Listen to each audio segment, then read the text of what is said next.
take a look. Let me get situated here.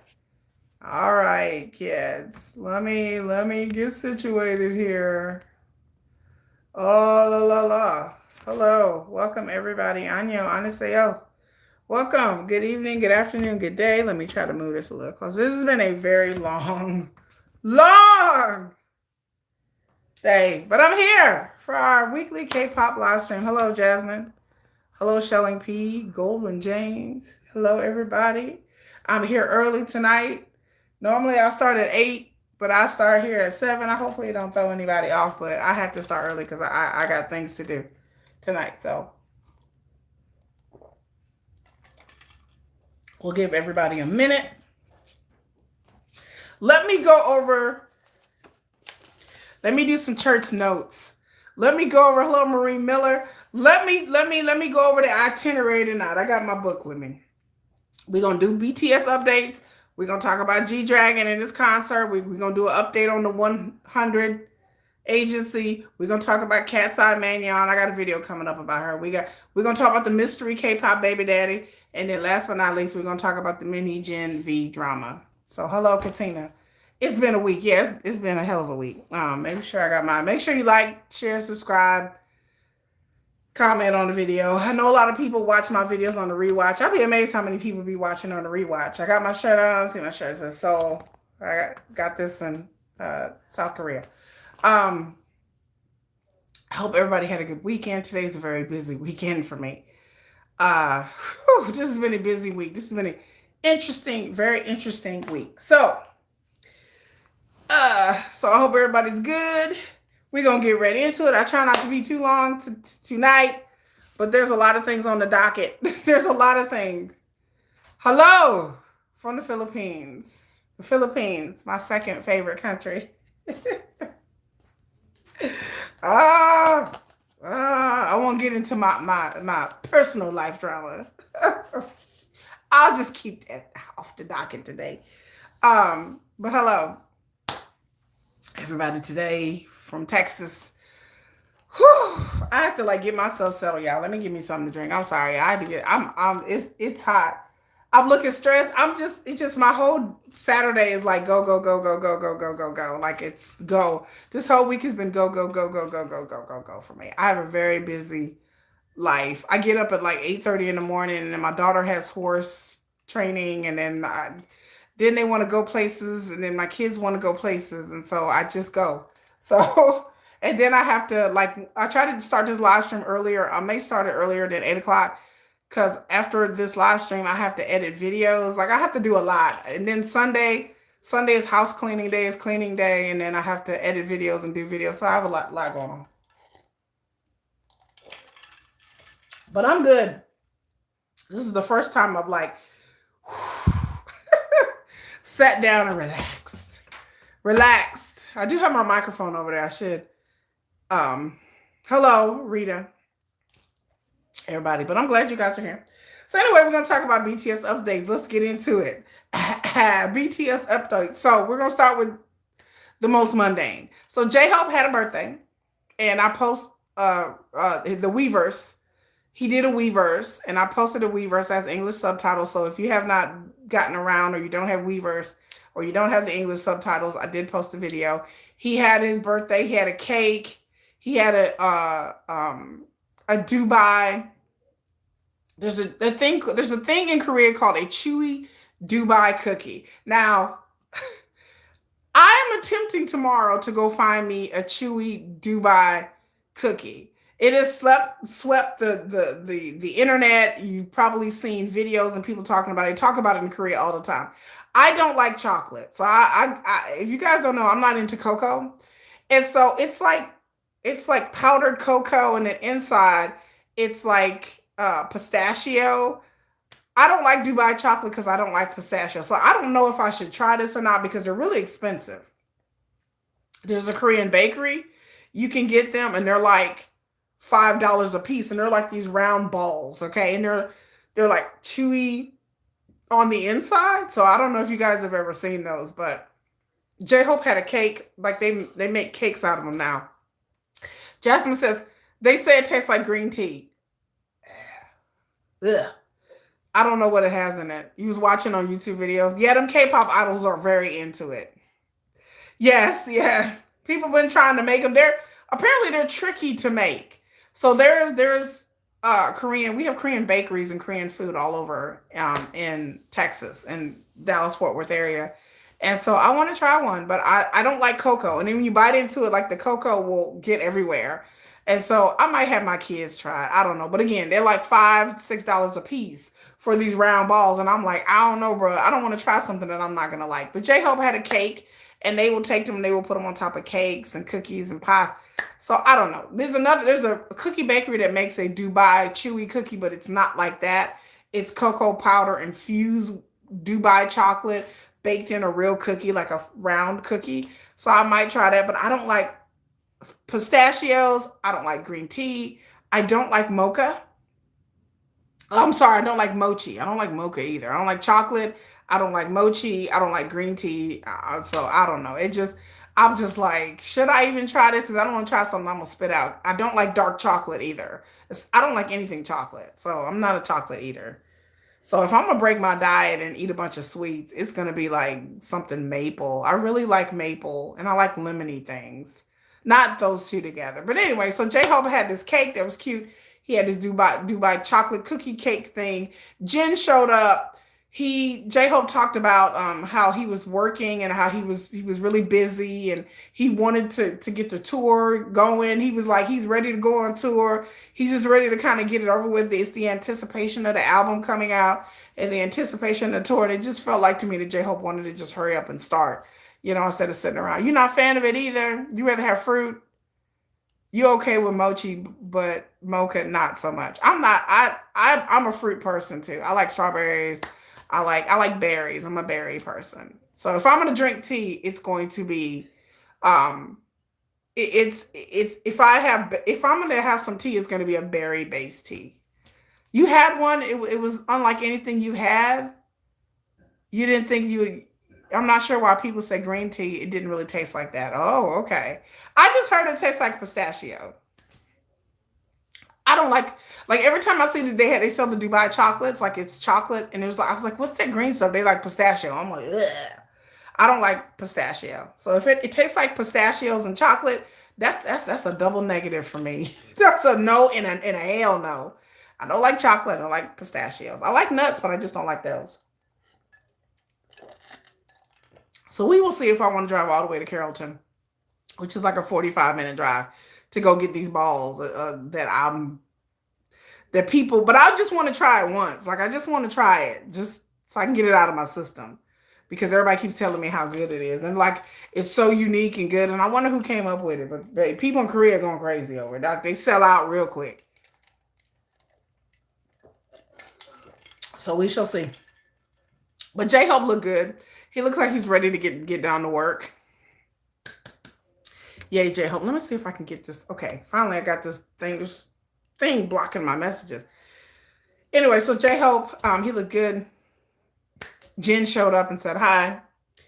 And of course, the BTS members have posted pictures and photos. JK and V went online and they were posting like JK was posting like his how far he ran and how many hours, and I think he ran like 6 miles in an hour and he burned like 700 something calories. So apparently at night JK is always on the treadmill. I don't know how they can do it. Yeah, I'm gonna go drive 45 minutes to and I'm gonna film it. Yeah, I would most likely share it with my kids. They like chocolate, but my kids don't like pistachios either. My kids don't like nuts. I like nuts, but I don't like pistachios. But they literally love chocolate and dark chocolate. So I'm just debating whether or not I should drive. I'm like, should I drive? I don't know. But anyway, the members were sharing like their fitness, like their I was like, I don't know how they can do it. Like I am not treadmill friendly. Now I'm elliptical machine friendly. I can do an elliptical machine for about an hour. I can't do the treadmill for an hour. I get bored really easily on. I have a real hard time, y'all, with cardio. Speaking of cardio, tomorrow I got to do cardio. Tomorrow I definitely got to get up early and do cardio.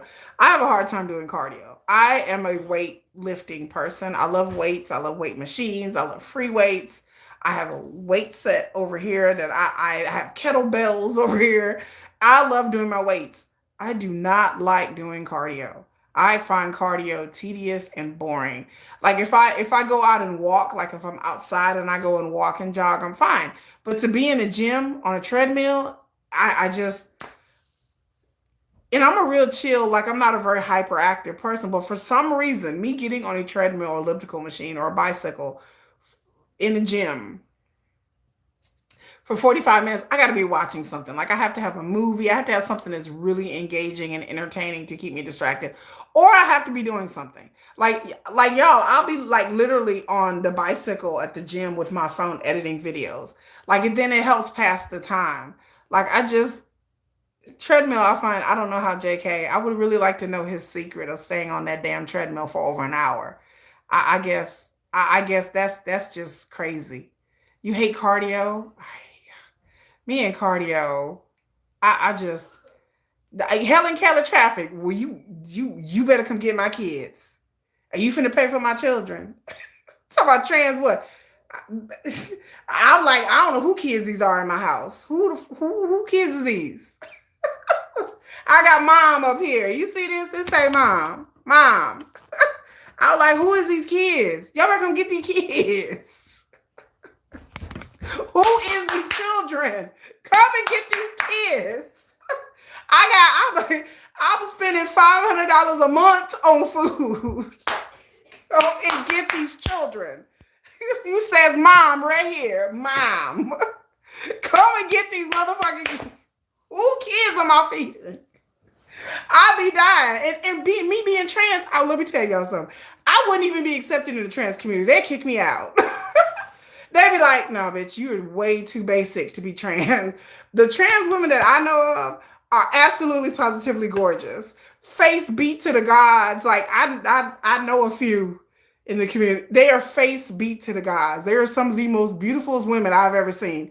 Fate beat to the gods, honey. So that's a compliment for me, honey. I'm like, I don't know who you insulting. Baby, them women is stacked. Makeup, hair, I don't know how to do none of that shit. I wish to God I had those skills. I wish to God, like that is a compliment for me. They'd be like, honey, you fish, get out of here. I don't know how I'm like, then all the trans women be like, ooh, you too basic bitch for us. I am way too basic bitch for the trans community. They be like, that bitch there. They be like, nah, she's full cisgender. Like, she's a little too basic for us. I wouldn't even be allowed. They be like, get out. Hey, I'm trans. Hey, everybody. They be like, no, not you. No, no makeup skills.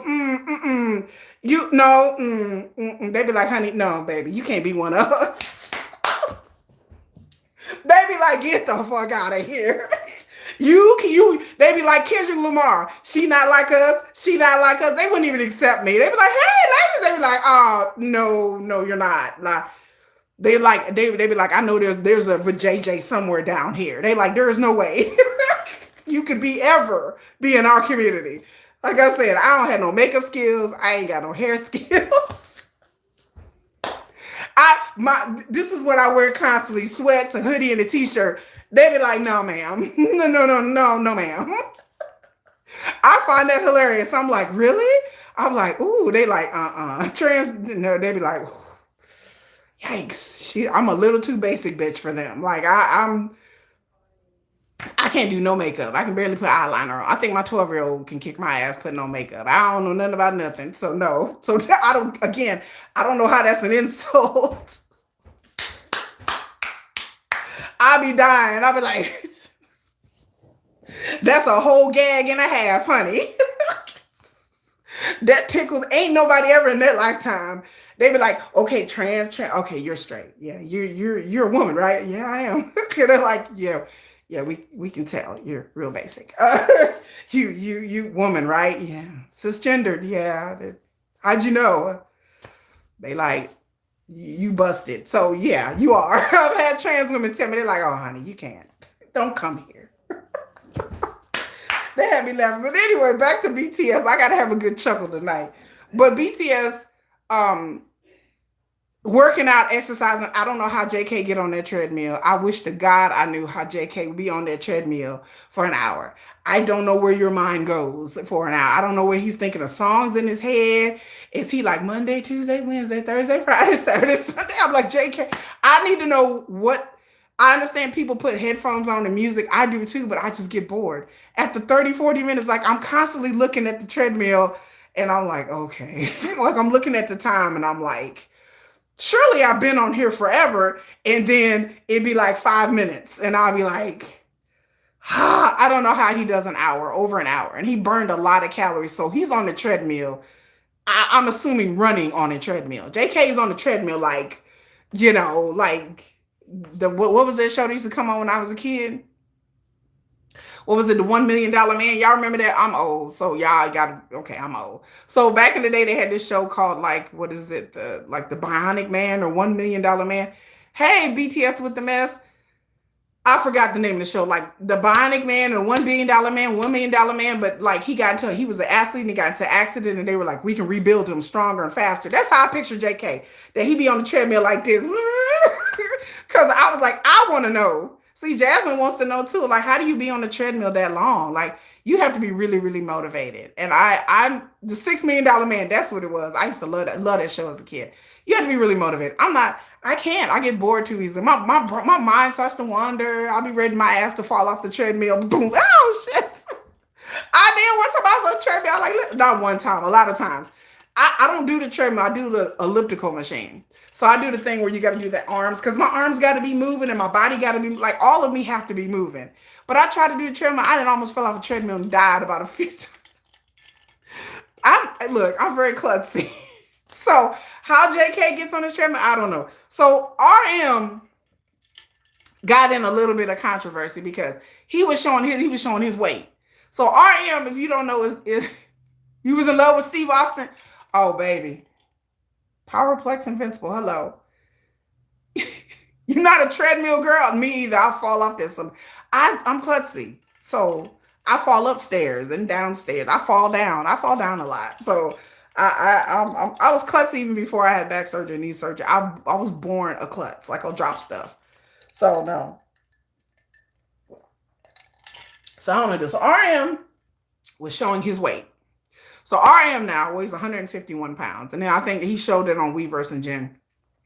So if you see the post on my channel, you would see that RM got in a little kerfluffle. Okay. So people were saying, oh, that's great. Some alleged, were saying that RM has lost too much weight, that he looks too thin. And I'm like, here we go. Again, I don't know what's going on with RM and V online. Like I said, I'm not on social media, but I see the stories, the things that get reported in the Korean media and the news. So I see this stuff. It is RM had a song, there's a BTS song called School Love Affair. And there's a line in the song and people were accusing RM of being racist and misogynist. I forgot which lines in the song. They accused him of that. Then they went back and pulled an old video of him and Jen on a Weverse. And they were talking about their line friends thing. And they were talking about that one of them is in a war. They put that clip on social media. So not a thing in K-pop if you guys just don't know from what I've been told. People are going online and pulling up old video and old clips from various K-pop singers, clipping this 2-second, one-sentence line without any context or anything.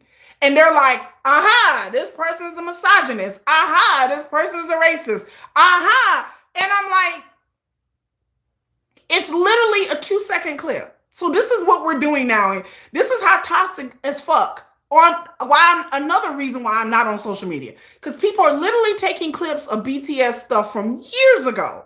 Songs from years ago. And they're like, well, he said this, and now RM is ableist, and now RM is racist, and now RM is ugly. And then there's a whole race war between South Korea and Southeast Asia. And then RM got dragged into it and they were posting racist things about South Koreans and putting RM as the face of South Korea. How that happened, I don't know why they picked RM. Why didn't they pick JK or an EXO member? Blackpink. I don't know why RM was chosen. So people online were saying that RM is too skinny now, that he's lost too much weight. But I thought you guys said he was fat. Like I'm like,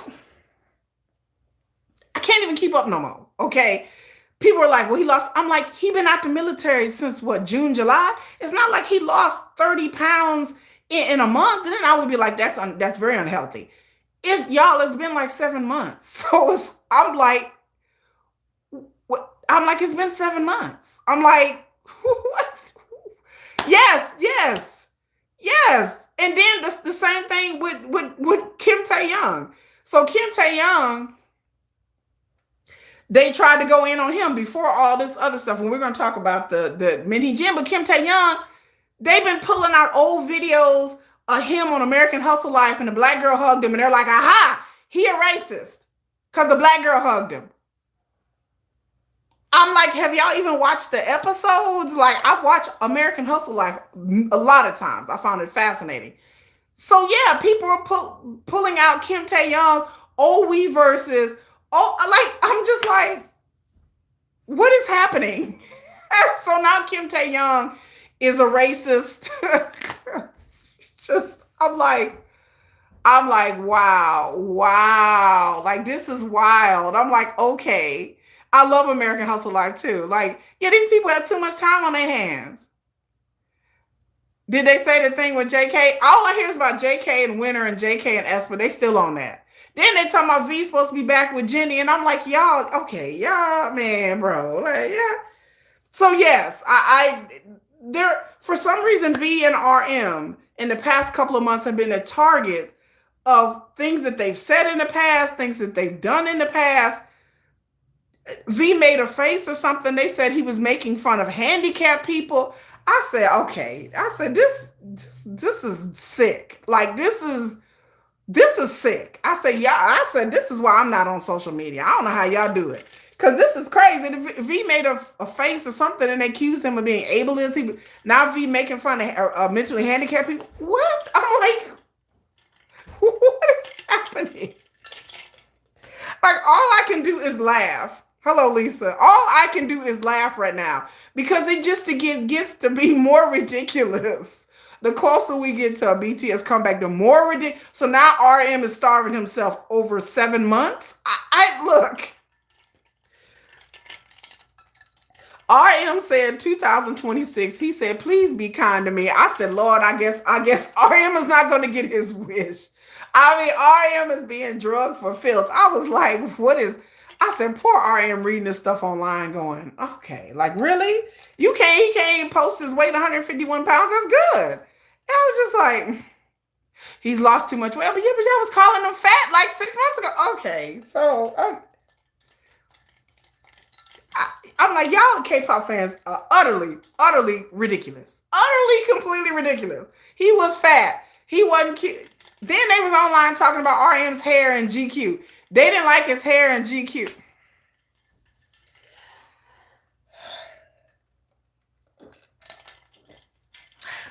Then they posted a group photo. The BTS member, they was talking about the group photo. I didn't even have the patience enough to post the shit when they were talking about the group photo. So BTS posted a group photo like right after the GQ thing. They was trying to say it was AI. They was like, Yoongi don't look like Yoongi, and it's airbrushed to death. And what? They don't even look like BTS. I said, I ain't finna repost this bullshit. Y'all got me. I was like, I ain't even finna go there today. I was having a bad day that day. I said, I ain't even finna go there today. I was like, I ain't gonna report. Right, they all look good, Rita. Right. Hello, Lisa. But they all look good. But they were trying to say the group photo. They like, well, HYBE must have, okay, now HYBE has airbrushed the photo. It looked like BTS. They was like, this don't look like BTS. What are y'all talking about? It looks fake. It look AI. It look really airbrushed. What are y'all? I'm like, what are y'all on now? Like, what now? They can't even post a group photo without people talking about the group. That don't look like Yoongi. He had glasses on. I like Buff Namjoon. I like Namjoon Buff too. But I'm sure that Namjoon is under the pressure to lose weight because he's going to go on tour and all that other stuff. So he wants to be in his I'm assuming the best shape that he wants to be. I feel like he's too thin, but I'm the same person that likes fat sugar. So I like sugar when he's thick. I like my K-pop singers. My bias of ATs is Jungho. So Jungho is my dude. I don't like my K-pop singers. Yeah, I like my sugar thick, honey. Like, yeah, why don't they just leave him alone? I said, like, RM look good to me. I was like, oh man, y'all, man. I said, y'all got it in for RM. I don't know what RM then did to people, but people just had, I mean, they've been messing with Tay and RM steadily. Like, it's steadily like Tay did this, Tay did that. Tay, I'm like, wow, Tay is greedy. He got too many endorsements. I didn't even repost that shit. I was like, I ain't got time to repost this shit. They were complaining about Tay having these endorsements. They was complaining about JK having endorsements, brand deals. They was complaining about that. I said, y'all are seriously online complaining about JK having a watch. BTS members and any K-pop singer, to me, can have as many deals as they want to. Get the bag as much as you want to while you're young, while you're good looking, while you're relevant. But the idea that people up here like bag blocking people, I'm like, well, JK, he has too many endorsements. What are y'all talking about? I'm like, I didn't even repost that shit either because just it made me mad. He might be president one day. Boy, that would be some shit. They're preparing for their comeback, so they're naturally going to be stressed mentally and physically. As long as they're doing what's best for their health, yeah, they'll be fine. I don't know what these fans, or these quote-unquote so-called fans, but it's every other day I'm online. I go through 6 different publications, and I just start reading everything. So I go through 6, sometimes 7, and then sometimes I'll go to the Korean message boards as well and get them translated to see what people are saying on there. And it's wild. Like, if something really annoys me, I will screenshot it and I will post it. I'll let y'all know. But there's so many things that I read and I'm just like, okay, y'all, like, I don't know how, again, for me, y'all have to understand, this is my first comeback. This is my first BTS comeback. This is my first time having to deal with this. And people who, I know you guys have been around for a long time are like, oh, well, this is normal. But for me, this is really hard for me to wrap my head around because this is my first comeback. So this is the first time I've ever had a BTS comeback. Again, I became ARMY in 2024. So all of this is new to me. So for me seeing these articles and these stories in Korean media, like my brain short circuits sometimes. And I just be like cussing. I be reading stuff at night. I be like, damn it. damn. I'm like, how dare they? So I get a little emotional and then I have to calm down and be like, okay, calm down. Cause I understand that like, this is what happens when BTS it is the Wild West, you know, yeah. Oh, you baby ARMY too. I'm baby ARMY too. I'm baby ARMY. Me was the Sugar scooter. The day Sugar got into a scooter incident, I became ARMY. It is wild. It's wild west out there. So I just learned to just post some things, but then some other things is like I find so ridiculous. I was like, I gotta post this and share because it is the thing with RM's weight today. I'm like, because again, when I went online, when RM got in the military, when I went online and I was looking things up, people, they were literally saying he was too fat. So I'm like, oh, Lisa been in it since 2017. Well, you've been around a long time then. You an old head, Lisa. You understand what goes on out there better than I do. But I just see things about their weight and stuff. And then the complaining about JK's branding deals. Get out that man pocket. I said JK look good. Like who would complain? Oh God. Oh, I'm just woosah. Because I'm like, who would complain about that? JK up there looking good, probably smelling good, and he up there, just interacting with the cameras, and he was very personable. I want to see all the idols get their money. I'm not hating on nobody. Have as many deals as you. I don't care what group it is. I don't care if it's Blackpink, it's ATs, it's Stray Kids, whoever it is. Girl, boy, get your bag. Like, the fact that JK now, he has too many branding deals, okay. They're part of the hottest group on the planet right now. They probably have a lot of offers that they turned down. Even Jen has said that, I do, Korea Boo. I read it as a joke, honey. I do. I read it. I do. And then I read it as a laugh, and I'm like, really? And then I go to the Korean message boards because they will mention the message boards like the coup and stuff. And I would go on there and read the message on the Korean message boards, and I'm like, here we go again. Yes, complain about the branding deals. Yes, they're jealous. They're jealous. They're jealous. They're hating. And then, the other thing in BTS news this week, people were going around taking down the posters. That's another thing I flipped out about. Like, people were actually going around and defacing BTS posters and taking them down and writing things on them. And some places I saw that they were writing awful, horrible things on these posters. Like, just horrible things I won't even repeat. I won't even put it out there. But people, yes, were going around tearing down their posters and stuff. Like, I'm just like, what? Why? Like, are you serious? Like, seriously, you're going around and defacing these posters and putting homophobic slurs on these posters. I mean, just wild stuff. Like, I'm just like, why would y'all be doing? Okay, why would y'all be doing that? What's your love song? Like, who is gonna be like, tear this down and rip it up? I mean, they were tearing it down, girl. They was tearing it down and ripping it up. They was ripping it up. They was defacing it. They was putting gay on it. They was doing all kinds of stuff to these posters. I was just like, y'all. Yeah, let them get all the money, yes, Rita, so they can enjoy their life when they get older, when they're done. Like, just the hate and the jealousy. I'm like, y'all are really up here defacing and ripping up posters and putting slurs on the post.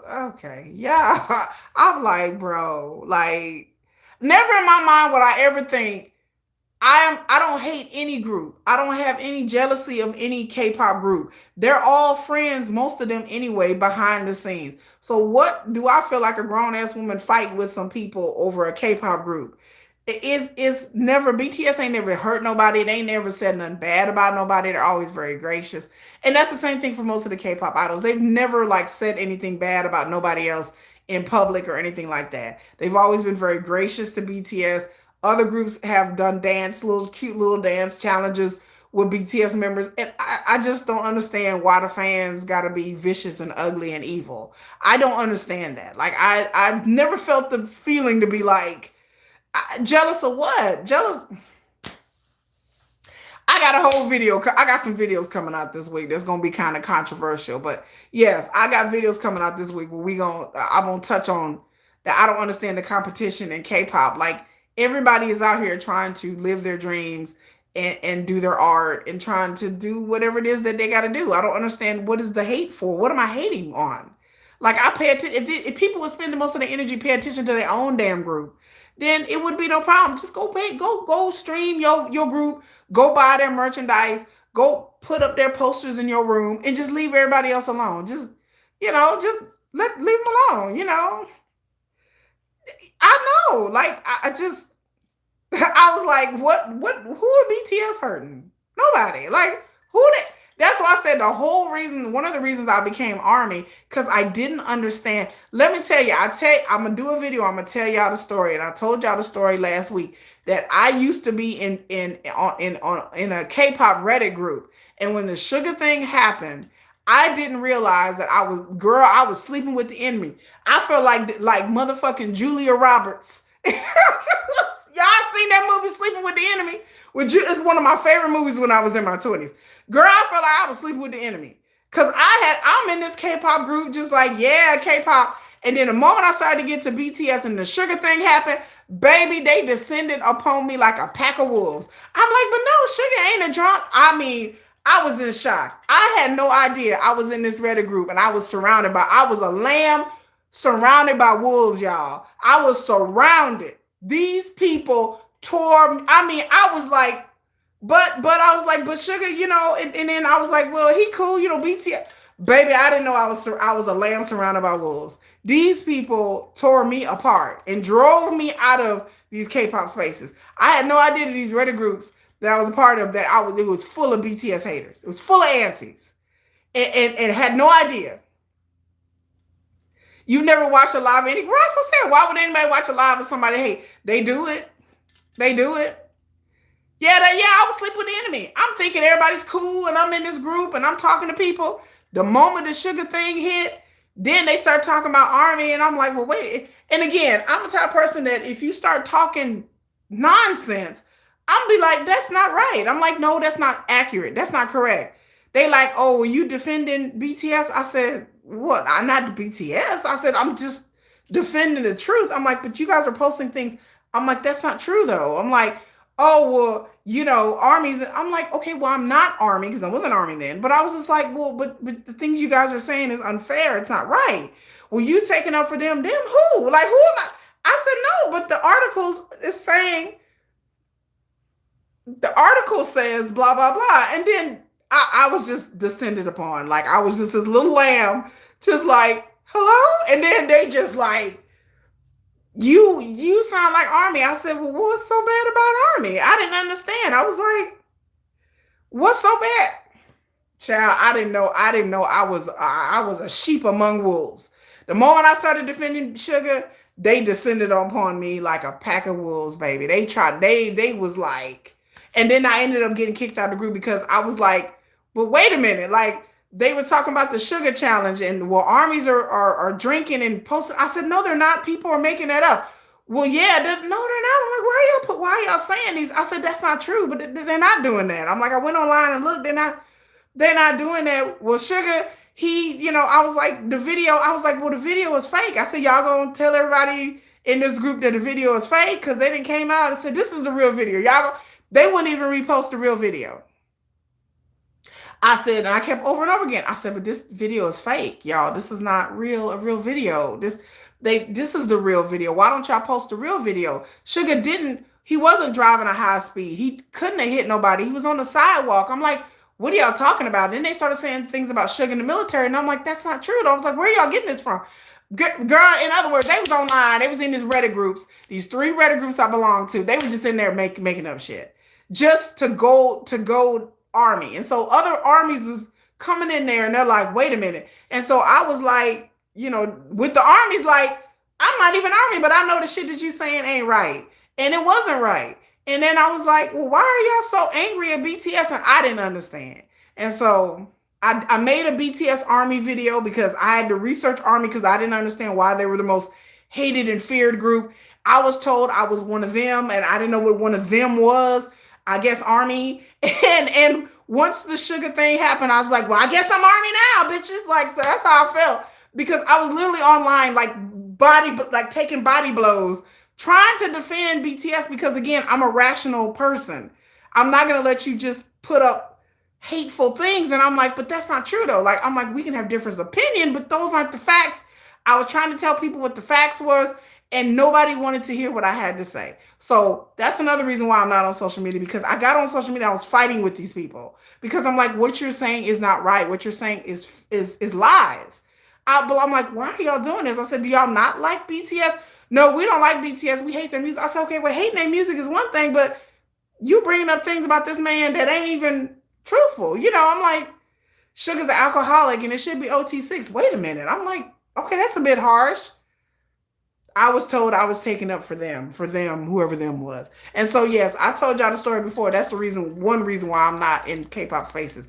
Because I literally was fighting people all day because they were making up lies about Sugar.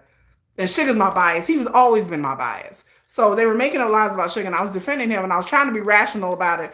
But then they wouldn't take back the fake stories that they were posting in these Reddit groups. And I said, I gotta leave. And I was like, I can't do this. And so I got out. And I started posting more about K-pop on my YouTube channel. By January of 2025, I was full-time K-pop because my channel I used to be a travel channel. Those people drove me crazy because I'm like, and then I got to see, I was like, this is really toxic. This is really ugly. This is really evil. Like you're contributing to tearing down somebody's reputation and you're spreading lies. You're just lies. And then they didn't come back and retract the lies. There's a bunch of K-pop channels I unsubscribed from because they were doing the same thing. And I said, oh no, I can't do it. I said, I ain't gonna be able to do it. I'm like, And so on my YouTube channel, my Sugar playlist, you will see several live streams and ranty videos because I was ranting and raving. I was so angry. I was like, because I didn't understand what was happening. I didn't understand why these people who I thought was cool were acting. I was like, I thought we were cool. So it turns out these people weren't cool. They were antis. Caitlin Benson Reactor is leaving her channel due to hate. Really? I don't know who that is. I don't do reactor channels.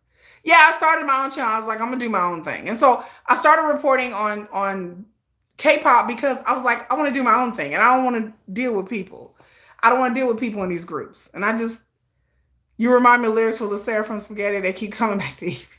Get stuck in the teeth. Yes. I've never seen so many people obsessed with BTS and what they do. And I didn't, like I said, I didn't understand this in 2024. I was like, if you guys don't like BTS, I'm like, why y'all keep talking about? Because they went on and on and on about the sugar thing. They went on and on and on and on about the sugar thing. And I was like, I can't do. I said, I didn't join a K-pop group.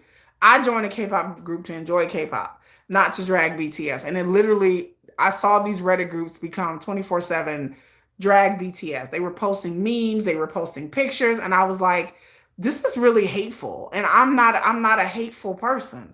And so I was like, why? It still baffles the mind. I've never hated any group or said anything derogatory or bad about any group. As much as I don't like Min Hee-jin and NewJeans and what she's done, I still try to keep it down the middle and not drag Min Hee-jin the way I would like to drag her. I still try to keep it above board. But the fact that people was like posting really derogatory things about BTS and hating on their looks and I was like, I can't fuck with that. So I left. I left. I couldn't. So much going on this week, a lot going on. They hate BTS so much. I'm like, but y'all keep posting about it, and it just kept going on and on and on and on and on. And I didn't understand. I still don't understand it. So I don't know. Also, in the live stream, back to J-Hope, somebody asked him about the light stick. I couldn't believe this. Like, I was watching this live stream, and I'm like, okay, J-Hope, okay. And then somebody asked him about the light stick. I said, oh, bro. Like, somebody really asked him about the light stick. Did y'all see that? Somebody was like, and J-Hope was very gracious and very kind.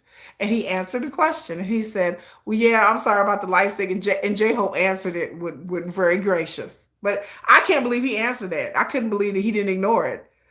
But yeah, he did. Somebody. And then people were in the comment section like, bro, did you just ask him about the light stick? Yes, Marie Miller. That one good thing that did come out of that is that I went K-pop full-time in January. So I joined Weverse December of 2024, and I became full-time K-pop January 2025. And I said, let's do this. I said, okay. And I said, hopefully I'll attract like-minded people because I couldn't deal with that. But yeah, J-Hope, he answered it. Lisa, he was so smooth and so gracious about it. And I said, oh, that's nice. Because I couldn't believe somebody asked. I was like, did they just ask J-Hope? I said, child, okay, lady. Like he has anything to do with the light stick. And he was like, I know. He was very sympathetic. He handled it real good. I said, J-Hope, you just smooth. He was very sympathetic. He was like, I know. He's like, but they changed systems and blah, blah, blah, blah, blah. He was explaining. And I said, oh. And then the fans were like, I can't believe you asked that.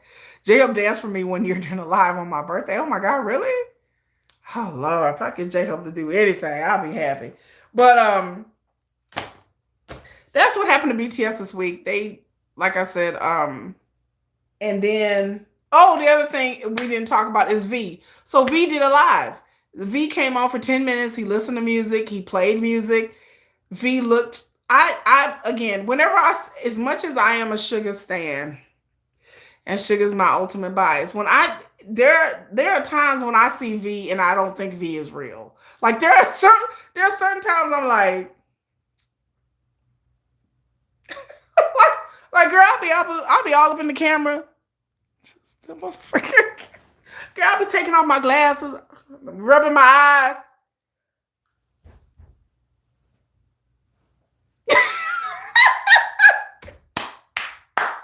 Oh, you missed it. You were asleep. I was out. The light stick still sold out. But baby, this time I be like trying to clean my glasses. I'm like, okay, let me. Girl, I be trying to adjust the lighting on my phone. I'll be like, okay, let me see light. Like, okay, wait. just all right. Like I don't really, because I'm convinced that V is not real sometimes. Like and today he looked particularly unreal today. Like today I was squinting. I was like, I just because I mean, did I hear no, I did not hear the lyrics that V was singing because again I was out. But what kind of lyrics was V singing? Because I heard that he was singing some really suggestive lyrics that he was because V is petty like that. He was so handsome. Yeah, V just they were singing some interesting lyrics. Oh, you were sleeping too. I didn't hear what song was he singing. I had to go back and watch it. It was only 10 minutes, but I didn't get a chance to watch it. I just saw bits and pieces and clips of it, and so I did like a quick short, real quick. But I heard that he was singing. V is one of the most beautifulest men I've ever seen in my life. I've never seen anybody look like V. V is otherworldly good looking, like AI otherworldly good looking. Um, oh, he probably he was sending a message to a Min Hee-jin, baby. Uh, oh, look at me now, Chris Brown. Look, oh, okay, I do know that song. Um, right, I'm like, what is V? Oh, he was. Oh, yeah, I guess that was a message. I know that song. You hating outside, but you can't even get in. Okay, Alice. Okay, yes, I know that song very well. I was like, oh, V out here trying to send a message. V was letting them know V petty like that. He seemed the type to be petty like that. But I was surprised that he did a Weverse live. But I was happy. I was like, yes, V, you tell them you ain't scared. V is like, I ain't scared. I'm finna come do this live stream. He was like, yeah, I ain't been on. He was like, hey Army, how y'all doing? I know I ain't been on here in a while. What y'all up to? He like, hey Army. I was like, V had me cracking up, baby. I said, is he doing a lot? The baby V was like, hey. V came on there with the music talking about he drinking his bottled water. I said, V, like, I ain't scared. Y'all ain't finna scare me into a corner. Huh. V said, I am not scared. Y'all are not finna scare me in a corner. I think he was hurt. Yeah, he's not gonna hide. He shouldn't hide. He didn't do nothing wrong.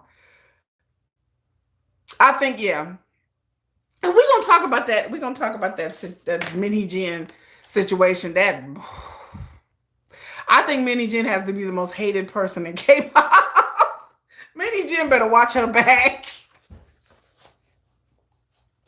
Girl, their Ari's gonna be. Oh, they're gonna be. Speaking of Min Hee-jin, did y'all see that there was a story? I didn't repost the story, but there was a story out there that they allegedly one of her trainees was found out, and they took pictures of him or whatever. Allegedly, one of his trainees. Again, I don't know what to believe. It is one of his train. Oh, this is some kind of media stunt by Min Hee-jin. He was a good looking kid. He looks like he's about 17 or 18.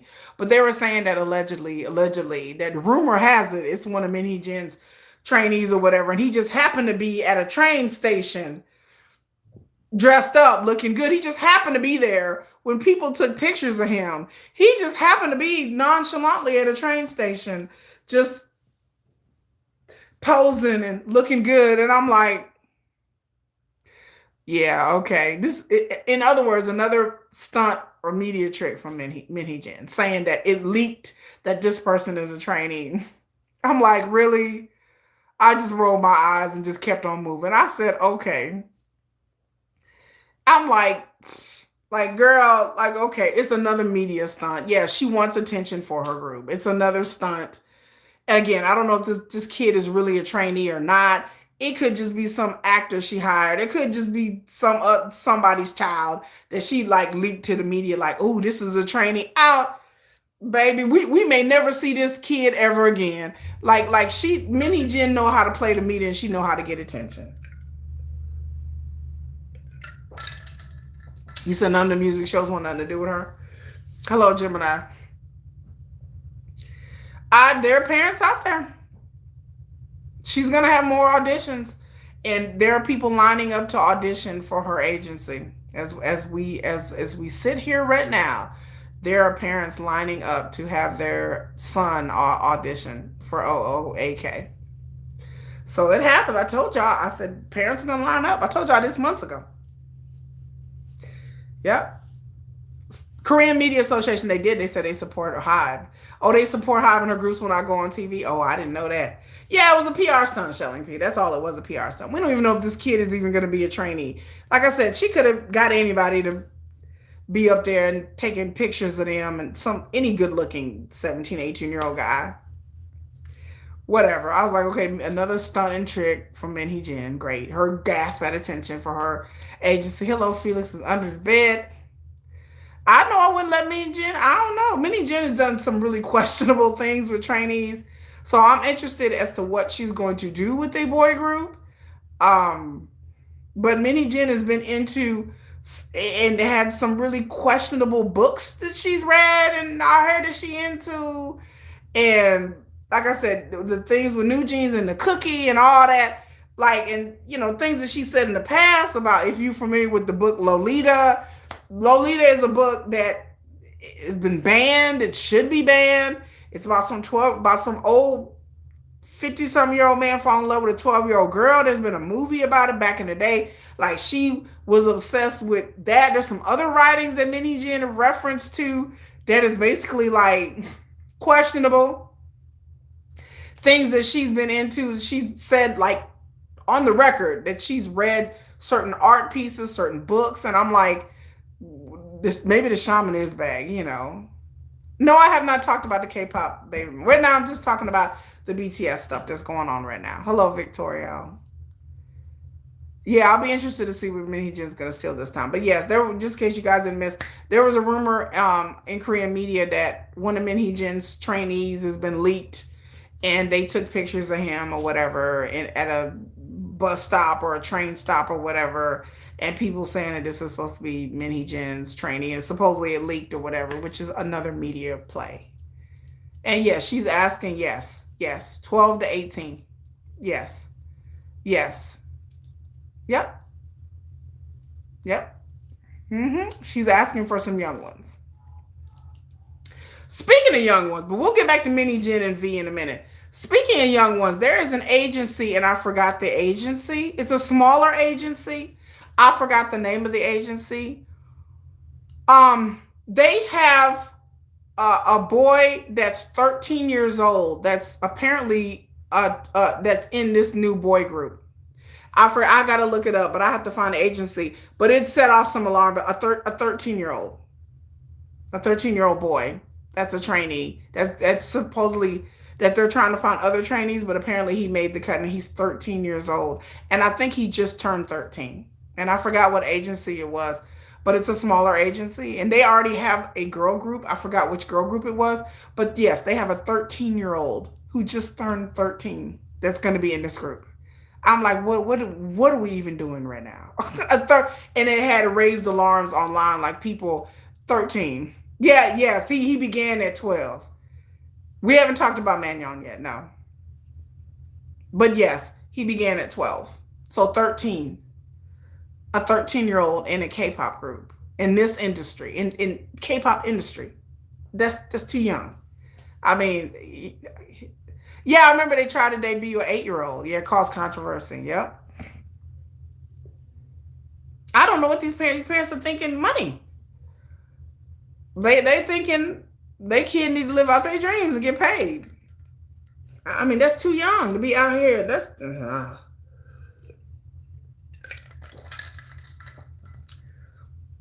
and let's just say the kid is in a group, and let's just say the group only makes it a couple of years. So you've really put a dent in their education and their growth and development physically and mentally.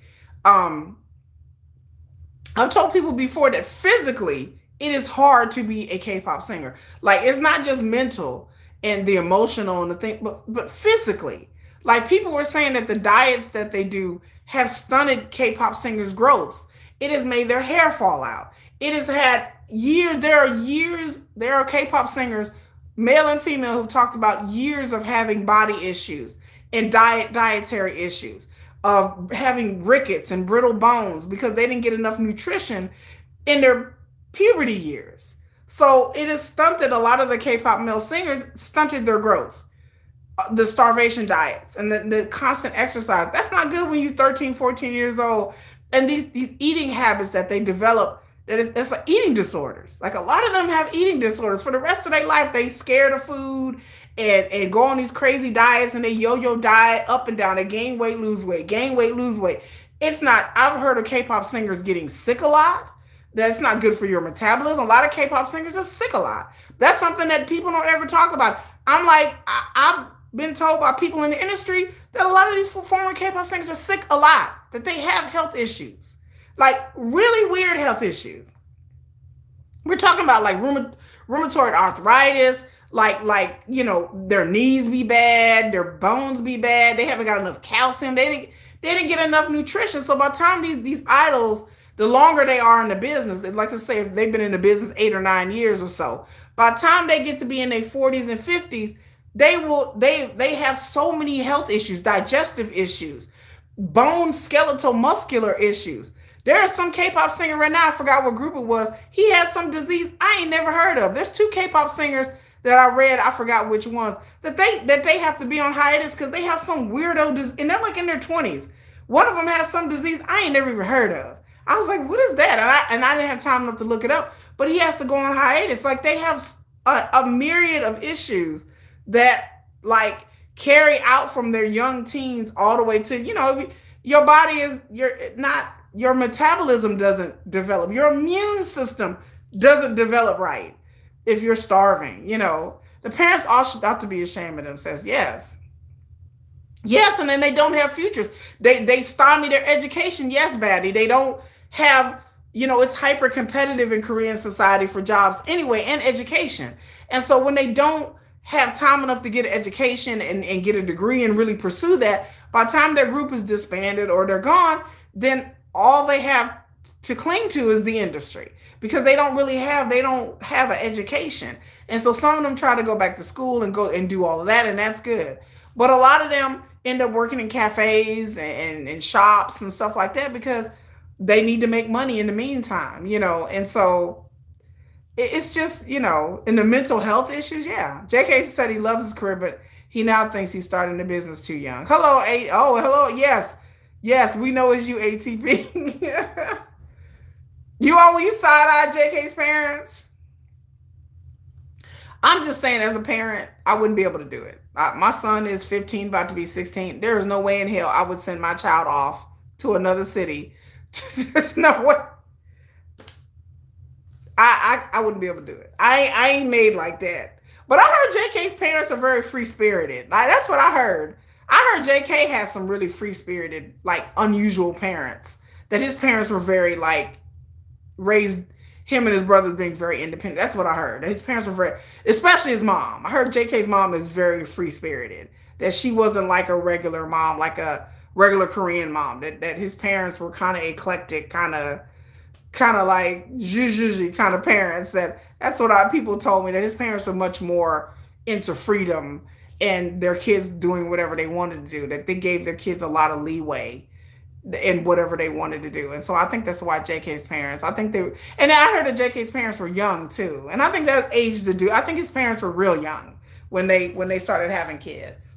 And so, when you're young and having kids and you're a bit more free-spirited, I think they just kind of like, yeah, just let him pursue his dreams. But I wouldn't have did that. My kids, I would have been like, no, I'm not sending my kids. Do you trust my kids to be with these people that are going to take care of him? Y'all know how I feel about the JK. I don't trust. The whole entire situation gives me a bad pit in my stomach when I think about JK and some of JK's behavior. Y'all know I've talked about it before, that I find some of JK's behavior sad and tragic and weird and kind of strange. And I love JK to death. But some of the things that he do is just like, I've seen it before. I've seen people in this industry start real young and they have like kind of like the same kind of behaviors. And so, like, Jennifer always said that that JK needs to get out the industry. She's like, he need to get out the industry because she thinks he's, lonely and a little bit sad. And, thank you, Mike Detman. I'm glad that, there's young people that are always manipulated, Yeah, there are things that they shouldn't see and should experience in the industry. Yeah, diet is supposed to be the way you eat, not like like so many K-pop diets. I didn't heard that they eat a piece of chicken and an apple a day, like 3 ounces of chicken and one apple, like all day every day. Like there's K-pop singers that drink nothing but water for a week, like before they finna do a photo shoot or before their debut. And then K-pop and the trainees they have these weigh-ins, like they weigh them in, like see how much they weigh from week to week. Did you lose weight? Did you gain weight? Well, you need to work harder. Like that's some of these K-pop idols. I see news reports and stories about fans being concerned because they really like stick thin. Like I'm just like that's they look like they on stage like they about to break. They on stage like they so thin. I didn't see them just it's just so frail, and I'm like, oh God, like help them. Like if they fall down, they gonna hurt something. Oh, JK did.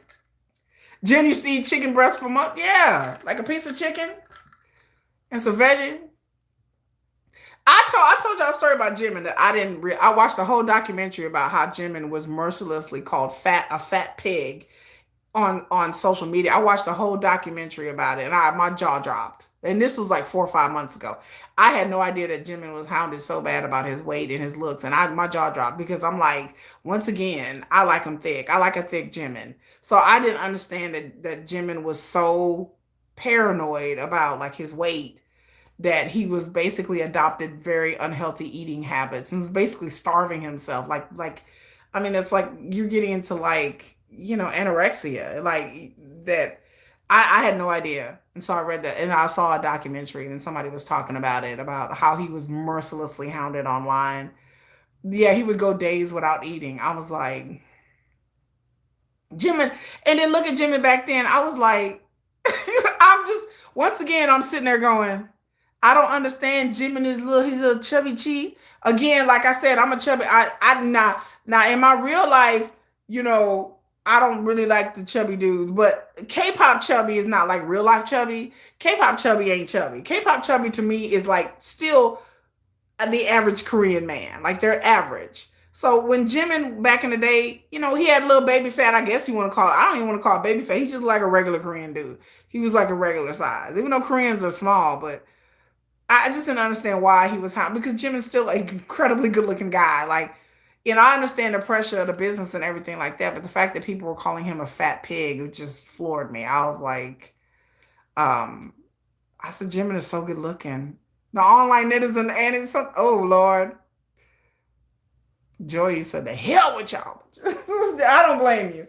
But I just thought I'd bring that up. Yes, there was young there's a 13-year-old boy that's probably gonna be in a boy group, which is weird. But okay. So our next story, as I move right along, is G Dragon. So G Dragon performed in Dubai with Jay Park, and there was some other like guest stars, like solo artists, that were there, and it did not go over well. Now y'all know I love G Dragon. I know some of y'all be coming on and hating on G Dragon hard. Y'all be throwing shots fired at G Dragon. Y'all be like, look, y'all be calling him Pee Wee Herman. I understand. Y'all be doing my boy G Dragon bad. But yes, he did a show in Dubai. And all the fans were excited. And they had, like, of course, like VIP tickets. Well, things did not go well. And everybody's pointing fingers at each other. So the promoters in Korea is pointing the fingers at the promoters in Dubai. And then the Dubai people pointing the fingers at the South Koreans. I don't know. I think it's a little bit of both of them. The agency that G Dragon is with, that particular agency, even G Dragon's own tour, has had issues. They have had issues in G Dragon's tour last year. I talked about it last year when all of this stuff came out. That the tour wasn't starting on time. They had some migrants working that they got raided, and then it was just, yeah. When you start yourself, your body lacks nutrition. Yeah, you talking about G Dragon was hot back in the day. Gemini, G Dragon is still a nice looking man. I don't care what y'all. He's nice. But G Dragon was cuter back in the day. I admit it. He's not really my type of Korean guy, but but he was cute. And so G Dragon, the VIP. So the VIPs paid extra. So G Dragon is not with YG anymore. G Dragon is with another agency. He left YG a couple of years ago. No, it's not Black Label. I forgot the name of the label. I'll look it up in a minute. But G-Dragon, so the VIPs paid extra. The VIPs were supposed to be let in early. The VIPs weren't let in until 10 minutes before the concert started. The VIPs are supposed to get a gift bag. They ran out of them. They ran out of their gift bag. So half of the VIPs didn't get their gift bag, and they got let in 10 minutes before the concert was going to start after waiting there for over 2 hours. The artists that they thought that were going to perform on the lineup, these artists guest starred with G-Dragon and Jay Park. So mostly the concert was G-Dragon and Jay Park, and people were upset about that because there were other people that were there, but they came in and like did duets and sang along songs. And then that's it. They thought, the fans, and so did I, thought these other singers were going to perform. They didn't think that they were just going to come up there and run up in a song and be like, and sing along with G-Dragon and Jay Park and then leave. But that's kind of what happened. You were like, I want my money back. It was a mess. Is Big Bang in another? No, Big Bang is with YG. But G-Dragon is not. So people were upset. I mean, naturally, the fans were upset. The fans that paid lots of money, the fans that were really excited to see some of these other singers and realized that they just ran on stage and sang a duet and left. So the fans really felt like they didn't get their money's worth for this concert in Dubai. So yeah, it was a mess. So I felt bad for them. Then there was supposed to be a Dream concert in Dubai, and that actually got canceled. This was a couple of months ago, which had nothing to do with G-Dragon, I don't think. So it was a mess. So Jay Park involved. Y'all leave Jay Park alone. G-Dragon is currently signed to a company called Galaxy Corporation. Let me tell you about Galaxy Corporation. Galaxy Corporation is an AI-driven entertainment tech company. So after departing YG in 2023, G-Dragon, he officially signed with Galaxy in December of 2023 to focus on his 2024 comeback and future activities. Galaxy Corp is known for merging AI, metaverse, and entertainment.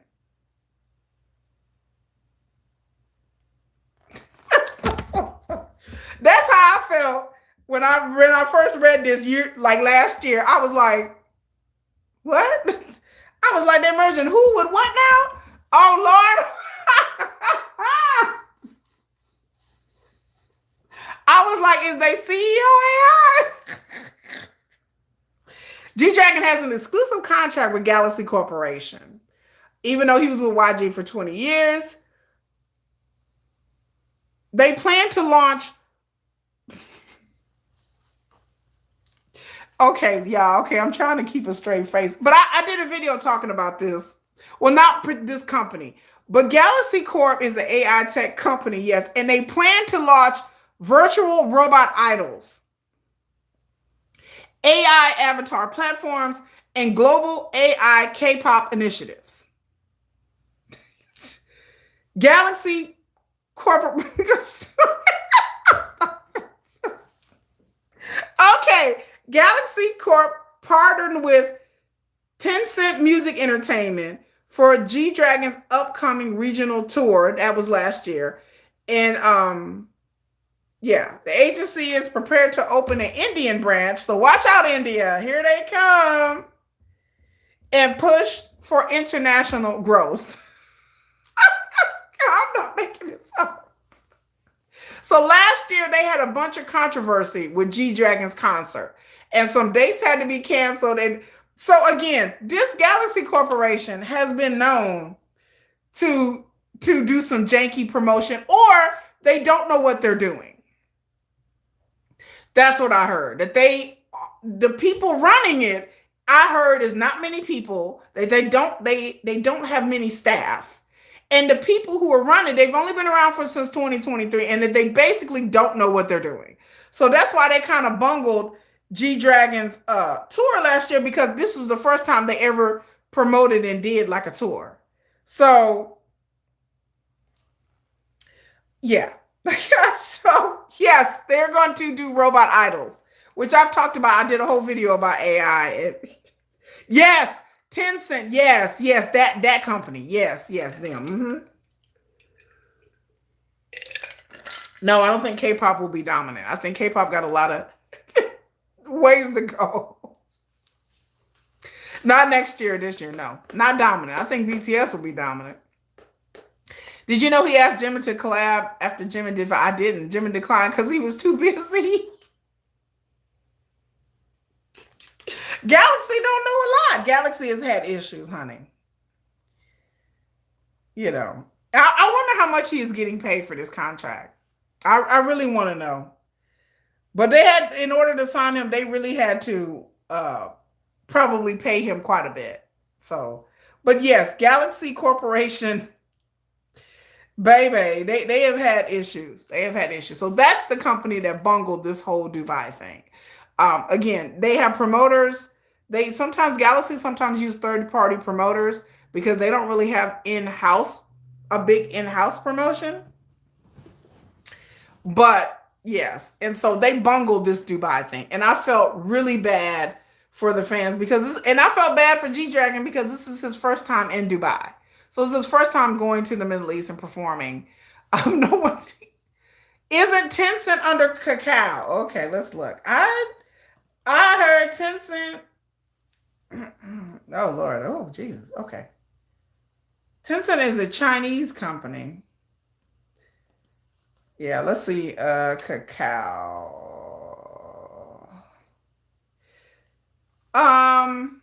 Tencent has a deal with Kakao for their Kakao mobility. Tencent Holdings is a Chinese company. Yes. And they have roughly 40% stake in Kakao Mobility Corporation. So yes, they do have deals with Kakao. AI doesn't rely on people. I was like, they're an AI company. I'm like, okay. I mean, I can dig it, but I'm just like, again, they had to offer G-Dragon quite a bit of money because I can't see why he would leave YG. But then again, I can see why he left YG. I understand it. I can see why. Because YG has his own host of issues. Yeah, he's literally chasing the bag. Yeah. But YG has had his issues. But yes, that's why Shelly Peter's been so many problems with his tour and his promotions and the things. There's always every time G-Dragon goes somewhere, I just hold my breath. They're like, G-Dragon gonna be here and be there. And I'm like, ooh, I'm crossing my fingers. I'm like, hopefully it'll go. Okay. So when he announced this Dubai thing, first of all, they announced it really at the last moment. So they announced this whole tour thing literally 2-3 months ago. And I was like, okay, so they doing it in February and they announced it I think November. So they kind of announced it kind of at the last minute. It was wild. So every time G-Dragon goes somewhere, I'm just like, oh boy, I'm like, okay. I'm waiting for it. But yes. And then, like I said, it was mostly G-Dragon and J-Park. And the fans were like, I thought these other people were going to be here, and they just ran on stage and sang with them, and that's it. So I don't know if that was the plan all along, because it didn't seem like it.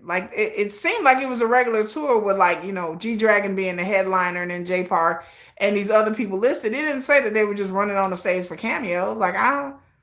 He justified lip sync. G-Dragon came out on them award shows, honey. G-Dragon got up there, he was like, just vibes. He didn't even need the microphone. G-Dragon was like, just vibes, bitch. Just vibes. Just vibes. He handed the microphone to other people. He like, shit, you want to sing the song? Because I don't, you go ahead. They had other people singing the song. G-Dragon was like, just vibes.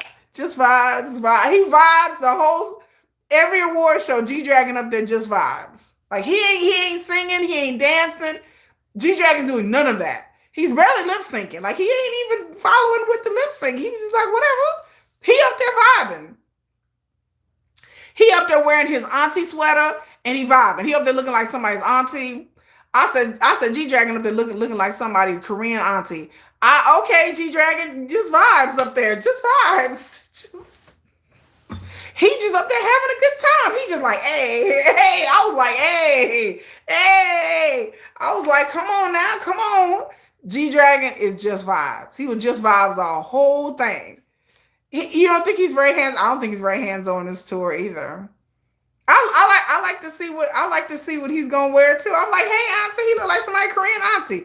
I'm not mad at G Dragon. I like his style. I like him. You know, K-pop is not the dominant music genre this year or next year. There is no. Are we talking about in Korea or America? In America, the dominant genre of music is pop music, and it's been that way for a long time. And I don't think anything's gonna change anytime soon. But G Dragon just vibes, honey. I love those tight pants he was wearing. I was like, baby. Right now in South Korea, there's an article that just dropped that talked about like why K-pop is losing popularity in South Korea right now because it's going global. So that's a whole conversation in a video that I got to do because yes, they were talking about that K-pop is not as popular because K-pop is going global, is more focused globally. And so the top selling groups aren't the top selling groups in South Korea. The top selling groups in South Korea are like NCT, aespa, Twice, BTS, of course, when they come back. But like Stray Kids and AT sell out arenas all over the place, and they make the most money, but they're not as popular in South Korea because right now the most popular artists are NCT, aespa, and Woods, and what is it, Ivy. I don't know girl groups. So IVE is another big top seller. So yeah, Woods is killing. There are a lot of solo artists more than ever that are really popular in South Korea right now. Yes, Bong PD said, "Yup, yup." Afro. They're trying to get into the Latin industry. Yep, I love Woods too. Yes, I love Woods, but Woods is the biggest thing right now. He them. I don't know how many. I don't know. It's a group. I've seen like maybe two Woods song, but that is the biggest like on top of the charts right now. And then I think Woods is supposed to be in some TV show or something. He's supposed to be acting too. So I don't know. But yeah, solo artists are starting to have more of a foothold than K-pop artists right now in South Korea. Why? I don't know. I mean, they trying to I have to go back and reread. They had a whole article talking about the future of K-pop and its globalization is like making fans, I guess, not like it in Korea, but you have to go where the money's going. And that's just how it is. But yes, Woods is very popular right now. So yes, that what happened to G Dragon. I thought it was kind of sad for the Dubai fans. A lot of people flew all the way to Dubai from other places to go see G Dragon, and they were thoroughly disappointed. But it's not his fault. It is just that I don't know whether it's the Dubai promoters. I don't know, And then they were saying something about the venue that they were in that it was really cramped and it was hot and it was not comfortable. Yeah, probably because yes, the music is not catering them now. Now this is going global. A lot of the lyrics are English and not a lot in Korean. So people were saying that's one of the factors. And the music style is changing, outstripping what's happening in Korea. But yeah. But poor G Dragon, y'all say a prayer. Y'all prayer warriors. It's not his fault. He trusted AI. They did. They said the AI was They said the posters and the promotions was AI. They said it was AI generated. I said, well, that's not that bad, but damn. I like I said, this Galaxy Corporation, what made it? When I read this last year about things were going wrong with his tour, I had no idea what made him sign with them, but he did. So there you go. So the next thing on the docket is now that she has a deal with which Tyler, like the singer Tyler. I had to look that up. I had to look and see what's going on with Tyler. I'm not a Tyler fan. She cool. She's pretty. She's cool. Put me in Chanel. If you ain't love me, then put me in Chanel. My cat used to like that song. Every time that song would come on, my cat be like, the docket. Yeah, we in court. What music genre is? It's still pop. It's more right now in South Korea, they're going through a more of a soft rock kind of revival thing right now. Like Woods is kind of like that kind of soft rock kind of thing. That they're going through that in South Korea right now. K-pop is kind of there, but they're really into like that the Rose and Woods and like that kind of music. So that's what they're going through. That's what they're going through now. I mean, but K-pop is never pop. K-pop is just a genre of music. Like yeah, the kind of stuff that Jin does is popular. Was popular in South Korea. Jin's songs, by the way, stayed high on the charts in South Korea, higher than it stayed on the charts longer than J-Hope songs did. By the way, yeah, I think she is part of HYBE. We'll see. I don't know. I have to look it up. I don't know much about Tyler even before this. Um, but yeah, that's what's kind of vibing right now in South Korea. It's more of a the Rose is really good. I saw them in concert. I have a concert vlog underneath my vlog where I saw them last year. I really liked them. I've always liked them though, but Jennifer, yeah, me and Jennifer went to go see them last year. But yeah, that's the kind of music that's kind of like coming back. It's more that type of music that's popular. But again, K-pop is not really popular in South Korea like people think it is. It's not. There's so many different other genres of music that are popular. There's so many like solo artists and all kinds of solo artists that it's K-pop has its space in South Korea, but it's still not like this universal thing that everybody like people think K-pop is real popular in South Korea and it's really not. It's just like another genre of music, just like anything else. And there are some groups that sell more, that are more popular than others. But overall, K-pop, unless you're like one of these really, really big groups at the top, it really don't get too much attention from like the general non-K-pop populace, So there you go. Yes, BTS is very successful. They're much more of a global.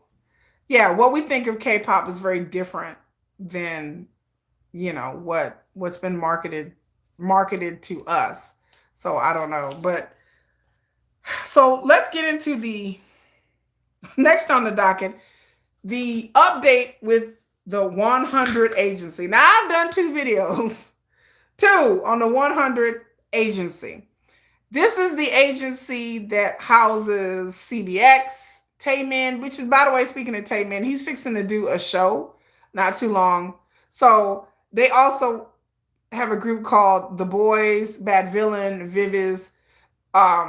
100 bought a company called BPM, which BPM is the home of Taemin. So they took this company over and they own like a bunch of other little companies. And this is the whole thing where I've talked about CBX and I did videos about their ongoing issues with SM and their money. So what happened with 100 is that they have been rumored, which on a good authority, they have not paid their bills. That people have not getting paid and people are getting paid or getting paid late. Okay, so recently their group, The Boys, which is a boy group, they're pretty young, that they went online and their artists are supposed to be on this platform. The boys got off of the platform and they created Instagram accounts for each one of the individual members. So people that set off alarms because when people stop being on their platform and they go to Instagram or social media, a lot of times that means that either the group is finna disband or the person is leaving or whatever. But they assured fans that they're not going to disband. But what the rumor is that the company, the agency, can no longer pay for their paid platform. So they're kind of like on a platform that's kind of like Weverse or Bubble. I think Bubble's the other one, the big one that people talk about. So they're on a platform too. I forgot the name of their platform. They had to get off that platform. So I don't know if they ain't paid the bill. I don't know if BPM/100, maybe they ain't paid the bill for their platform. That's what people are saying, that they have not paid the bill. So, I don't know. Maybe they have. So they are having money issues. So 100 is having serious money issues. Like I've done 2 stories about this. And every day it just keeps, they might be in collections. So apparently the boys started Instagram accounts because Instagram is free. But apparently they're having money issues. So I don't know if they just hedging their bets. So yes, they started telling fans to go to their Instagram.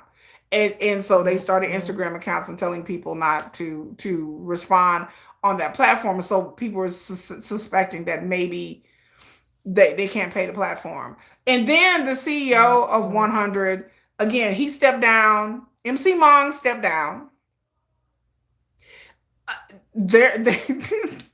MC Mong was the CEO. He was having an affair, allegedly, with the chairman of the company, which is his lady. She's the chairman of the company. She's the owner, the chairman. She's married. She has a child. Apparently, the CEO, which is MC Mong, he's been in the industry for quite a while, behind the scenes, and he was a second generation rapper, MC, or something like that, Okay, but he's been in the business since then. So apparently her, I talked about her and MC Mong supposedly having an affair. So MC Mong, there was all that things about the cacao messages leaked and all this stuff. He said the messages was fabricated by the chairman's sister because he's trying to force him out the company. Well, he resigned. Early February, he resigned. Then, like I said last week, there's been rumors that he is involved in prostitution. You can't make this up. So there's rumors that he has had women, young ladies, over his house, and neighbors have been complaining about these women coming out in and out all kinds of hours of the day, right? So I told y'all about that last live stream. And this is not the first time he's been accused of prostitution. This is actually the second time he's been accused of prostitution. So he stepped down. Okay, so apparently the update is now I hear that he's going to move out of the apartment that he's living in and go and live someplace else. So there you go. So apparently MC Mong is going to leave his apartment because he felt like his privacy has been violated. And he turned around and complained to the police about his neighbors. So Korean dramas are popular, very popular in South Korea.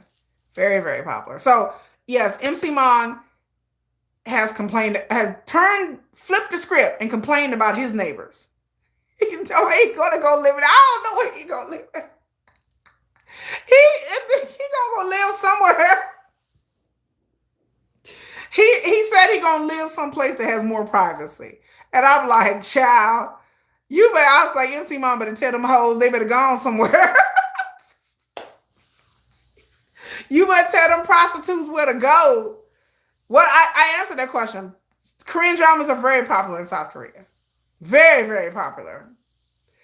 Pretty much that's what everybody watches, besides variety shows. But yes, MC Mong said he moving. He complained on his neighbors about it. He accused his neighbors of spying on him, allegedly. He like, they spying on me. I'm like, well, you know what? Stop having them hoes over. Like, so yes, that's what happened recently. So I'm like, yeah, he gonna be up in the mountains soon. I don't know. So I will keep the 100 story is fascinating to me. That again, I said it before last week. I ain't seen no protest trucks. I ain't seen no damn funeral wreaths. I ain't seen nothing. For all of this drama that's going on, are people claiming that people aren't getting paid? All of these things that are going on, I ain't seen one damn protest truck. I was like, you would think that they would, And then CBX got their own issues because SM want their money. SM has seasoned their assets. SM ain't playing. They really want their money. What about the USA? K-dramas are very popular here. And they because of Netflix. But yeah. So that's what happened. Speaking of SM. So NCT Wish is very popular in South Korea. NCT Wish is very popular. They're a boy group. They're a group that actually Boa she helped form that group and used to produce the music for them when she was with SM. Boa's not with SM anymore. So, and there's rumors that Boa is going to go back and work for Isuman. That's the rumor. So NCT Wish, they're coming out with a new, they doing a comeback. So they have a new concept, which is kind of like this Prince concept, like they're princes, right? So they had a fan meet. So at this fan meet, they gave out at the door, they gave out free things. So they gave like this little gift bag and had little stuff in it. And then inside the little bags, there's a ring box with a ring in it, and it looked like a pearl ring. Yeah, he's coming back. Yeah, no complete calls about that. So they gave everybody's little, fan meet, which I didn't know they was giving out free shit at fan meets. I was like, they giving out free. Like, K-pop fans are so entitled because, again, I didn't went to see many of bands in my 20s, and I ain't get no free shit to show up at a concert or a fan meet or autograph signing. We didn't get nothing. I didn't been to autograph signings before. I ain't get nothing free. So they got this little bag, little gift bag, and it had like this box, and inside the box it had a ring in it because they're supposed to be princes, so they giving you a nice little pearl ring. Baby, don't. These Korean netizens is messy. Girl, they went online and found that ring. Cause people messy. They went online and they found these rings. And they found this ring, and they found that the rings cost 3 cents a piece, and they bought them in bulk.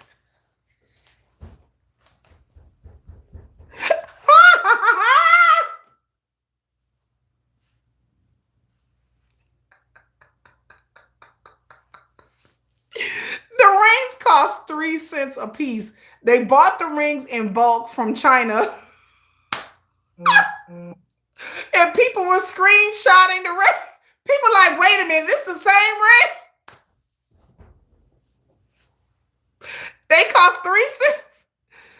Do I like Long Shot? Long Shot is okay. They have a new song. Long Shot got a new song that just came out. I haven't listened to it yet. They're a little too young for my taste, though. But yes, the ring is 3 cents a piece on Temu. They bought them in bulk. So they probably bought like, I don't know, 300-400 of them. And then just put them in a... I am serious. I'm going to do a post. And then, yeah, I have to tell you about the future of K-pop articles. I'm going to do a whole video talking about the future of K-pop this coming up week. But yes, Marie Miller, they screenshotted the ring. And they were like, this is the same ring. And it was the same ring. So they apparently bought them in bulk on Temu they were 3 cents USD. 3 cents, not $3. 3 cents, not 30 cents. Yes, like a bubblegum machine ring. So they put them in, so they bought them in bulk. Yes. They bought them, and then so they was going in on SM. They was like, they could have just gave us a bag of candy. They could have gave us some food. No, these fools went and bought a 3 cent bubblegum ring that you get out the machine, put it in a ring box, and they were saying online, they said the ring box probably cost more than the ring. I said, now y'all know they got the ring boxes in bulk too. They talking about all together, SM spent for that gift bag probably about $1 all together for each. They was like, SM, y'all cheap. Damn, y'all cheap. I said, dang, yeah. Yes, the fans was mad. The fans was online going in. They was mad. Yes. They were upset. And then speaking of SM, there is another boy group. I forgot the name of the group. I have to look it up. But there's a boy group that's with SM. I don't think it's NCT. I forgot what group it was. But there's another boy group that they did promotions and they were doing stuff like that. And then fans were wondering about like the promotions that they did and the video footage that they did. Fans were wondering when the group was going to post it. So the boy group did a live. Like I said, this is not NCT Wish. This is another group. So this other group at SM did a live stream, and the fans were like, well, where's the promotional photos at? Don't you know that the boy group, the members of the boy group is like, they apologized to fans, and they were like, oh, well, our editor quit. They said our editor quit, and we don't have nobody else to edit the photos. I said, bitch. And the fans was like, wait, what? They were like, yeah, we had an editor, but the editor quit. So sorry we don't have the promotional photos and we don't have the video. So y'all say a prayer for SM. Y'all don't be doing that. SM is down bad. I'm like, damn, SM over here buying 3-cent rings, and they can't even get nobody to edit for. I said, well, at least the members was honest. They was like, we sorry, but our editor quit. I was like, damn, can't y'all hire? The fans was like, well, can't you hire another editor? They were like, we apologize, but we don't know when they're going to hire another editor. I said, y'all pray. Y'all prayer warriors, y'all pray for us. I'm going to need y'all to say some prayers.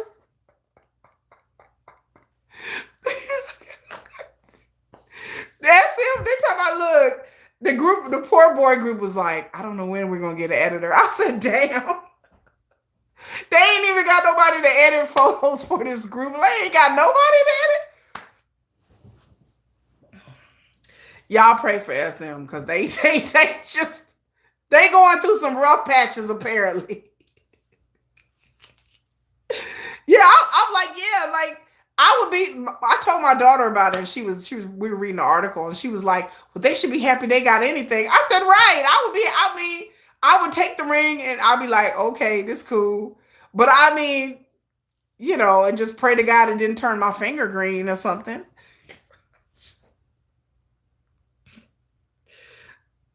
I'll be scared to turn my finger green though. But yes, I agree that they should be thankful they got something. I don't know how many concerts and things I didn't meant to win, get nothing, right? Yes, SM had record profits. I'm like, SM, y'all can't afford to hire editors to edit y'all music, y'all videos, and y'all stuff for the group. Y'all got some 3-cent rings. I said, SM, baby, they like bargain basement bitch. They like, look, they scouring the internet for everything on clearance. Like, what can we give them? We're gonna give them some more clearance. So I thought that was funny. I mean, that's not funny, but I just thought that was kind of sad that like SM seemed to be struggling somewhat. So oh Lord. Yup, 1-cent boxes, 3-cent rings. What kind of people running SM? Shit, nephew. SM been trying to sell this company. Nephew been trying to sell the company since 2023. Like I don't know what's gonna happen with SM because it just seems like they probably shop Temu all the time. Yep, NCT boyfriend rings from Temu, baby. Yes, come get one. I said, yeah, nephew was like, look, I've been trying to sell this damn company. But yes, that was I was cracking. I was trying not to laugh, but it was funny to the people. And I'm gonna put it in the post. I'm gonna put it in the post in a couple of days because I have a schedule where they had screenshotting the rings, and they was like, "What the fuck is this?" They was like, "Is this the same ring?" They're like, "Oh, girl, this the same ring." They was like, "SM, how dare y'all?" I was like, "Child, I'm like y'all better be glad y'all got something."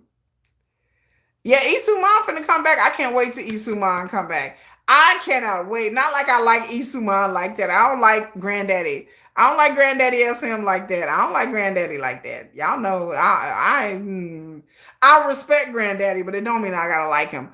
But you want to see this ring, baby? Hold on, let me see. It was a cute ring though, Marie Miller. Yo, it was cute. The ring was cute, y'all. I thought the ring was cute. Okay, hold on. NCT Wish. Hold on. Wait a minute. I thought the ring was cute. I thought it was cute.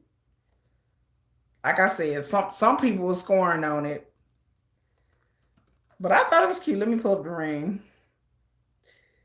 Let me see if I can find it. Oh, they bring the to fans. Let me see if I can find it. Let me see if I can. Hold on, y'all. Hold on. Let me open up the image in a new tab. Let me see. Why is my computer acting really weird? Okay. Let me see. Let me see. Da, da, da, da, da. Let me see. There was one idol that also gave their. Let me see if I can find a bigger picture. Let me see, cause I found the picture. Let me see. Let me see. It's all right.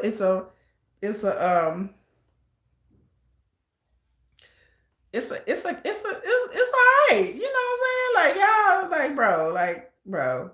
They was hating on it. Wait a minute. Okay, I got the picture, y'all. Hold on. Okay, so this is the ring. Let me hold it up. See the ring, y'all? So that's the ring. And that's the ring box. So it's all right. I mean, it's supposed to be a pearl ring, but again, it's 3 cents. It is cute, but you know, it's cute. So that's the fan with it. The fan was like, look at the ring. But yeah, somebody looks cheap.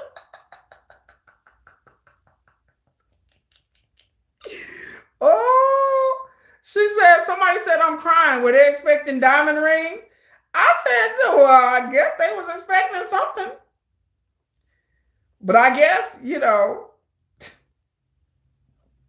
I was like, were they really expecting real pearl rings? Because I'm like, right, what do you expect? I guess they was expecting, it looks like something from Toys R Us, right? Or out of one of those vending machines. You put the quarter in and you turn it and crank it and the ring come out.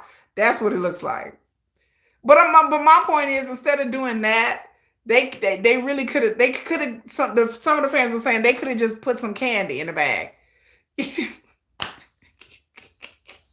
They could at least got that. They could at least got a $3 ring. They got a 3 cent ring though. 3 cents.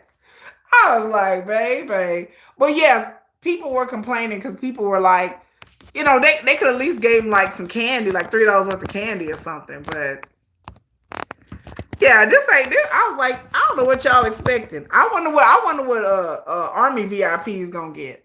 I was kept thinking. I said, I wonder what them BTS VIP bag look like. That BTS VIP bag must be stellar, baby. Yeah, I mean, it's they knew it wasn't real pearls, but people just, I thought it was hilarious though. I was cracking up though. I mean, I wasn't trying not to laugh, but it was funny. It was funny that people online they was really mad too. And yeah, they could have gave some. Yeah, after Valentine's Day candy, some chocolates. Like people were saying, they would have took some chocolates. They said they could have just gave him some candy or something. I said, well, whatever. So I thought I was cracking up. The next story we're gonna talk about the baby daddy story. Baby, let me tell you. So there was a story that I put on a post on my channel about the baby daddy story that broke all over Korean media. So apparently in Korea, they said there is a K-pop, a K-idol singer. Now people have tried to dissect this. I don't know if it's a translation, but it said a K-idol singer that allegedly had a child with somebody in 2022. And they said that this person had a child out of wedlock and he wasn't married to this person. And apparently this person's been paid.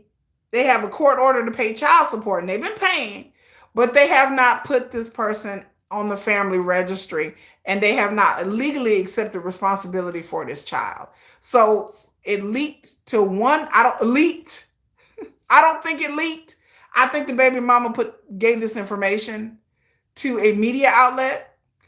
And I think this baby mama is trying to force this person's hand into signing this kid for the family registry, which I can understand why they wouldn't want to do it. Because the moment this person signs the kid over to the family registry, it's easy information that the media can look up and see who's the father, who's the mother, and who's the child. This has happened before to a K-drama actor. He got into a kerfluffle, I think in 2024 with his baby mama, and it was in the public. And he wasn't in no movies. He almost lost his career. He went on like a hiatus for over a year. So yes, this is the type of thing that could ruin someone's career, There's been a lot of speculation online as to why this baby mama would leak this information now. I said, well, maybe she's been trying to get him to sign it for a while and he hasn't signed it. And maybe this is her way of pushing him and forcing her hand.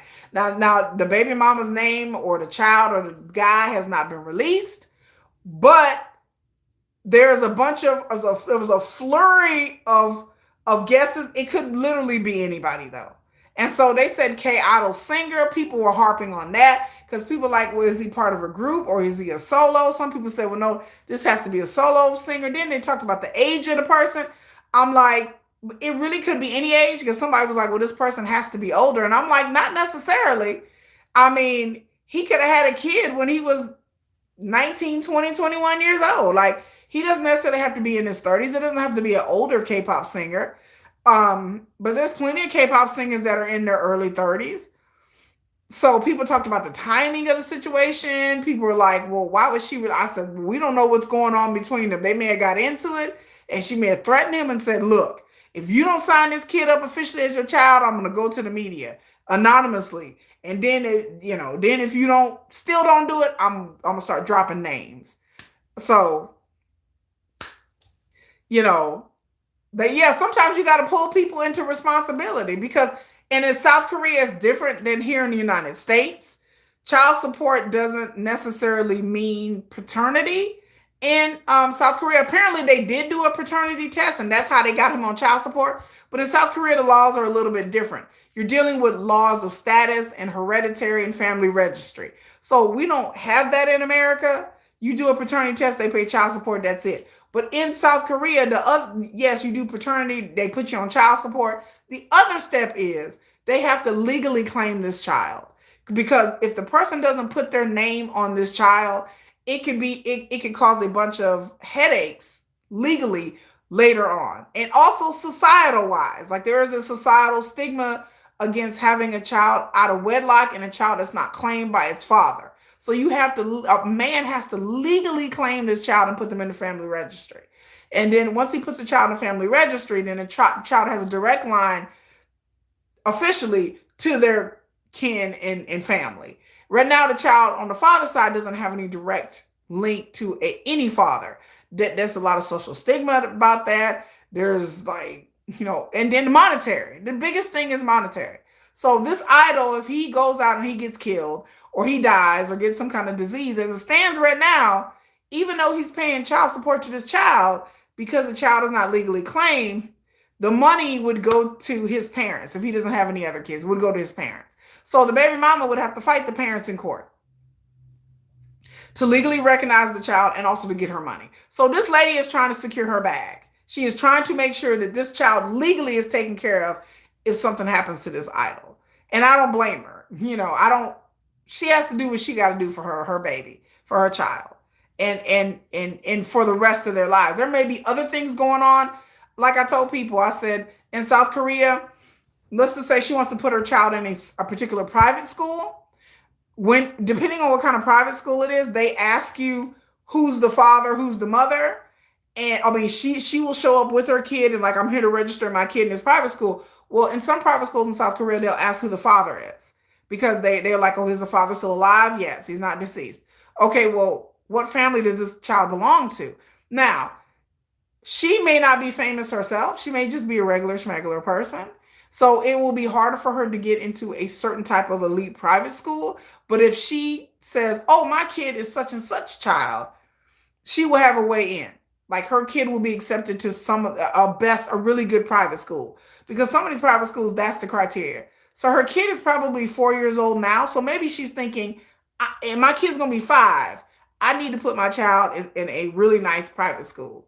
And so I can't get in unless this child is legally claimed. And so, or like I said, the other situation could be all of those. Because she just wants her child to be legally known to this person. The U.S. government wouldn't do that because in the United States government, even regardless, if you have paternity, you're the next of kin. You have paternity, you're the next of kin. Like the paternity is pretty much established. There's no family registry in America, but you're the next of kin. So if the person dies and they don't have the oldest child, they'll get their money. It doesn't matter because they, yeah, as long as you got a birth certificate and all that. But this dude, from what I know, he's not signed. He wasn't on the birth certificate either. So that's the other problem as well. So there's nothing legally tying this man to this child. Who do I think it is? I don't know. It could be anybody. It literally could be anybody. But I said before, and I will say it again. When we talked about the Becca Boom thing and how YG was asking her to abort her child, I told you there are idols out there, male idols that have had children out of wedlock. He's not the first. He's not the last. There's been actors, been K-drama actors. There are idols who have had children out of wedlock. There's idols that have gotten women pregnant out of wedlock, and they have gotten rid of the pregnancy or paid the woman to have an abortion. Paid them off. Like, get rid of this child. I'm going to pay you. There are plenty of idols that have been caught over in the past 5 to 10 years that they've been found out because the ex-girlfriend is mad or whatever, that they've asked women to have abortions. It happens. And so because, it's just human nature. So there are plenty of female idols that have had abortions, that have like, oh, I need to take a little break. And they went out and had an abortion. And so because they don't want to ruin their career.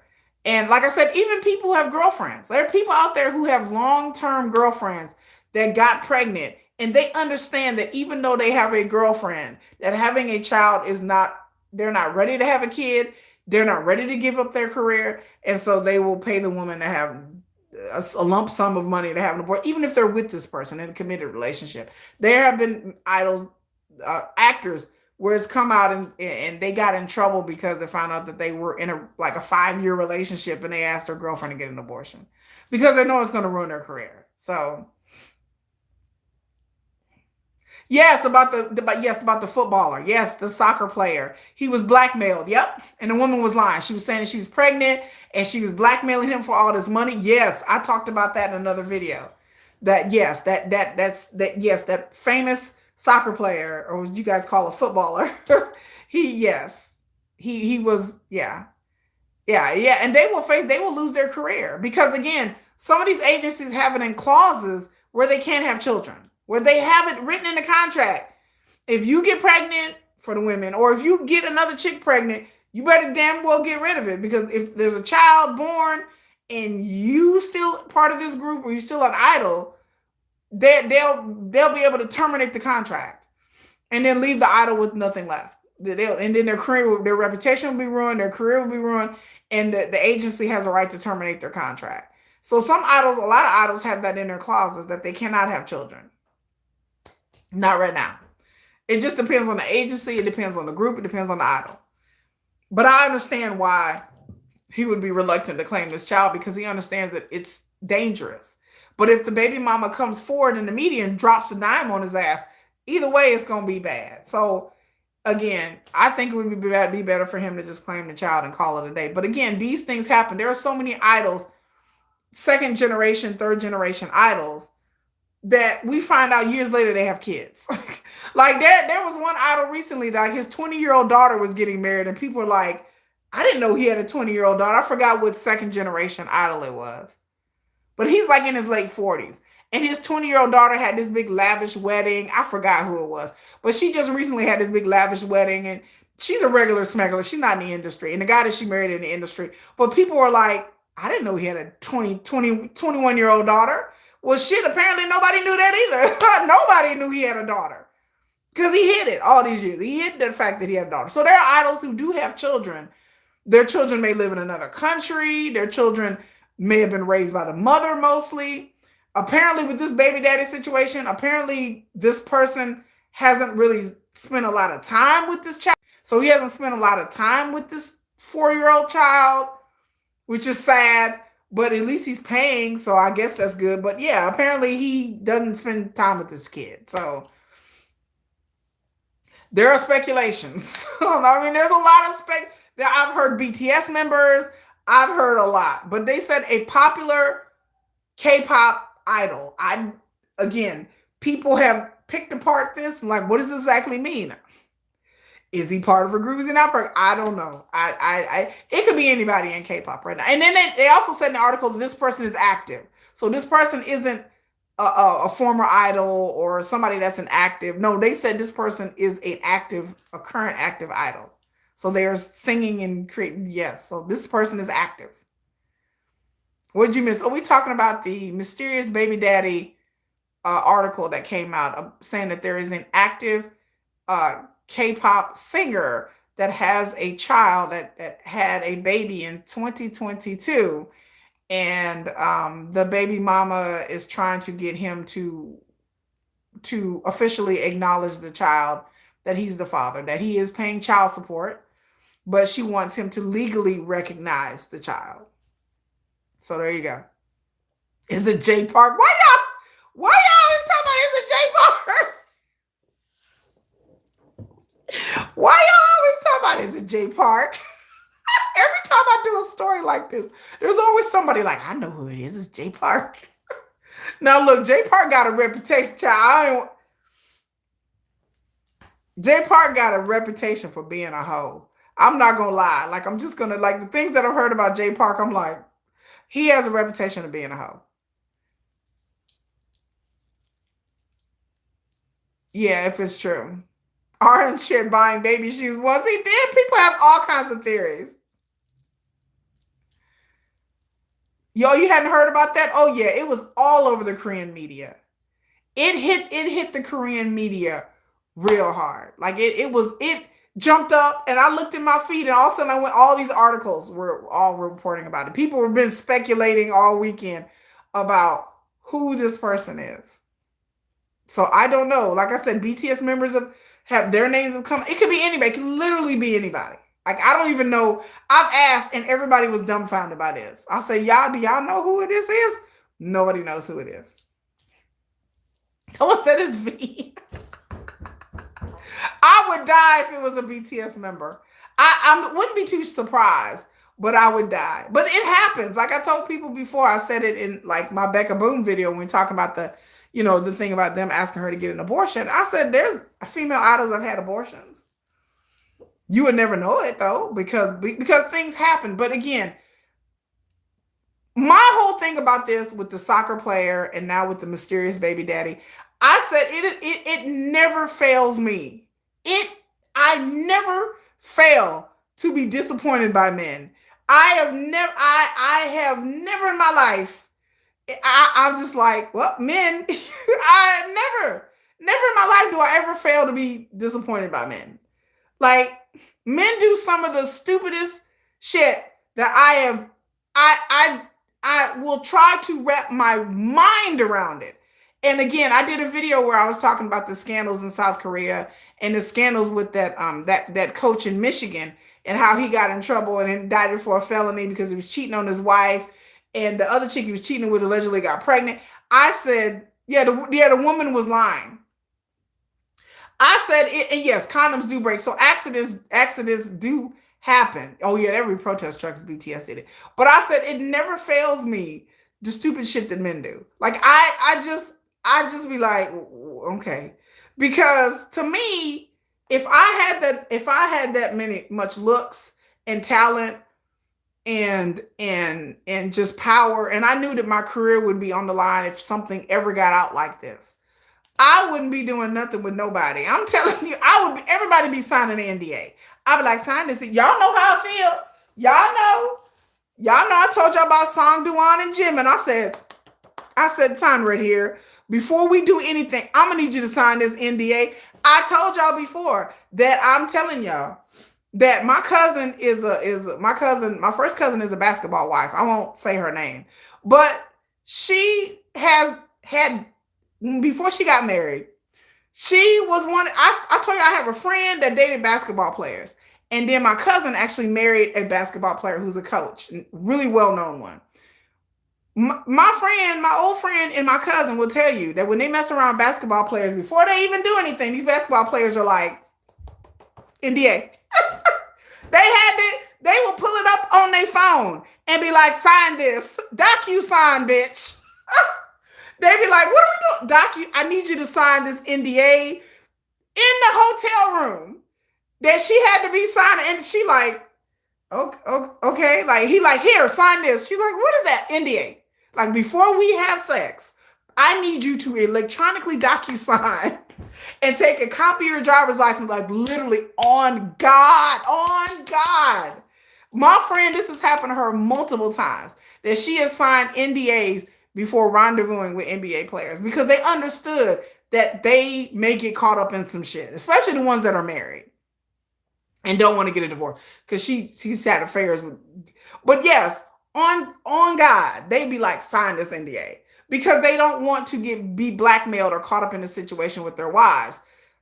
If I was a K-pop singer, I wouldn't mess around with nobody unless somebody signed an NDA. I wouldn't even kiss you. I would be like, before I kiss you, man, I need you to sign this. So I'm like, here, electronically, NDA, DocuSign, right here.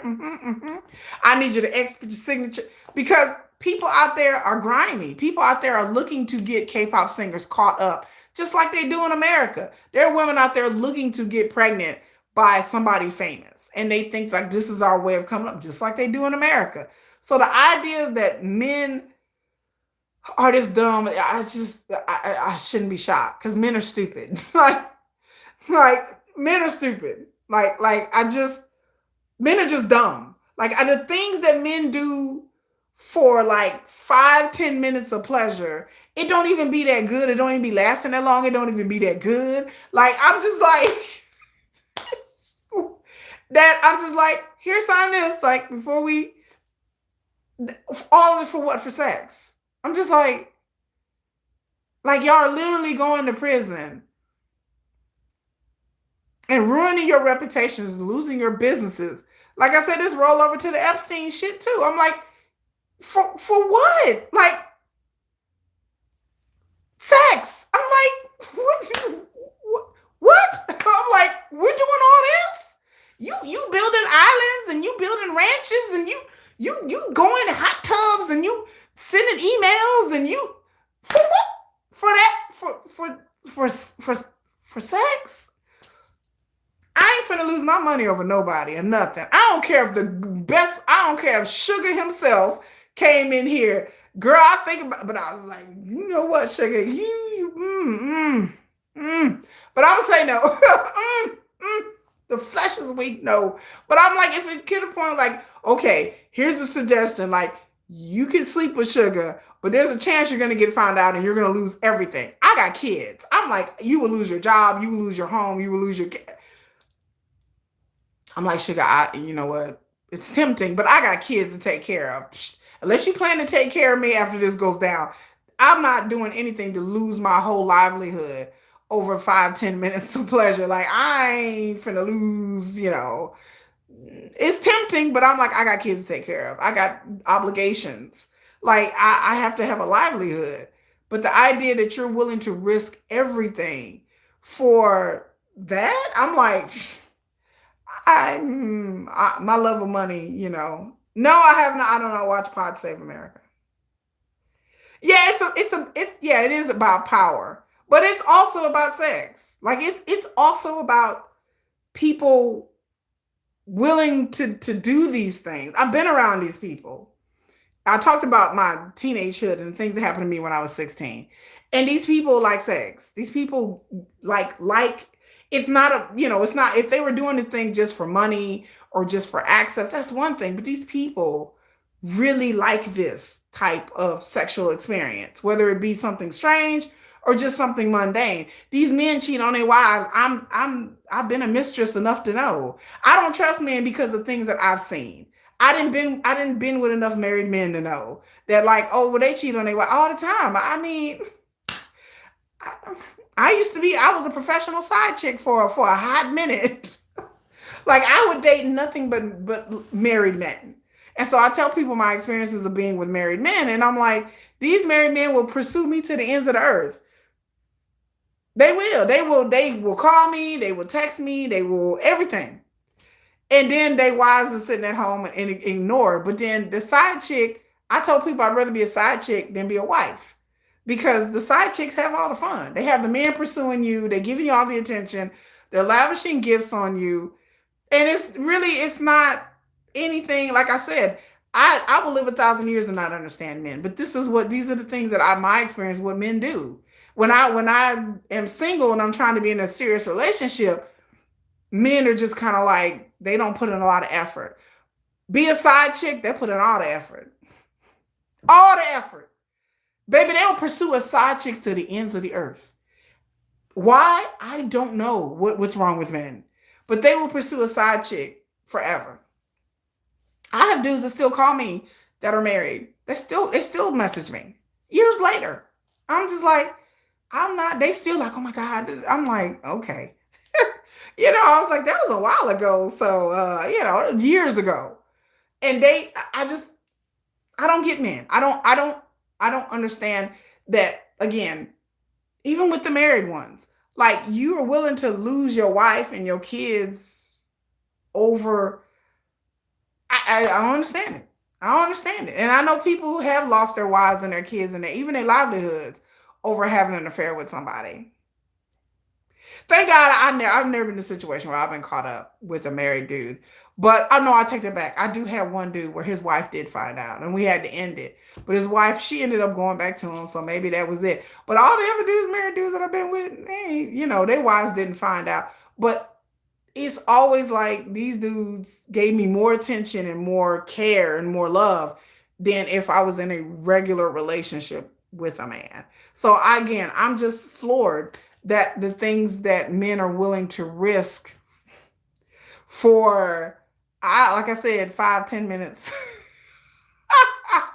They chase something I don't have. I don't understand that thrill. I don't chase nothing. I don't even chase my liquor, V Marie. I don't chase nothing. Here's me chasing. Oh, I'm tired. Hear me. Oh, okay. Like, I can't even like pick up the phone and text people. Like, I don't want to text a man. I don't want to pursue anybody or anything. Like, I'm just like, I'm over it. After like a minute, I'm like, I'm tired. I'm tired. I'm tired. Like, I'm tired. Like, people be like, why didn't you call me? I'm like, I got shit to do. I'm tired. I'm tired. I got shit to do. Like, I don't have that level. I don't understand for somebody who doesn't have that level of energy. I'm like, and I know some women out there who are married, and not just men, but I know married women out there that will chase after men. I don't understand it. I don't understand that married women do it too. I'm like, why? Like, people like to chase for what? I'm a chasee, not a chaser. I like to be pursued. I don't like to pursue. That's just my DNA. My DNA is, I ain't chasing after no man. I lose interest really quickly. I don't have that level of stamina. I get bored easily and disillusioned real quick. I'll be like, I'm one of these people that will like you a lot in the beginning, but then after a while, I'm like, I'm a sometimey bitch. Like, you never know what you're gonna get from dating. One day I'll be like, oh my God, I really like you. The next day I'm like, well, I'm really rethinking some things. And then next thing you know, I like you, and next day I don't like you anymore. I'm like, I'm kind of over it now. I'm like, I thought you really liked that dude. I'm like, did I? They'd be like, oh shit, here she go. Like, she over it in a couple of days. A couple of days, I'm like, well, I'm over it. I'm good. Right, he can keep it right. V Marie, you can keep it moving. I don't have time I don't chase nobody. So the fact that these men are really like out there doing things, especially as a K-pop singer. Again, a K-pop singer can basically have any woman they want to.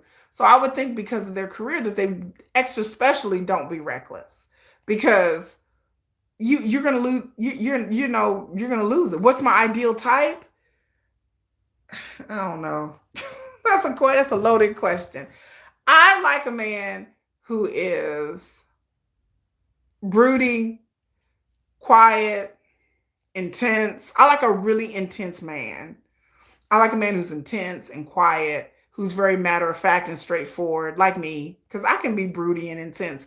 Like, that's just kind of like me. But then I like a man who I don't have to tell him to do shit. He just does it. Like, he just takes care of things. And I like a man who will chase me and pay lots and lots of attention to me.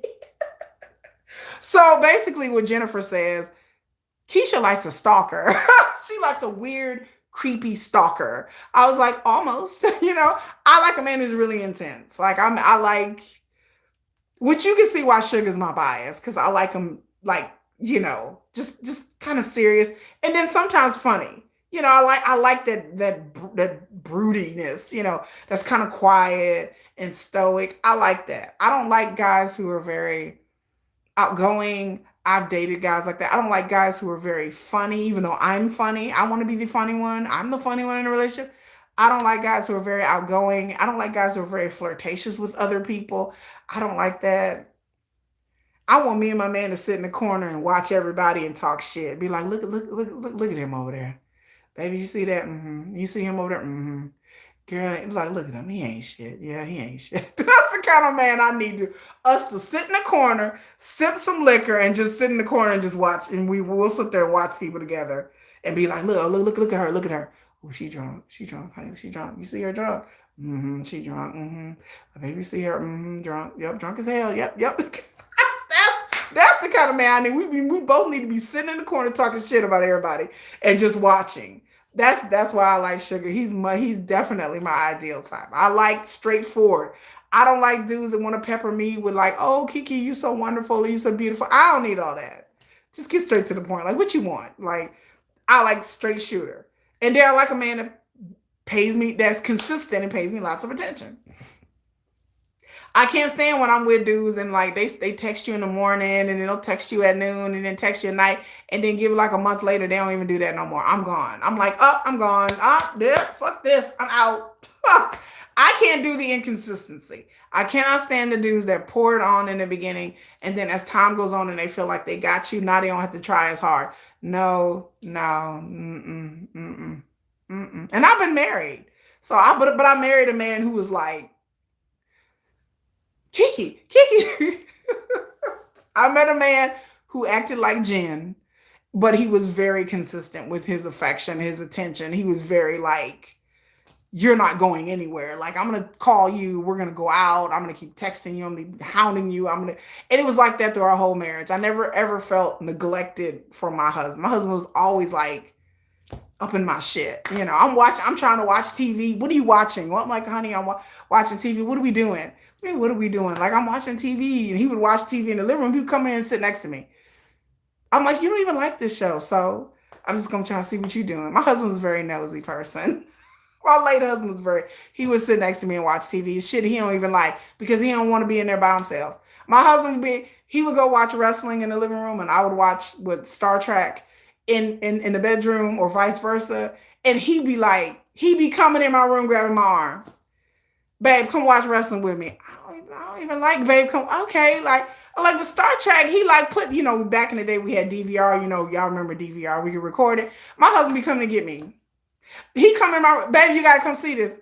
Okay, what Stone Cold Steve Austin did such, okay, honey, I'm trying to watch Star Trek. No, come see. Okay. I'm okay, baby, I'm coming. Like, that's him. That was my husband. Come see. Next thing you know, come see is me sitting on the couch next to him. Look at this. And I would look and be amused because he was very animated about whatever he was watching. And he would be like, well, you see this. And I would just sit there and just be like, okay, I'm going to placate him real quick. And then after I'm like, are we done with this? Oh, let me go back to watching my show. Because my husband didn't like, he's like, I don't like being out here by myself. I want to come watch whichever you watch. And I said, oh, God. And sometimes I'd roll my eyes, but I understood that my husband was like, we share life together. And so we should be, and I like that. I don't like a lot of separation. I don't like that. Cordis or long shot? I don't know. Don't make me choose, Erica. Don't make me choose. Can I just have both? I like Cordis. Jen said idol shouldn't date people, and people did not like that. Oh, yeah, my husband wanted company. He was like, my husband never wanted to be by himself. He was like, I don't want to be by myself. He's like, what did I get married for? I didn't get married for to sit in the living room and watch TV by myself. He's like, if I want to do that, I would have stayed single. And that's my attitude. I was like, if I want to do single shit, then I'm going to be single. I'm not going to be in a relationship and feel like we're not together. And I've had that issue in my last relationship where I dated somebody for 6 years, but I felt like I was in a relationship by myself because that's just his personality. And I should have never spent 6 years with that person. But there you go. But yeah, I like a relationship where there's a lot of close. That's my ideal type. It's somebody that we're best friends, and we actually like to be around each other. Me and my late husband, we actually like to be around each other all the time. We were best friends. We enjoyed a lot of the same things, and that's the kind of relationship that will work for me. But again, like I said, I don't understand these men, so I don't know who the mysterious baby daddy guy is. I couldn't tell you who it is. There's too many people. It could be. It could be anybody. They could be in a group, not in a group. They could be. I mean, they're still active, so they could be third generation, fourth generation. I don't know. So I thought I found the story and I giggled because I thought the story was very amusing, and the fact that the internet exploded, and I was like, y'all keep speculating. So people are gonna keep speculating, and we'll see who it is. But I don't know. V Marie said, I want a man to have his own life and let me have mine. We can do things together, but please. But yeah, I did. V Marie, we would have our space. Like me and Jennifer used to go out and just hang out and kick it and leave my late husband at home with the baby. You know, we would just go. We were gonna hang out and do things. You would pick Long Shot over Chorus. I gotta hear this Long Shot album first. Yeah, my husband liked me as a person. He really did like me. I not liked him as a person. You know, it's Taehyung. Oh no, God. We talking about Big Bang Taehyung. Which Taehyung we telling them? We talking about. Jasmine said time will tell. I have to go listen to this Long Shot. When I get off this live stream, I'm gonna go listen to this Long Shot album and watch some more of their videos. But they did come out with a song called FaceTime that I absolutely positively love. I love FaceTime. That FaceTime song is such a R&B groove that I like. I was like, I was like, hey, it reminded me of like 90s R&B. Oh, you talking about Taehyung from Big Bang? He married. I don't know what it's called. I got it on Amazon. I like it because it's purple and it has a knot. And I have a big forehead, so I got to try to cover that shit up. But but thank you. I had to cover the forehead up because I like 5 head. The album is fire and the mixtape. Oh, okay. No, that's all right. Katya, it's fine, girl. But yeah, I have to listen to Long Shot and listen to Chorus and see. But FaceTime was great. FaceTime was good. Was a good song. I liked it. It was like a 90s groove. It took me back to when I was a teenager. I was like, oh, this is I like FaceTime. So, but anyway, that's the baby daddy mystery. The next thing we're gonna talk about is Cat's Eye. So Manons. I have a whole video coming out about Cat's Eye and Manon and my deep thoughts about the situation, about the fandom.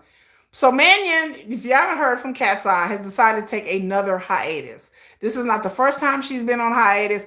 The company issued a statement first saying that due to health issues that she was going to be out. Manon has came out today or last night and refuted what the company said. She said her health was fine.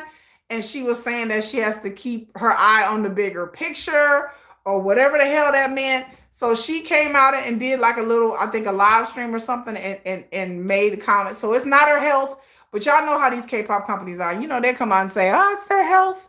They're not feeling good. Oh my God. Like, I didn't believe when I read that statement, I posted and I said, I didn't believe that it was her health.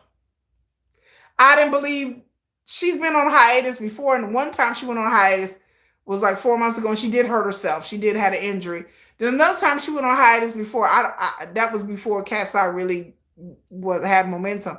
But yes, the Manons is on hiatus yet again. And I have no idea. I have no industry insight as to why. But I did do a video today explaining about the fandom and the reaction from the fandom. And it's been pretty, it's been pretty, they've been wanting her out. Somebody said that. They said, that she did a short film with a friend and people said that they would possible the reason. But I'm like, that's not, what kind of, first of all, I had questions. I said, what kind of short film is it? Second of all, I would think she would know better to do something that they understand the terms of their contract. I think she would ask first before she would go out and do a short film. That it would be something she would ask management. Like, is this something I would be okay? If she didn't do that, then she's just dumb. If she went out and did this and knowing that this is going to violate her contract, then she would. And then I was like, a short film, what kind of short film? Then I was like, did they pay her for the short film? If they didn't pay her for the short film, then I don't see how that would really be an issue. But again, depending on the content or the context of the short film, it might be an issue. So I don't know what kind of short film it is, but I would think that if you're doing something like that, you would ask, like, is this okay that I do that? If she didn't ask, that would be completely dumb. Um, yeah, I don't see how that would necessitate a hiatus either. You would just discipline her and tell the people who did the film, don't release the film. Be like, no, you can't release this film or we're gonna sue you. And then they would not release the film. They'd be like, we're gonna reshoot and give it to somebody else. Like, you know, it would be dumb. It'd be really dumb. Oh, it's like a 5 minute film? Oh no, no, I don't think they would put her on hiatus for that. Oh, it said that she didn't. She may not receive permission, but I still can't see an agency putting her on hiatus for that. It's hard. It's hard. She is. I talked about in the video. She's faced a lot of things. So maybe it's a combination of a few different things. That's even dumber. 5 minute. You're gonna be put on hiatus for a 5 minute film. I'm with you, Betty. Like how the shit? I what? What? And I'm not getting paid. Oh man, come on. 5 minute film gonna get me in trouble. You know.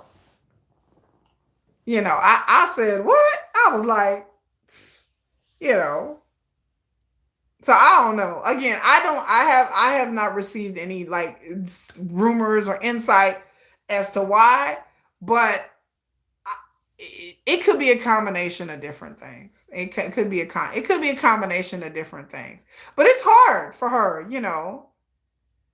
That's why I said I wish they would, but they're not. They're not going to tell the truth. They're not. K-pop agencies, um, they still gonna lie. They gonna be like, oh, it's health issues. When I saw that, I was like, man, whatever. Like, there ain't no health issue. I was like, it might be.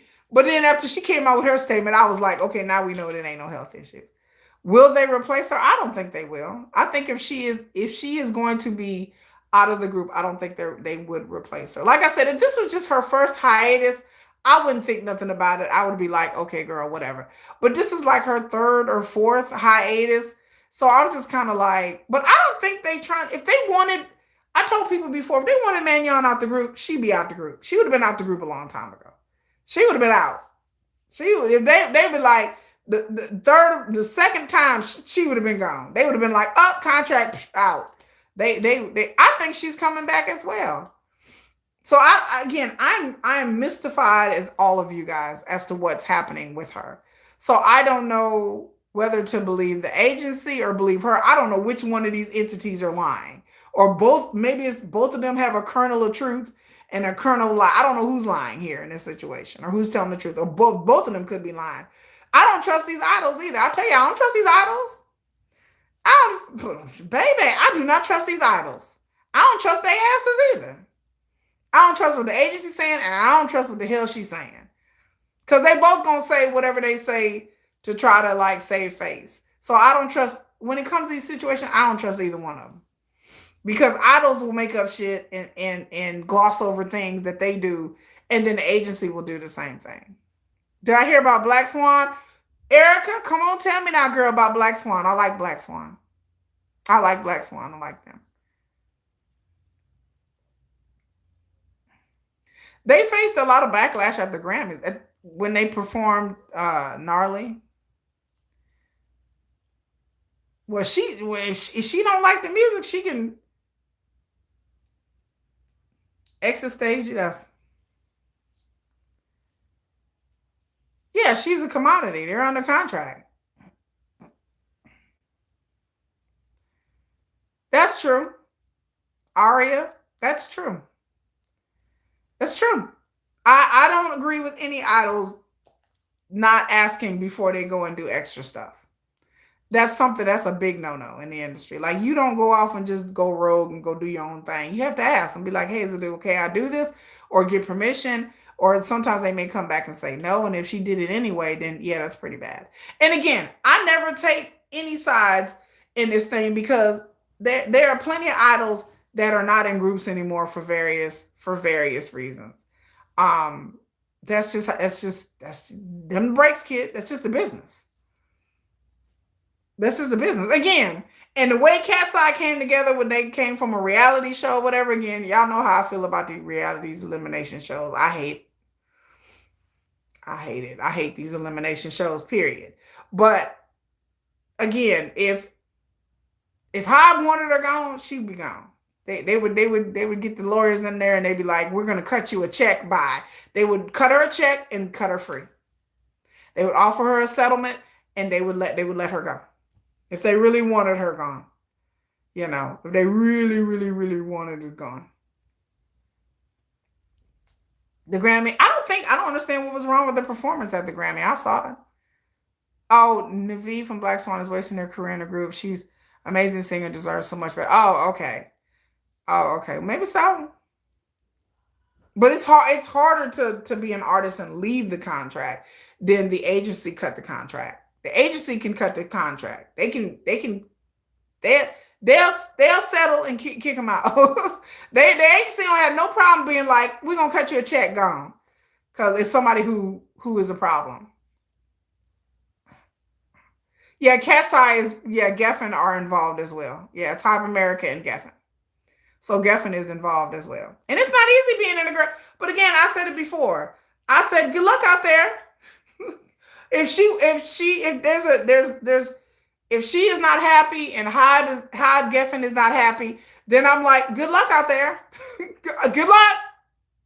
Have fun.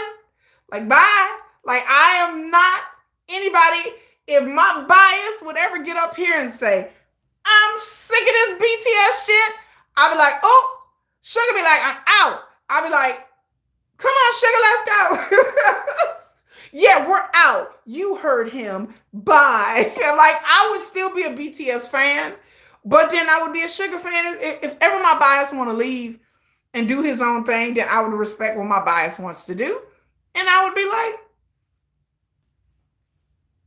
I'm waiting for your next album. I'm still a fan of Sugar. It doesn't change much to me whether he is with BTS or not. He's still my bias. I still go wherever my bias goes. I'm like, okay, or whatever direction my bias chooses to live his life. He wants to quit music. I'll be like, well, you know what? Good luck. You know, like, that would be his decision. To just leave HYBE. If he wants to leave HYBE and wants to leave BTS, I'll be like, all right. I wouldn't feel either way about it. I'm like, well, BTS, what y'all finna do now? You know, like, well, what y'all finna do now? You know, like, Sugar that left, you know, hey, it's fine. Like, I would still like either or. It doesn't change anything for me at all. It's just, that's just the industry.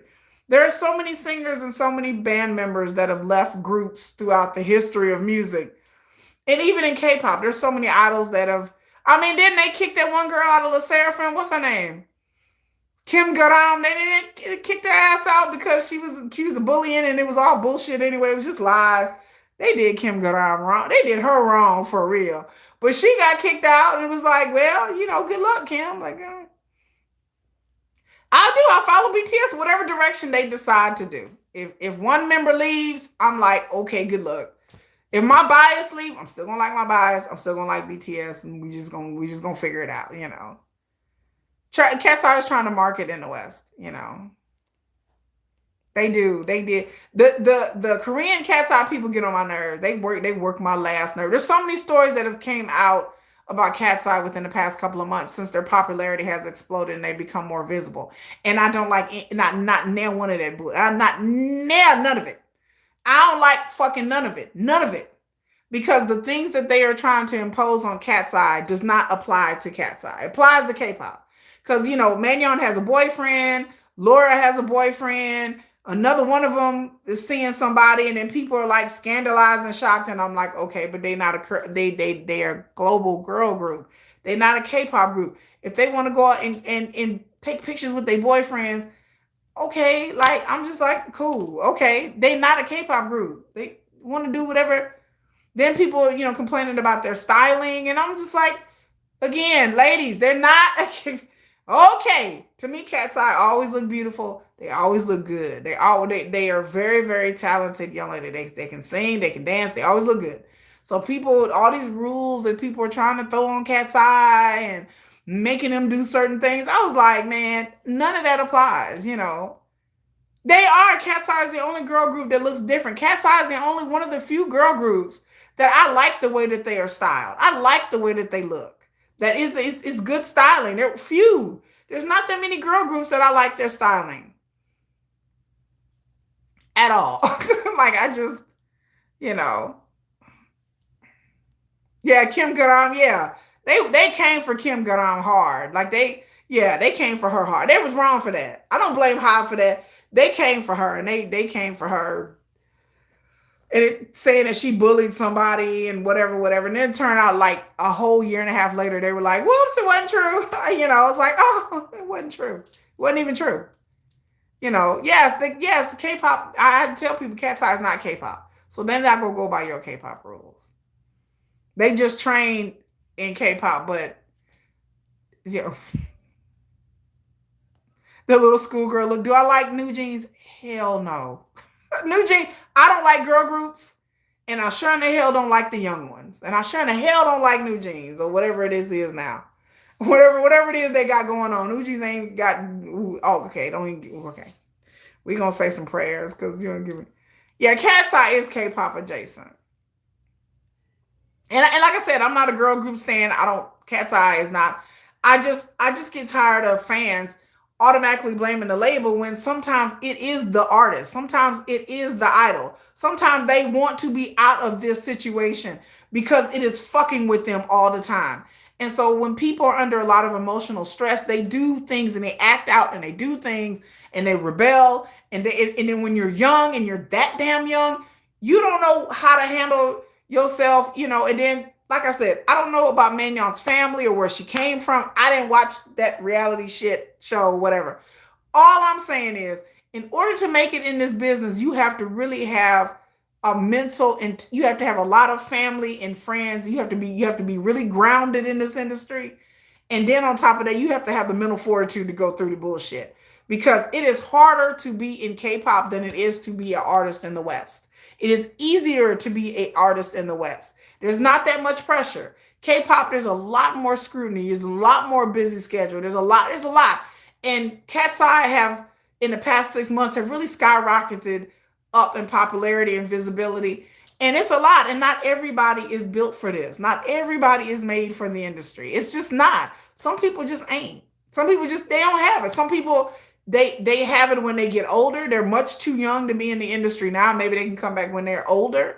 But not everybody is cut out to be in the K-pop industry. It's very, very hard. And again, I don't know about Manon. I don't know I know she's from Switzerland. I don't know how she was raised. I don't know her family dynamics.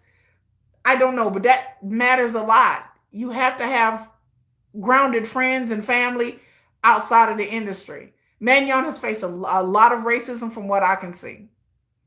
Are you moving over to Korea to work? So I'm going to Korea in September, by the way, y'all.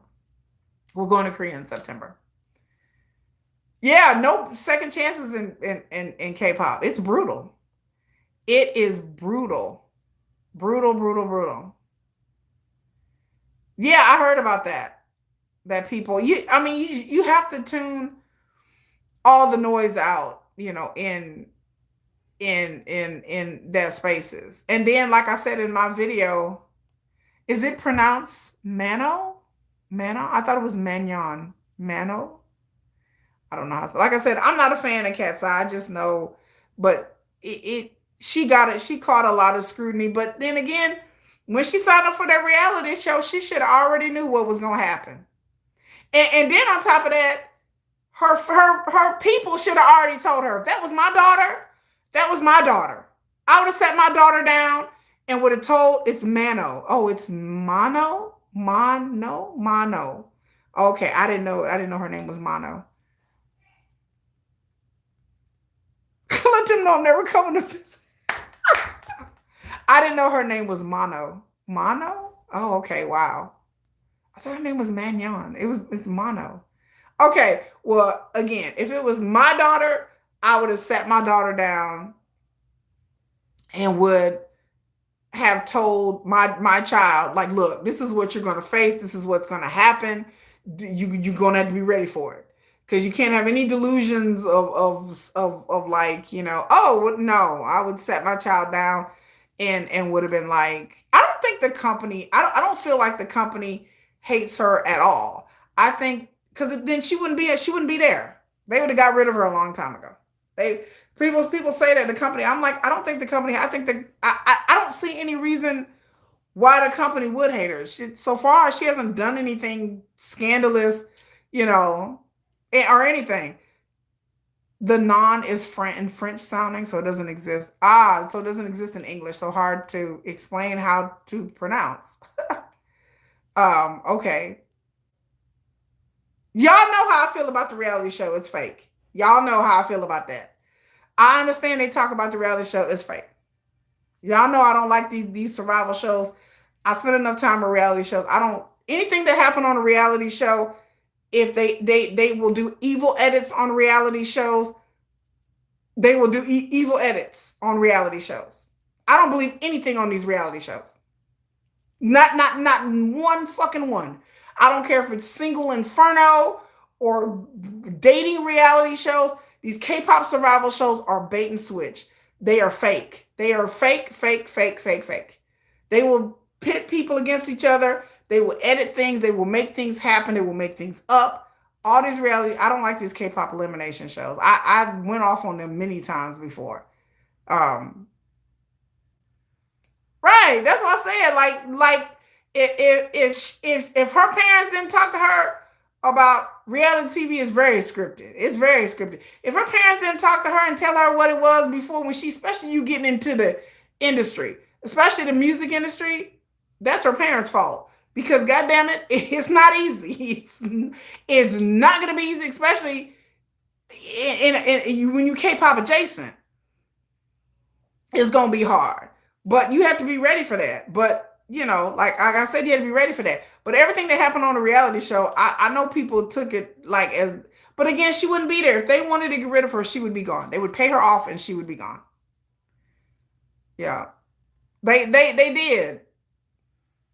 But I understand that she hated from the reality show. The fans need to get over that. It's a reality show. It's not real. It's a reality show. You know. She gonna learn now. She gonna learn today. I mean, it's the industry and the end of the industry that they're getting into. This is not the United States, even though the United States is hard too. But they're gonna be K-pop adjacent. You know, you're gonna get hate. Everybody gets hate in the industry. You sneeze wrong, BTS get a lot of hate. That's just, it is what it is. I mean, it's just like, if she's not ready, prepared for that, she shouldn't have been on the show. She shouldn't. I would not suggest it. I wouldn't want it for my child. I would be like, are you sure? And I would set them down and be real honest with them of what they're like. Baby girl, you know you're gonna go through this, and these people are gonna come for you. Like, you know. I agree, V Marie. I don't think it's HYBE. I think it's the fan and the group dynamics as well. It may be something going on within the group, and they may not be getting along with her. The hate is ramping up now anyway.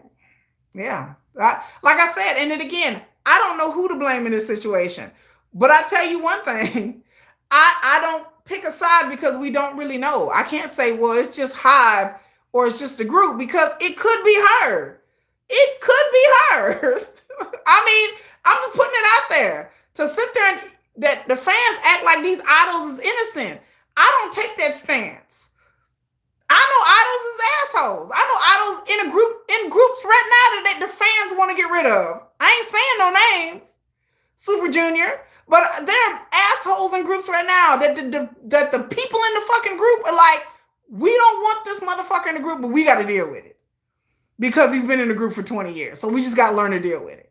So yeah, I'm like, it's not always the group. Sometimes it is the person. Sometimes it's like, this person is difficult and making everybody's fucking lives miserable. Like, we don't know how this person, how she is within the group dynamic. So again, I don't ever choose sides when somebody gets kicked out, unless there's something outside. Like the Kim Garam thing about her being a bully when she was in high school. I was like, really? Y'all gonna kick her out of the group because of that shit? That's a different situation. Or somebody had a girlfriend back in the day, like the situation with the Rise member, about he smoked a cigarette. He had a girlfriend when he was a trainee, And so the fans pressured SM to get rid of him.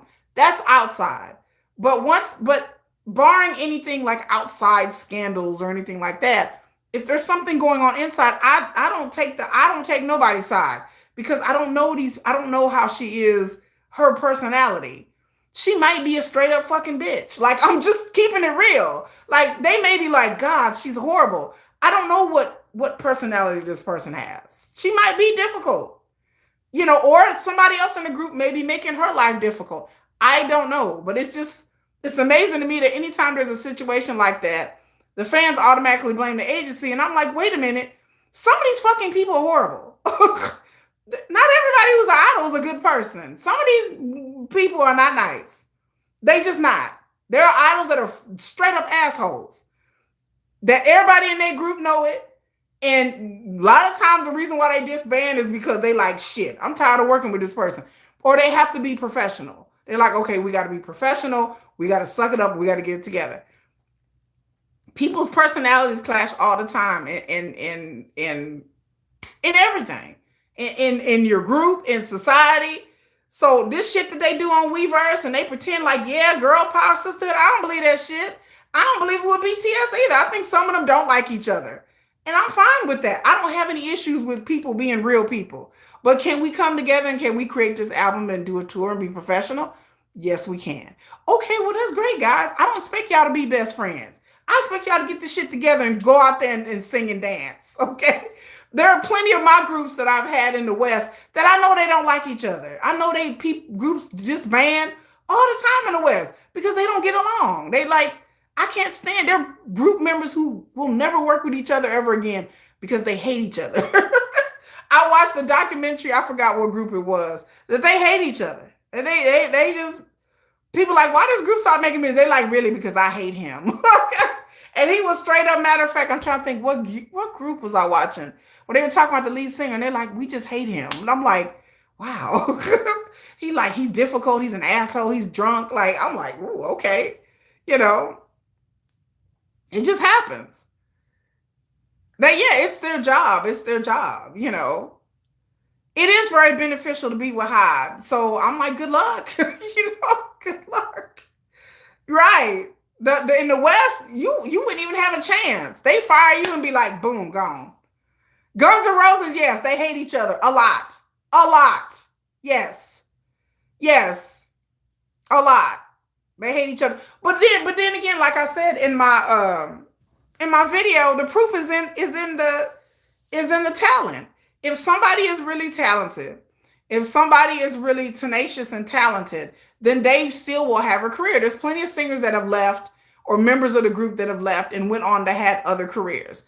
They either had careers in the music industry, they've turned to acting, they've pivoted to Broadway. There's plenty of singers that are not in groups that have pivoted their career to something else or went on to have solo careers. The proof is always in the person's talent. Like RM said, the music speaks for itself. Your talent should speak for itself. But it is hard to make it in the industry without having a big agency to back you. It is very difficult to be out here and go it alone. I mean, you can sign with another agency, and depending on what agency you sign with or where you go, you may be able to make it. And sometimes you have to pivot. There are idols that used to be idols and now are influencers. There's idols that are actors and actresses now because they've had to pivot. So if Manon, or whatever her name is really talented, then she will still make it. She will still make it. But to be with HYBE is an incredible opportunity that nobody should squander and waste. There are so many singers out there that would die to be with a big company and have the opportunities to be in a group situation. So you have to keep that in perspective. But again, you're dealing with fucking stupid young people. You're dealing with, I don't know how old this chick is, but she's young. So young people don't really grasp the gravity of the situation until they're older. Then when they get older, they sit around and shoulda, coulda, woulda. Oh, I shouldn't have did this. I shouldn't have done that. Oh, I shouldn't have.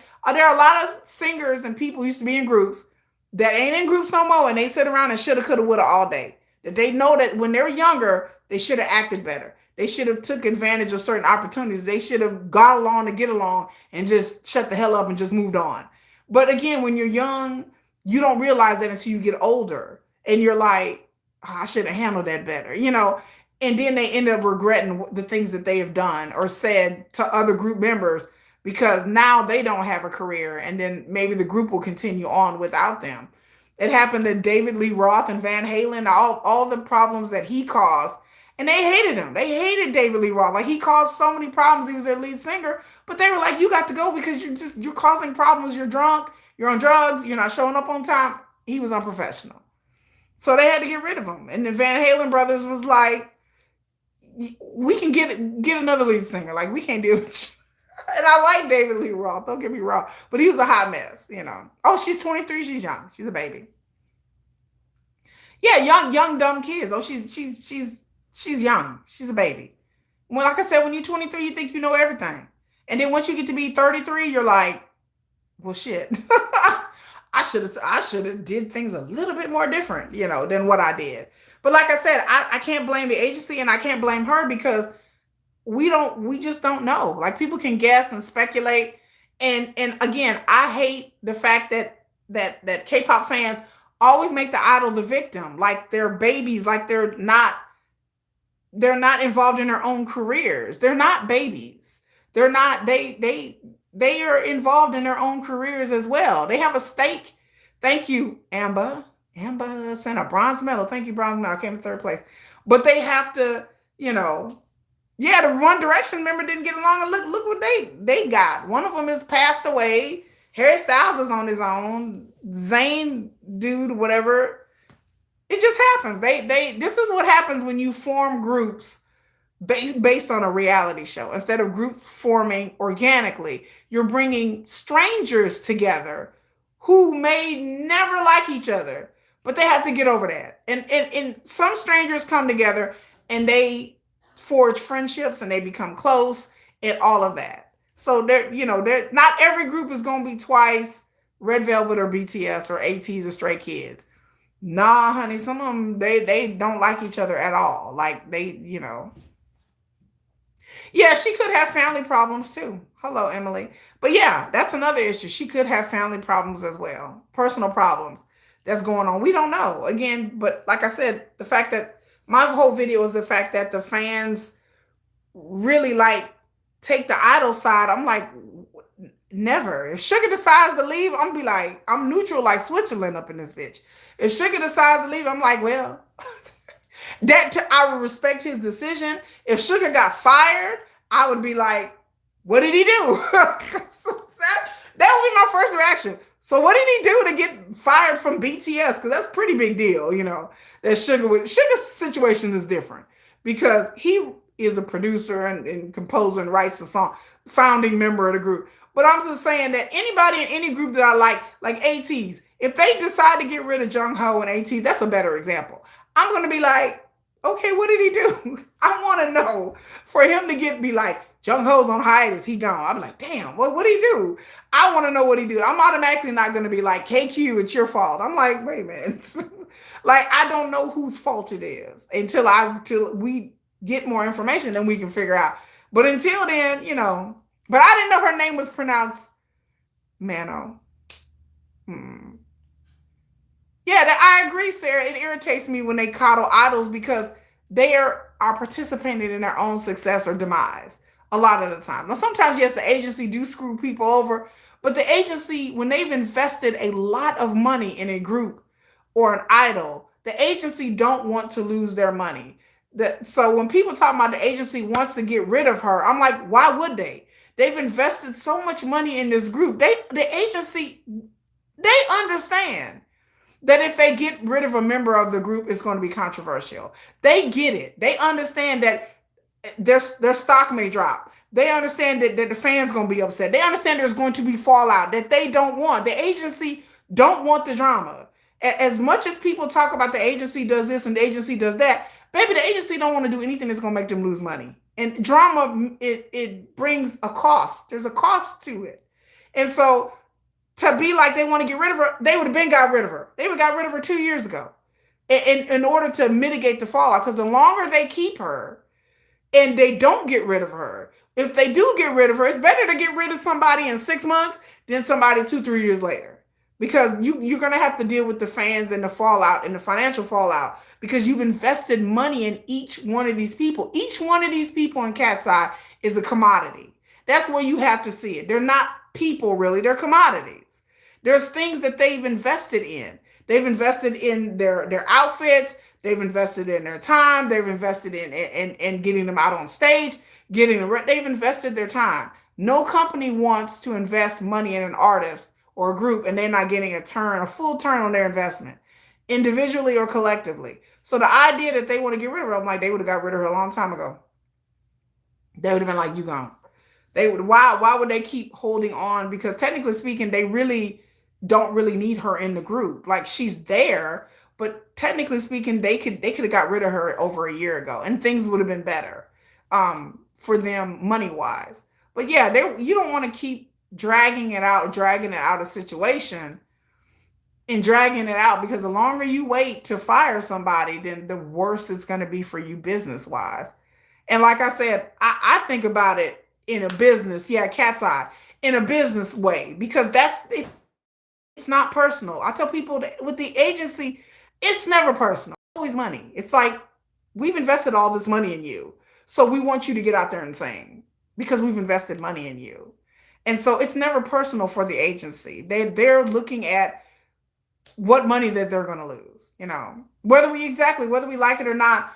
They are products. That's all that they are to the agency, are products. That's it. And that's how I look at idols, in my mind, as products.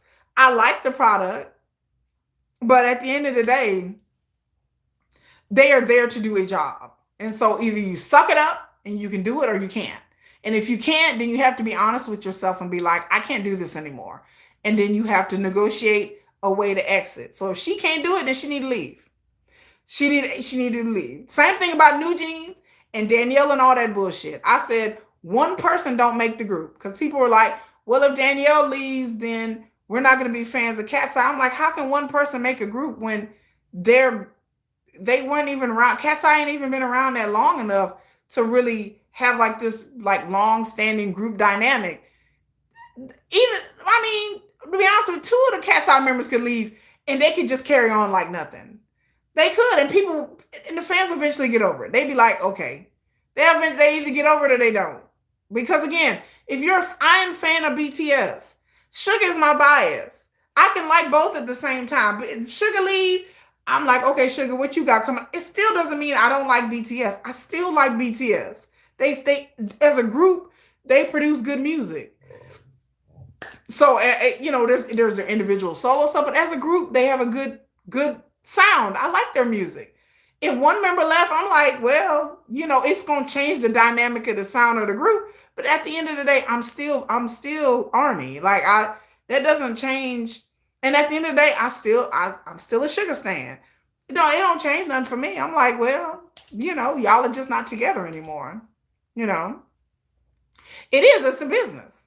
It's IPO and stockholders. That's all they care about. They like, Cat's Eye, we need you to go out here and make this money, honey. What they like, we need you to shake it for daddy and make this money. I need you to out here shake it for daddy. Just get out here. I need you to do some of this and get your ass out there and make this money. I need you to sing some gnarly, some motherfucking Gabriella's or whatever the hell. And then people talking about the music. Well, maybe she had a problem with the music. She shouldn't. Does it sell? Okay. Next question. Is the music selling? Are y'all popular? The music is not even in the realm of decisions for Cat's Eye members. Maybe in the future they'll be able to produce and they will be able to have some say-so. But in this early stage of their career, hell no. I need you to just go out here and do this. I need you to be like gnarly. That's all I need you to do.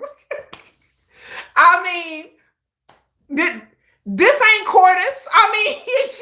This ain't Cordis. This ain't BTS. You ain't gotta. I need you to get out here and be like NewJeans. The sweetest game. The sweetest game. That's what I need you to get out there and do, ladies. Go out. Here's the songs. I need you to come in the studio and lay down these tracks and get the hell out. That's all I need a new group to do. Not every group is gonna be Cordis. Not every group is gonna be BTS where they have production rights. Most of these K-pop groups have no say-so over their music, especially in the beginning. So in the beginning, you understand you're going to be out there singing things that you may not like, that you may not connect with. In time, that may change. But in the beginning, oh well, go cry in a bucket. Okay, well, they don't really like the music.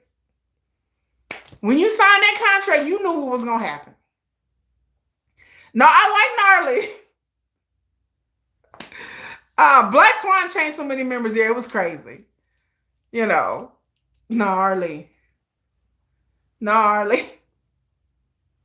And then her health is taking, yeah. It's gnarly. I need you to get out there. They do. They have producing talents. I think one of them produced a song or something like that. But in the beginning, that's just the industry. Like, you're not going to have much say so in your music in the beginning. They are not. Even though they have the talent to do it, to write and produce. But in the beginning, they're not. And that's what you sign a contract for. The contract says right there. You're going to sing this. You're going to get out here and you're going to sing. And you're going to shake it like a salt shaker.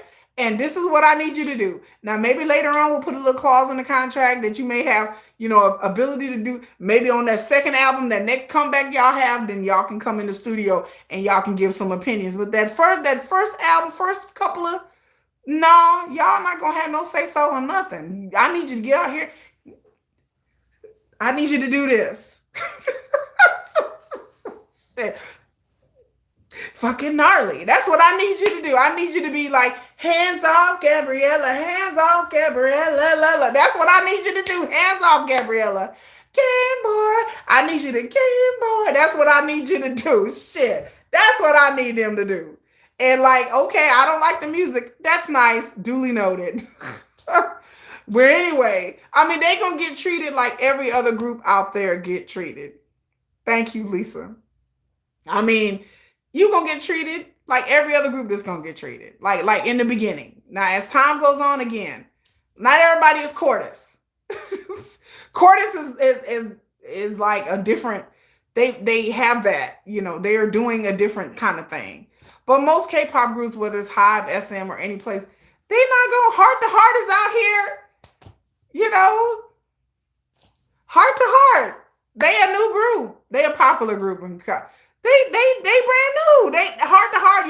Y'all look, young ladies. Y'all gonna get out here and do this shit. Y'all gonna wear them schoolgirl outfits. And y'all gonna talk about plot twist. It's a plot twist. Ooh, a plot twist. Ooh, yep, that's what y'all gonna do.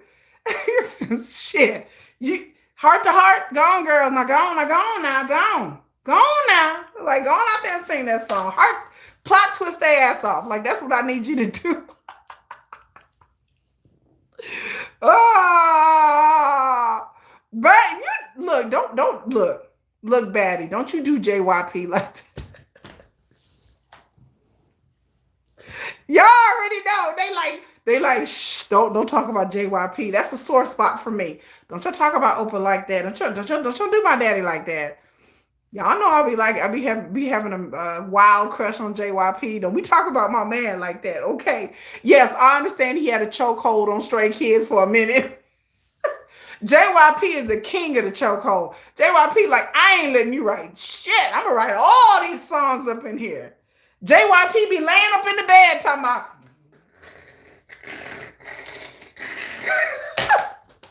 JYP in his sleep writing songs.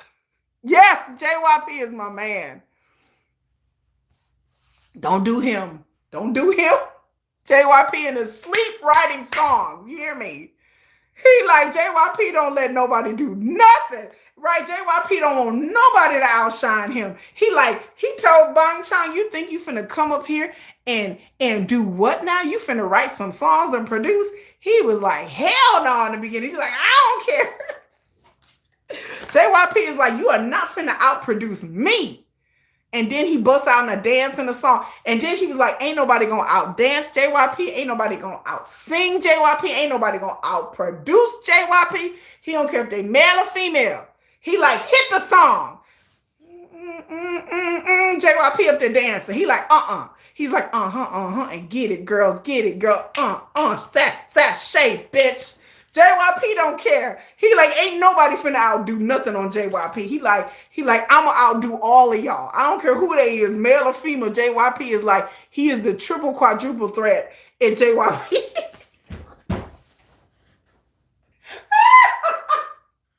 the quadruple.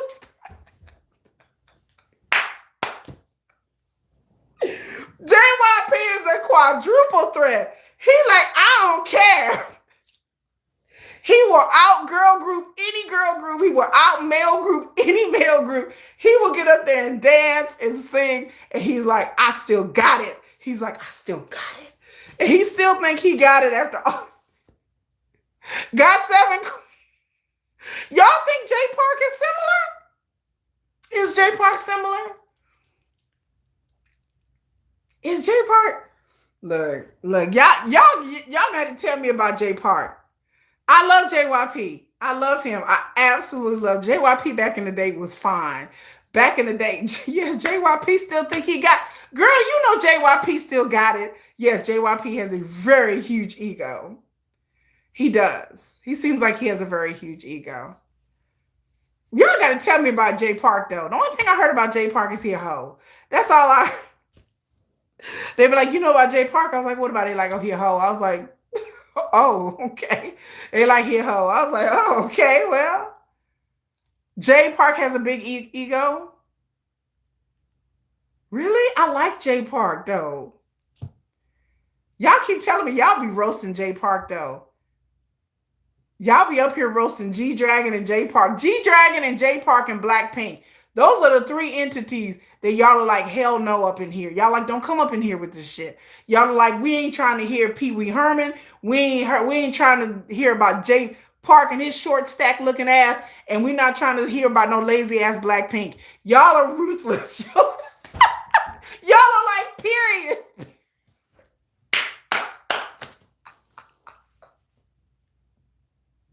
Y'all was like, J Park, if you don't get your 5'2" looking ass up out of here, y'all are like, period.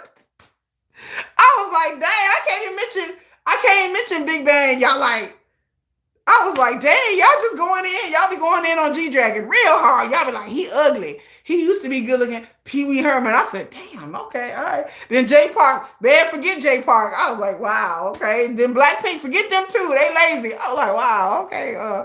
You have issues with. I read J Park's comments about BTS. I did read his comments, but yes.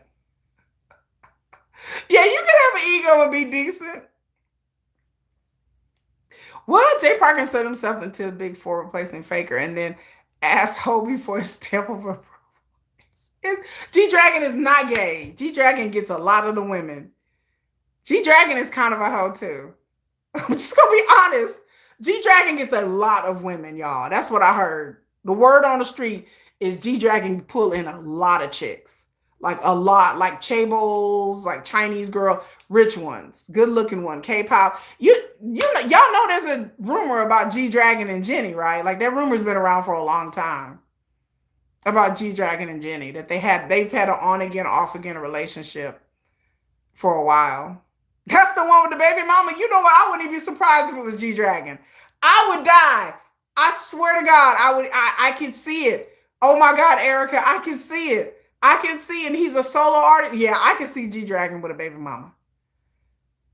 Yeah, G Dragon's had a lot of relationships. And yeah, they're not too secret. But I heard about Jenny. Or he could be bisexual, that's true. But I heard the G Dragon. Every time I heard about G Dragon, it's him and women.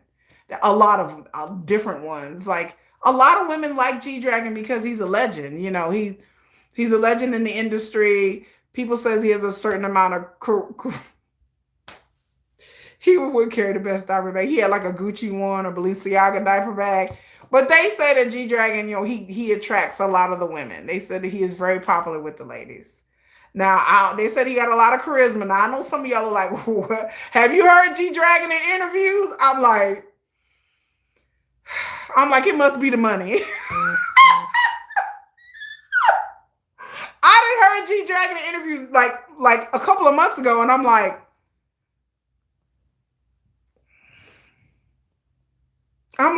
what? I'm like, it must be the money. Cause I'm telling you, oh, not me for the longest time. Not me, Kiki. I was like, wait a minute. Because I'm telling you, I listen to him in some interviews and he's like, I'm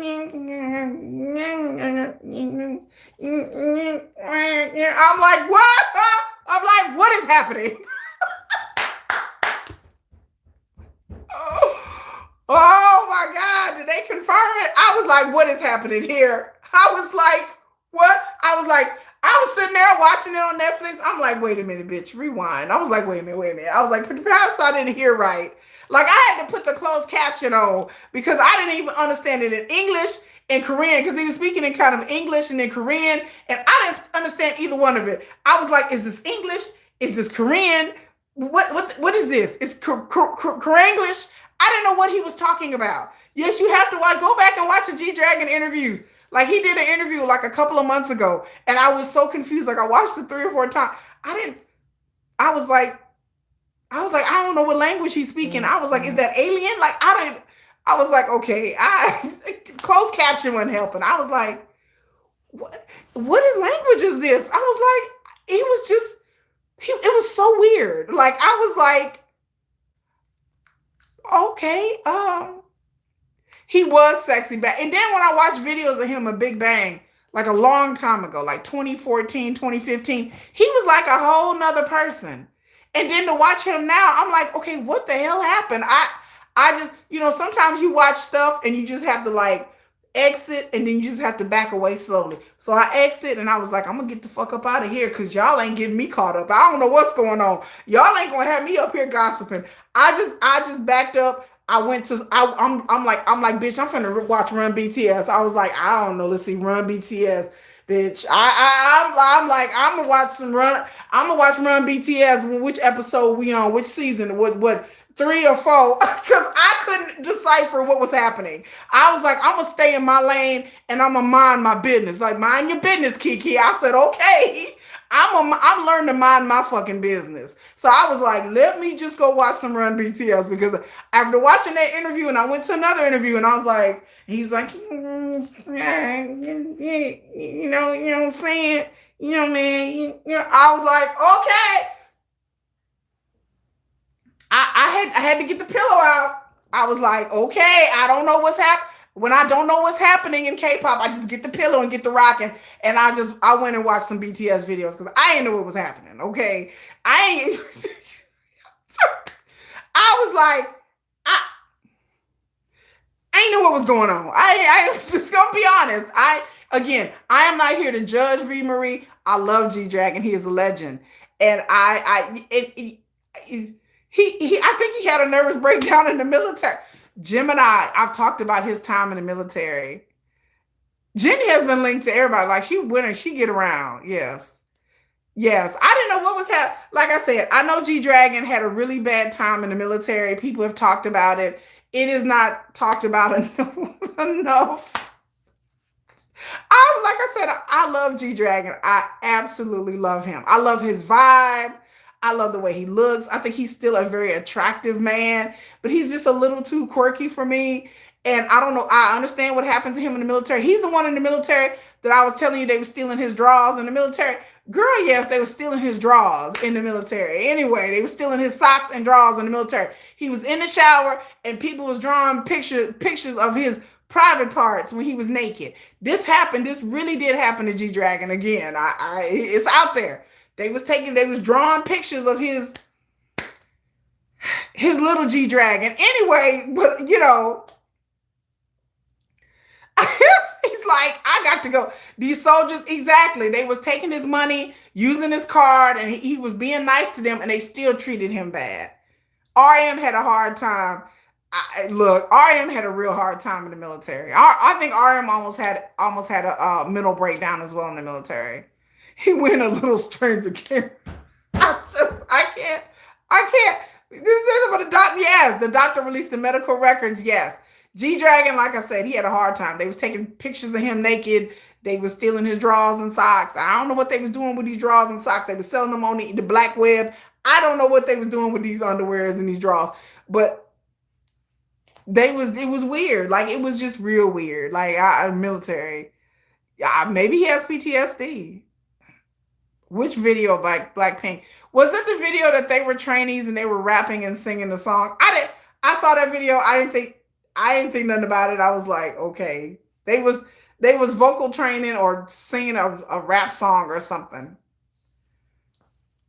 Bringing girlfriends to meet them. Yeah, they were like, here's my sister, here's my mom, here's my girlfriend. They like, okay. Poor G Dragon. He did not have a great time in the military. So no, I feel bad for him. So yeah, I just, you know, we just gonna say the prayer warriors out. So yes, I do feel bad for G Dragon, and Godspeed. He's a little too quirky for me, but I understand. I understand that G Dragon had an awful childhood. If y'all don't know the story of G Dragon, y'all after this live stream, go on YouTube and pull out. There's many documentaries. I didn't realize how tragic G Dragon's childhood and his life has been. It's very sad. It's very depressing. I mean, you watch it and I was like, damn, like really? But yes, there was a couple of documentaries I watched about his life story, and things that I had no idea. Like I had no idea. He's been in the industry literally since he was 5 years old. That his mother was a stage mom that pushed him out there. He'd been dancing and rapping and singing and trying to get in the industry since he was a little kid. And so I don't know what the things that G Dragon has experienced. He has had bouts of anxiety. He has had bouts of mental health issues. He has had thoughts of unaliving himself. It is very, very, very intense to watch that. It was a lot for me to watch. Like it was a lot I was horrified. I was like, I didn't know that. I didn't know that. Yes, trainee history, like being a hostage, right? And back then, them trainees and them second generation, y'all know back then it was no joke back then. And when you go back and watch them YG videos with Daddy YG, baby, Daddy YG was nothing fucking nice back in the day. I sat there and watched that documentary of there's a Big Bang documentary of back in 2009, and Daddy YG was merciless. I mean, that is a cold ass man. Like, I respect Daddy YG, don't get me wrong. But the way he talked to people, I'm like, wow, okay. I mean, he talked to them like they was stupid. He talked to Big Bang like they was dumb. He was like, you can't dance. Your singing is horrible. You offbeat and off key. You need to try harder. I was like, damn. I mean, it was a straight up read. Like, Daddy YG is the king of reads. He read them for filth. I mean, no mercy. And they was just standing there like, okay. And you can see the nervousness in them. But Daddy YG would come in every week and gather them hoes up together. Like, come on, Big Bang, come on, get your asses in here. Okay, what are you doing? You ain't working hard enough. You don't even look good. You look like you didn't gain weight. Okay, TOP, you still can't dance. Your rapping is kind of shaky. You need to work on it. Okay, Taehyung, you just look busted and disgusted. I was like, damn. I'm like, what? It's the weekly read. Like, damn, he just read them every week. He was on them all the time, just taking them apart. Like, no words of encouragement. Just, your singing sucks. You smile too much on stage. Your ass is goofy. I'm like, damn. Oh my God. I felt bad. I was like, I had to hug my pillow. I was like, give me BTS pillow. I'm feeling vulnerable. Your girl was feeling, I was like, I feel vulnerable right now. I feel like Daddy YG was reading my ass. I'm like, I'm feeling vulnerable right now. I was like, I'm feeling some type of way for them. Like, I had to hug my pillow, child. I'm not lying. I was like, ooh. I'm like, ooh, shit. I'm like, whoo. Right. Oh, no. Denise was not a backup dancer. He was a rapper. Teddy hung in there. He was a criminal. Batty said Daddy YG is a fucking criminal. That's another one y'all go in on. Y'all go in on Daddy YG. Y'all be talking about he's a criminal, he's a groomer. I said, oh shit. Y'all talking about he's a groomer because wasn't his wife a trainee? Wasn't his wife like a lot younger than him and she was like a trainee or something? His wife, y'all talking about he a groomer. I say y'all leave. And again, I respect Daddy YG, but the way he would talk to people, I don't know if I would be able to handle that on the lawn. And like, just think that they were so young, how psychological that messes with your head that he would just, I mean, he would just strip them down. Like, I'm just like, damn. And then, like, that's on camera. So I could just imagine when there weren't any cameras there, that he really probably was like, you know, oh, you talking about that I'm in love with the shot in the shot, nigga. like when I heard the song, Bay, when he was singing that when G Dragon did that part. Yeah, he ain't no CEO. Yeah, he's not the CEO for a reason. He's gotten in trouble with a lot of scandals in Daddy YG. But Daddy YG coming out with a group. I keep telling y'all every week I keep telling y'all. Daddy YG got a new show coming out and he's starting a girl group. He already has a 15-year-old. Now some of y'all have said some really pointed things about him having a girl. That he gonna have a 4-piece girl group to replace Blackpink. I mean, to as an addition to YG's roster, he's having a 4-piece female group, and he's gonna have his own, like, I think it's gonna be a YouTube show where he's gonna show like he's trying to find members for this group, and I think he already has one. I think she's like 15, and so y'all get ready for it. I think he's supposed to debut later on this year. So I know some of y'all was like, now I know some of y'all ain't gonna watch it. I know none of y'all are gonna watch it.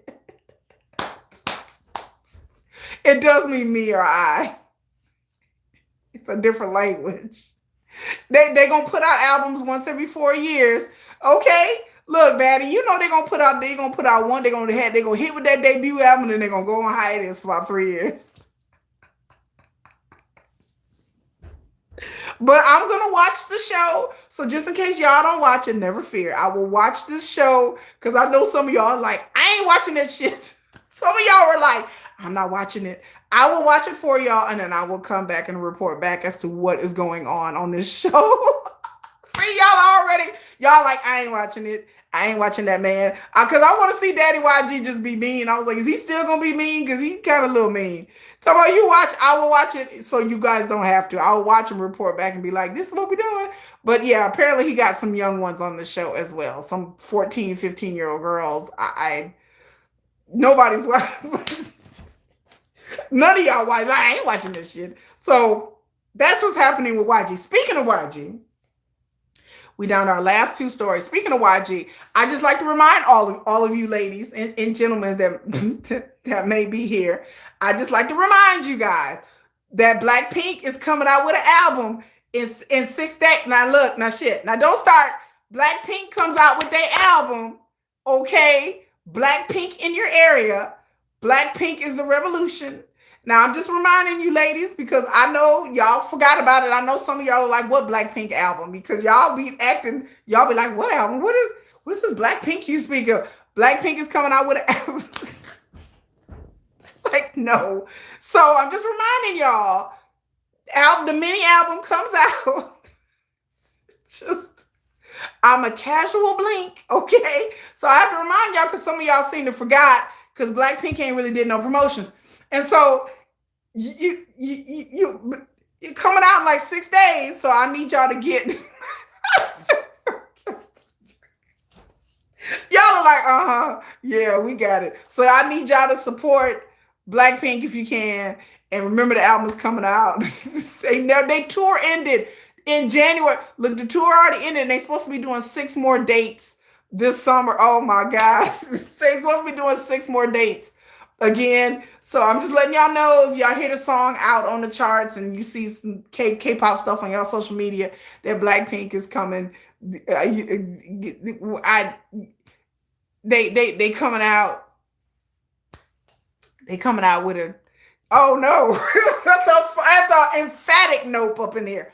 Like no. So I'm just letting you guys know. But no, Oprah, for real, seriously. So the Blinks, from what I've known, the Blinks who come to my channel are telling me that the fandom of Blackpink are very divided right now.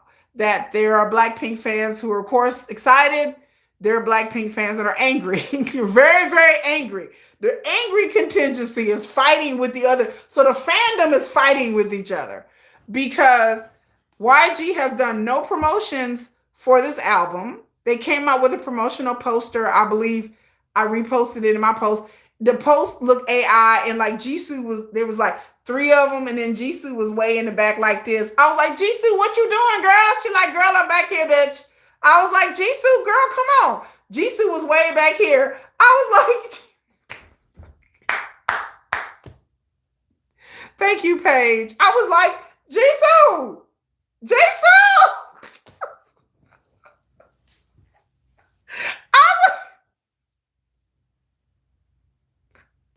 I was like, why is she way in the back? So if you see the poster, you will see the other three up front. And then for some reason, Jisoo was way back here. Like she was in the back. Like she was like, hey guys.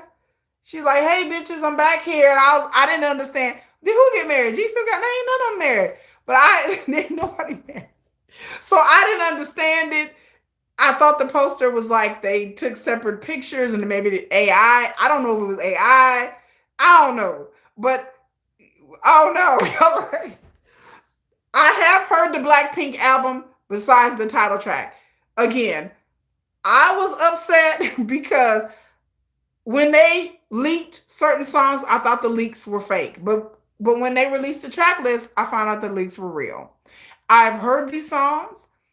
Jump is the song that came out last year. None of these songs is good. Yes, there was Jisoo had said some words at the end. They did behind the scenes. They released footage of behind the scenes of the tour. And at the end of the tour, Jisoo she had said something like, I don't know when we're going to, she was talking about the earpieces in her mic. She's like, I don't know when, she's like, enjoy it because I don't know when we're ever going to use these again. So people took that as like that they might be disbanding. So there you go. So, so there is a lot of rumors going around that they cried a lot at the end of the tour. And so there's rumors going around that Blackpink will disband. There's rumors going around that their contract did Teddy write and produce? I'm not sure. And yes, a lot of people thought it was odd that the words that they were saying and how hard that they were crying. Blackpink are clout chasers. Wow. So people really think that this is the end, that their contract ends the end of this year, and they're pretty much going to want to go their separate ways. Jennie already has solo dates set up, and so does Lisa. So Lisa and Jennie both have solo festival appearances, solo appearances at certain venues. So talking about they lost interest. So yes, Lisa and Jennie have solo projects coming up at the end of this year, and I heard Rose as well. And Jisoo was actually coming out with some acting things. So she has an acting, I forgot, in a TV show, a K-drama. So she's acting. So there you go. Like, can we change the subject? So I am sad to report that Blackpink may be disbanded, y'all. So there we go. So anyway, that's my Blackpink update. Y'all be having me die because y'all be like, okay, girl, like you thought Blackpink already disbanded. Oh, y'all be like, I thought they been broke up. Oh my God. Okay. So on to our last thing. Our last case on the docket is V. So V and Min Hee-jin in the NewJeans shit, and I did a video, got in a big kerfluffle online. Min Hee-jin, of course, all you guys know, and I did a video about what happened with her releasing V's cacao messages where he was talking to her. Again, I said before, to me, V was trying to be polite. V was trying to be nice. Y'all know y'all had that friend, and your friend is like, girl, I think my man's cheating on me. He went here and we went there. What do you think? And you're like, well, yeah, that does seem a little suspicious. Now, you know damn well that you be like, well, I don't really know for sure, but you're going to say it because you being polite to your friend. So that's how I took the conversation. That she, again, allegedly, that Min Hee-jin allegedly told everybody that she knew on the planet that ILLIT was plagiarizing NewJeans. And so apparently Min Hee-jin, this is all she liked to talk about amongst other things. So her telling V this, I promise you, again, I have it on good authority that this wasn't the first time she had complained to V about this shit. This isn't the first time that she had brought this up to V. So to me, V was just being polite because she had brought this up before, and he could tell this was something that was bothering her because she brought it up quite frequently to a lot of different people. So he probably could tell, like, okay, this is something she really bothered about. Well, yeah, it does kind of look similar. So I didn't take his words as seriously. Plus, we don't know what the conversation was before this or after this. We don't know what words he said at different times. We don't really know. He probably was like, bitch, shut the fuck up. I'm tired of hearing about it. Yeah, they do look similar. He could have been like, okay, girl, can we move on, girl? Or come on.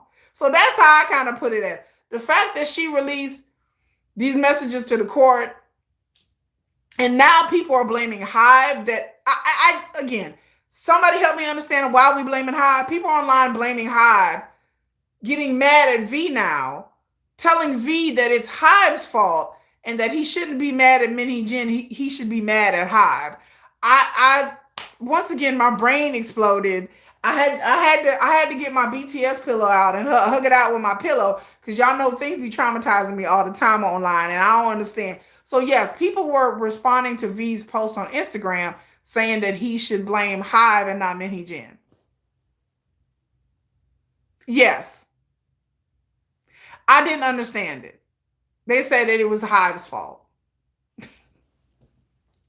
I said, what? I was like, HYBE, apparently HYBE is to blame for everything. So yes, people were being really rude. They were being rude to Kim Taehyung online as well. And they were saying things in the Korean message boards about Kim Taehyung saying that, well, he should blame HYBE. I'm like, how is it HYBE's fault? I'm like, once again, I had to get my pillow out because I have to hug it out. I'm like, come on.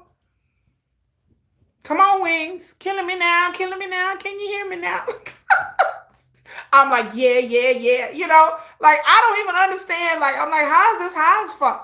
Okay, ladies. I just, oh, God. I mean, yes. I guess, yes, HYBE is to blame for everything. Yes, that it was apparent that this was leaked by a reporter friend of Min Hee-jin. And this was leaked to the public, in my opinion, on purpose to try to discredit HYBE and to discredit V and to discredit BTS and try to sow discord within the fandom. Allegedly. Okay, I'm going to tell y'all something right now. Allegedly, okay? Here we are going to go into tea mode, and I'm going to drop some tea for y'all. First of all, Min Hee-jin still hates HYBE, allegedly, what I heard. Number one. Number two, yes, Min Hee-jin still has it in for fucking HYBE. And I don't think she will never not have it in for HYBE. So if y'all ever think that it's water underneath the bridge and this is squashed, and just because these court cases are going to be gone, it is never going to be over for Min Hee-jin, allegedly. That's what I heard. That she got it in for HYBE no matter what. Min Hee-jin got a boy group coming out, right? So I told y'all before, from what I hear, that Min Hee-jin saying she ain't trying to create the next NewJeans. Min Hee-jin is trying to create the next BTS. Whatever you infer that as you will. But I hear that, allegedly, that yes, Min Hee-jin wants to create a group on the same level as BTS. That she is coming for BTS's crown. Now, I don't know how successful she's going to be. BTS has been around a long time, and they've gained a lot of clout, and they're the biggest group ever right now. So I don't know. But I tell people, I don't trust Min Hee-jin. I don't put anything past her at all. At all. At all. That the fans may go on, NewJeans may go on, we will all go on, but Min Hee-jin will not. That Min Hee-jin will always have a thing for HYBE. That she has an intense hatred of HYBE and extension Bang PD. Y'all know she was up there calling Bang PD a fat pig and all that thing. Min Hee-jin is not going to let this thing go. So as long as she in the business, unless she has some sort of, like, she's delivered by the Lord. Y'all been delivered by the Lord? Like, unless she has some kind of, like, deliverance or something, Min Hee-jin is always going to be doing things to take shots at HYBE in some sort of. She is very intensely angry with HYBE. And I get it and I understand, but they said no, she really mad at HYBE. She's mad for HYBE for dragging her into court. She's mad at HYBE for all the money she's had to spend on lawyers. She's mad. She's mad. NewJeans is upset, allegedly. So I expect her to do dumb shit like this. And let me tell y'all something else. My other tea I got to tell y'all, wait till this Danielle trial hit. I'm telling y'all, when this next court case and this especially the Danielle trial, y'all gonna learn things that will blow your mind. I keep telling y'all. I heard that there are things that are going to be put out in discovery that y'all gonna be like, okay, now it all makes sense. That you will hear things that y'all gonna be like, what in the world? That will confuse you, confound you, and piss you off. That y'all are gonna learn things that went on between NewJeans and Min Hee-jin that will make sense, and some of it will make sense and some of it won't. But I've heard that there's going to be some explosive things revealed when they start presenting evidence, that you're going to really see the depth of like how diabolical these, like how psychological warfare has played out in these things with these young ladies with NewJeans. And to be honest with you, I don't know what HYBE's going to do about NewJeans. I have my own opinions about NewJeans. I don't think Minji is coming back. I don't care what anybody say. I'll be shocked. I will really be shocked if this chick comes back. I will really be shocked. They lost the court case in October. She's been in negotiations with ADOR all the way from November till now. I don't know if she ever coming back, that other one. What's her name? Minji, whatever her name is. I don't think she coming back. I don't care what anybody say. I won't believe it till I see it. I keep hearing that she is not coming back because this is too long. This is a long time for her to decide whether she wants to come back or not. But yeah, she started all this, you know.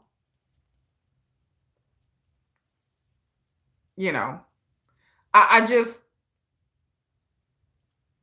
yeah, Min Hee-jin has it out for HYBE. Like seriously. Like she is very angry about the whole situation. And how it's played out. I don't think Min Hee-jin expected all of these lawsuits.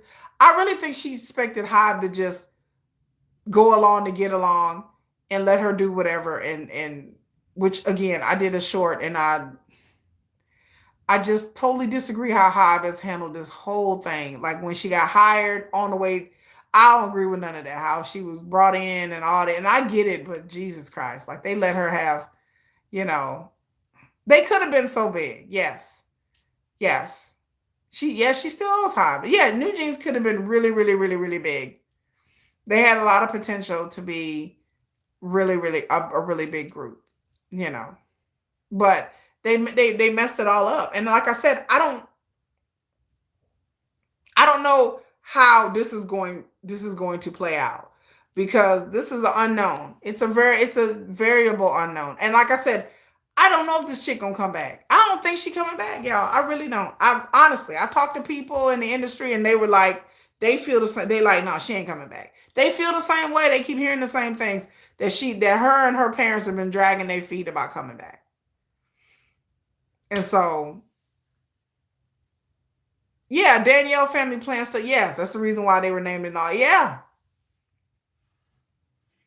I told y'all Danielle was the problem. I told y'all that a long time ago. I told y'all a year ago. I said something was up with Danielle and her parents. I told y'all this. I said something is going on with these parents. I said something is up. And it's beyond just Min Hee-jin manipulating these parents. Something was up since the beginning. And something was going on with Danielle and her family. And I was like, day one, I'm like, something not right. Because people was telling me something not right.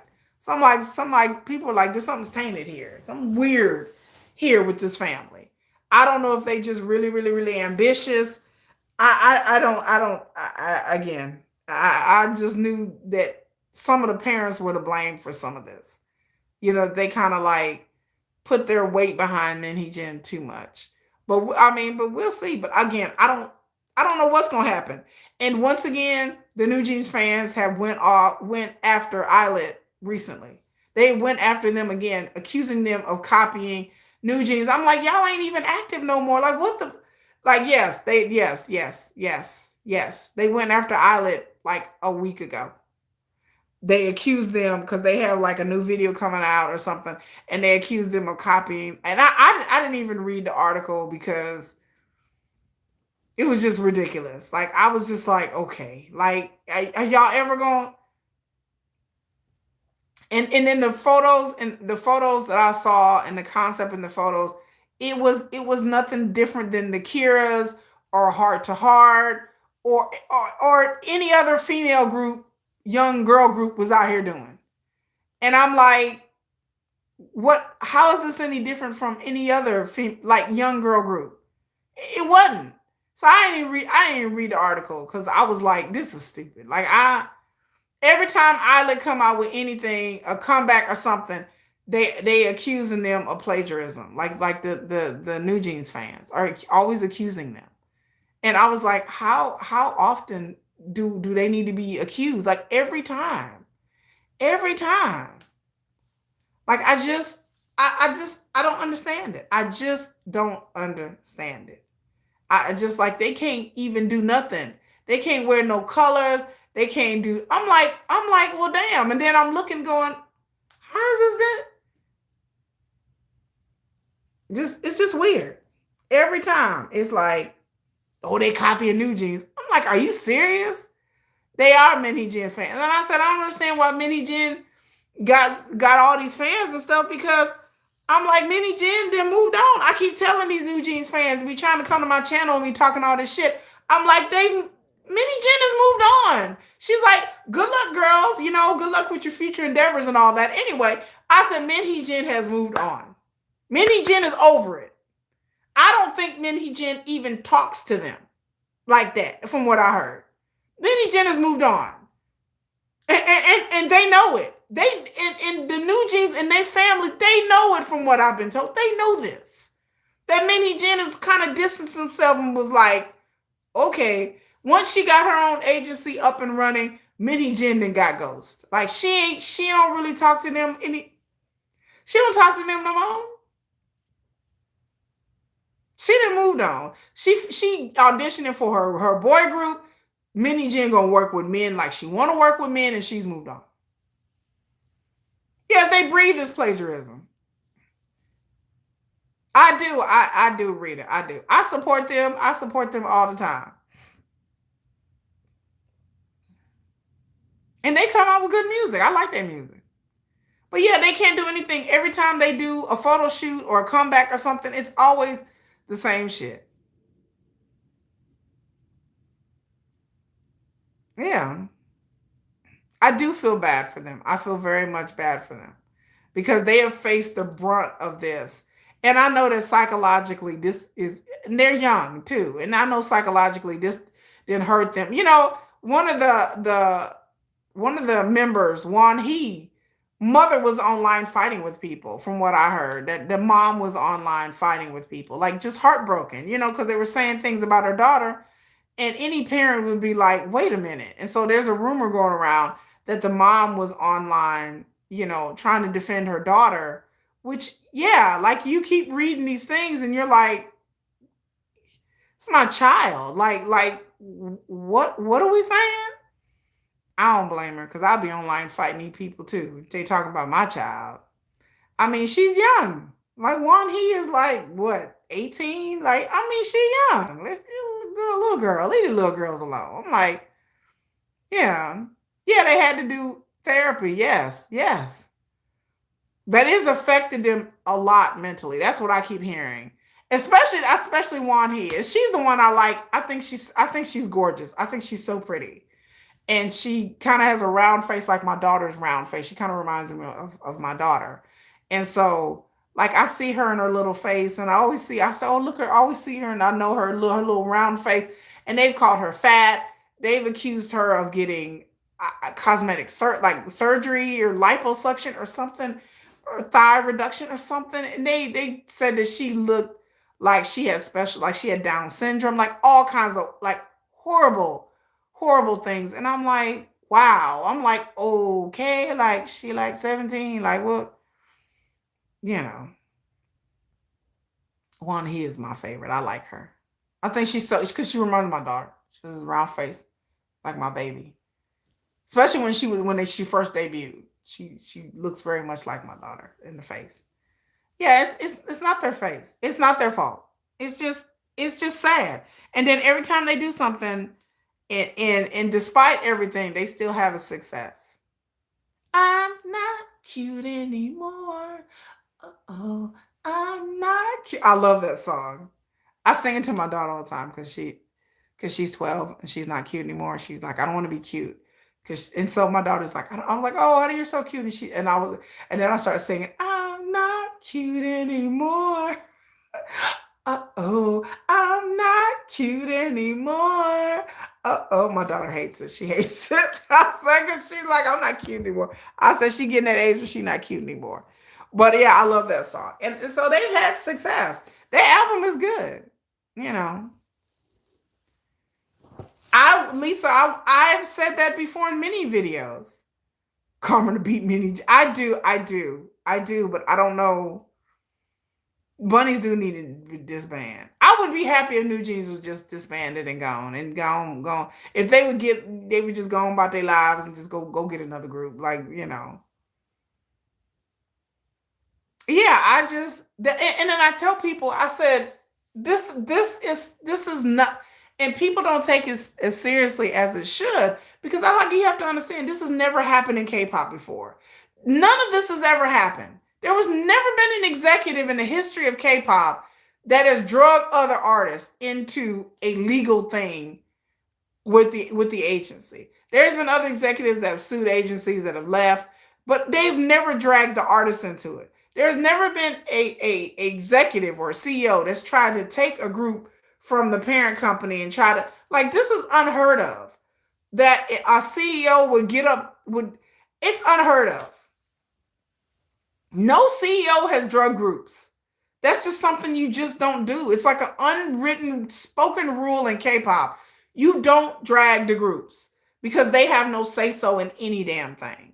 Like I tell people, I emphasize this over and over again. For Min Hee-jin been in the industry over 20 years. She knew what she was doing by doing this. She knew what she was doing was foul. It was foul. I don't care what this is not what you do. If she had a problem with them, she could have took it to them and pushed the issue internally. To go out in the press to say these things to different people in the company and to complain about it to V, allegedly, repeatedly, to complain about it to executives, to other employees, her VP, V, Bana, Dolphiner, fuck everybody. Okay, Min Hee-jin was complaining about this to everybody. It's not the type of thing that executives normally do. This is not, she knows that. She knows, she's been in the industry. And I said, the fact that the judge up there like, well, you know, she had professional discretion. She knows she's supposed to do no shit like that. There's an unwritten rule in the industry. You don't put shit out there like that. You don't drag the groups. No matter what happens. No executive has ever done what she did. And I cannot believe people don't emphasize that enough. What she has done is unprecedented. No executive drags groups. They just don't. Even when they're having legal disputes with the groups, they try to keep it above board. You don't sit there and accuse another group of plagiarism, even if you do believe it's true. She won't. I said she's not the first or the last executive to think that another group was copying them, whether they be inside the company or outside. It's not the first time. Min Hee-jin know that. She been working for SM. I can tell you how many of them remember them damn SM groups look alike. So for her, for any judge to act like Min Hee-jin didn't know what she was doing, she damn well knew. She'd been in the industry long enough, knew what she was doing. She knew that she was destroying ILLIT and the Seraphim. She knew what she was doing. Nobody's ever done that. Nobody ever going to the media and be like, whoa, they're plagiarizing. What?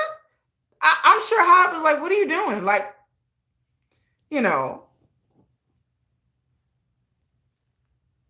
Yeah, not just a group of kids trying to live out their dreams. Well, I didn't want NewJeans to be heard. That's her excuse. Well, I was protecting you. From what?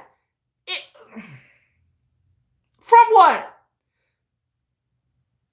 Even if I felt there was some plagiarism, there still is a way to do things in a way you don't do things. The way she did it was like, that wasn't going to solve her problem. Complaining about ILLIT's plagiarism to everybody in God and creation and Jesus and Buddha and Muhammad. For her to sit there to do that, what was it solving? I don't understand what. Okay, so what was her point? That's what nobody's ever asked. So her complaining to everybody, what was that going to do? What was ILLIT? Again, what was ILLIT supposed to do? Are they supposed to rush in with their creative director and be like, okay, we just debuted, but we're changing our concept? You can't change concepts. It's too late. Once their concept came out and they already debuted, even if she thought they were copying, what was her complaining about it was going to do? Well, I mean, you just suck it up and be like, okay, well, next, and tell NewJeans, well, next album, we're going to do something really, really different. Or tell them this is how I feel and you have meetings in it. But the idea that she going to complain loudly about it, to what end? I'm like, what were they supposed to do? Can't cancel their debut? What were they supposed to be like? Well, I guess we're not debuting because Min Hee-jin thinks we're copying NewJeans. I mean, what were they supposed to do? Change their whole look? Go out and dye their hair a different color? Like, what was they supposed to do once they had already debuted? I didn't understand what complaining about it, like, what was that going to do? Besides sow discord. Then she talked about Le Sserafim, they got preferential treatment. Okay, great. You take it up with the executive board and take it up with them. What would her comment to the media? What was that going? I'm dumbfounded that people don't follow this logic. Because I'm like, so what was they going to do? If she really thought they were copying, instead of throwing a damn temper tantrum like a baby, she should have handled her business and be like, okay, we're going to switch it up a little bit. Miss Genius Creator fucking Director. She's supposed to be the creative genius, right? Change it up. We're going to change how we're going to do these things. They over here copying me. We're going to change it up. She never did that. All she did was sit back and just complain. That's it. It was all smart. That's why I said that's how you know the shit that she was complaining about, that she knew deep down inside it was a lie. She targeted ILLIT on purpose. Because she was angry and she was mad, and it was part of her plan to try to sow discord within the company. She knew that they didn't copy her. There was no way. I looked at everything. Asian Entertainment did videos. HYBE did videos. I didn't look back and forth, up and down. Their music wasn't even the same, you know. So I didn't understand it. It was unnecessary. It was very evil. And then now bringing V into this situation. Like I said, I knew she was going to try this. I'm surprised she didn't try it sooner. I knew she was going to try this. I knew it. I was like, watch, she's going to bring V in there. I was like, oh, here we go. Because I'm surprised she didn't do it sooner. But I guess she was waiting to see whether she was going to win the court case or not. But like I said, she could have won the court case and not even released this information. She won. Now, HYBE is appealing, but she won. So that's the real fucked up thing about all of this. She won. I can understand if she didn't win and she was like, I'm finna get back at HYBE. I'm finna release what V said. I get it. But you mean to tell me that this woman, she won her court case.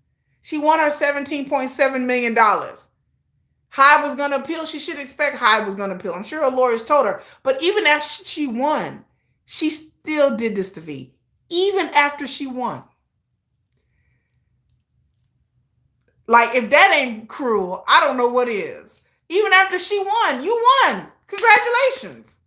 No, she could have I won, said her little statement, you know. I'm glad the judge sided with me. She could have shut the hell up and went on. But oh no. 2 weeks later, she like, oh, I'm finna release this statement on these hoes. After she had already won. That's how crazy that is. That's how evil that is. That's how mean-spirited she is. Yeah, she appeared. That's how evil this lady was. That she couldn't just let it go. She didn't have to release that statement. She won. Why would you do that? Out of all the statements and all the evidence, she gonna release the V thing. That's just cruel. And then her poor V probably thinking, like, I was talking to her in confidential. Like, I thought we was cool. Like, I thought we were friends. Like, you know. And then when somebody do you like that, you're like, oh, man. Like, here I was thinking that we cool. And that I could talk to her in confidentiality. I'm sure he didn't think for 1 second that she was going to release that and totally blindside and just be like, like, what kind of person are you to do something like that? And then, like I said, and I think she released that, in my opinion, again, this is just my opinion, I think she released it in order to try to embarrass V. I really do think she was trying to embarrass him. Right. She's mad at HYBE. She wants to get at HYBE. And I think she released that. She was trying to embarrass V. I really do think she was trying to embarrass him. So, yeah, I think this was like, I know things, I'm going to try to embarrass you. Like, that's just cruel. Like, to do that to somebody. And knowing that BTS has an album coming out, knowing BTS has a tour, she did all this on purpose. She was trying to embarrass this man. And sow discord within the company, within the group, and within the fandom. She did it intentionally. Yeah, she was being spiteful. After she won. This is the kind of person you're dealing with. This is the kind of person you're dealing with that type of mindset.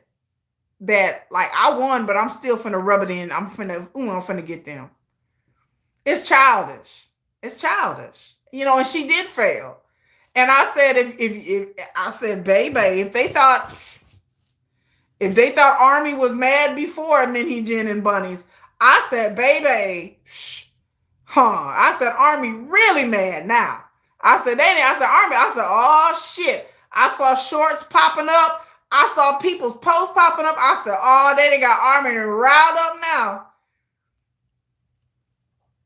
Yeah, she's a real, sociopath. That's some real crazy shit.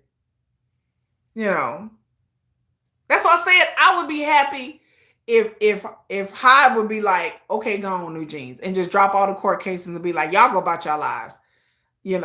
Just pay us our money. Yeah, like she messed around with the wrong people, like she really did. I said, I wasn't too shocked. I said, oh no, she didn't. I said, oh boy. I said, Min Hee-jin, girl. I said, you something else. I said, where my pillow at? Let me just hug my pillow real quick. I said, oh no. And then V shot back real quick. I didn't think V was like, the hell with you, lady. V shot back real quick. He was on Instagram an hour later, like, no, I didn't know you didn't. And then HYBE released a statement, and HYBE was like, They was said in confidentiality. It shot back real quick. They was like, no, you ain't finna come up in here and try to spin a narrative like, and like I said, they've tried, Min Hee-jin has tried to do that ever since 2024. She's tried to drag V into this situation. And I haven't released that video. But that video I tried to explain that, like, when V was doing his solo album, I said, from what I heard, that Min Hee-jin was kind of the one that kind of like pushed the issue for her working on V's album and kind of like spit out some good ideas and, basically snookered V into having her and Bana. Bana did the A&R and the music for Layover. And it's a good album. But I don't know. Like I said, I had to divulge into conspiracy. And I understood that she wanted to work with V. But to me, Min Hee-jin, in my opinion, seemed a little bit too eager to work with V. Like she wanted a way to kind of like leverage or a way in somehow. I wouldn't be surprised. To be honest with you, like, I'm just going to tell y'all right now, in my opinion, I wouldn't be surprised if Min Hee-jin worked with V to try to get V to go to ADOR for all of his solo projects. That's why I've always thought since day one, people told me I was crazy. I said, I thought once I started learning about what was going on, I said, I think Min Hee-jin worked on V's album because she wanted to work with him. But I really thought that she was trying to get him to have all of the solo projects go to ADOR. If V would have agreed to have all solo projects go to ADOR and Bana, and he would have stayed with HYBE for BTS, and then Min Hee-jin would have got ADOR away from HYBE, let's say she was successful, baby, that would have been some shit. Because then V would have had his solo with ADOR. ADOR would have been separate from HYBE, and it would have caused nothing but conflict.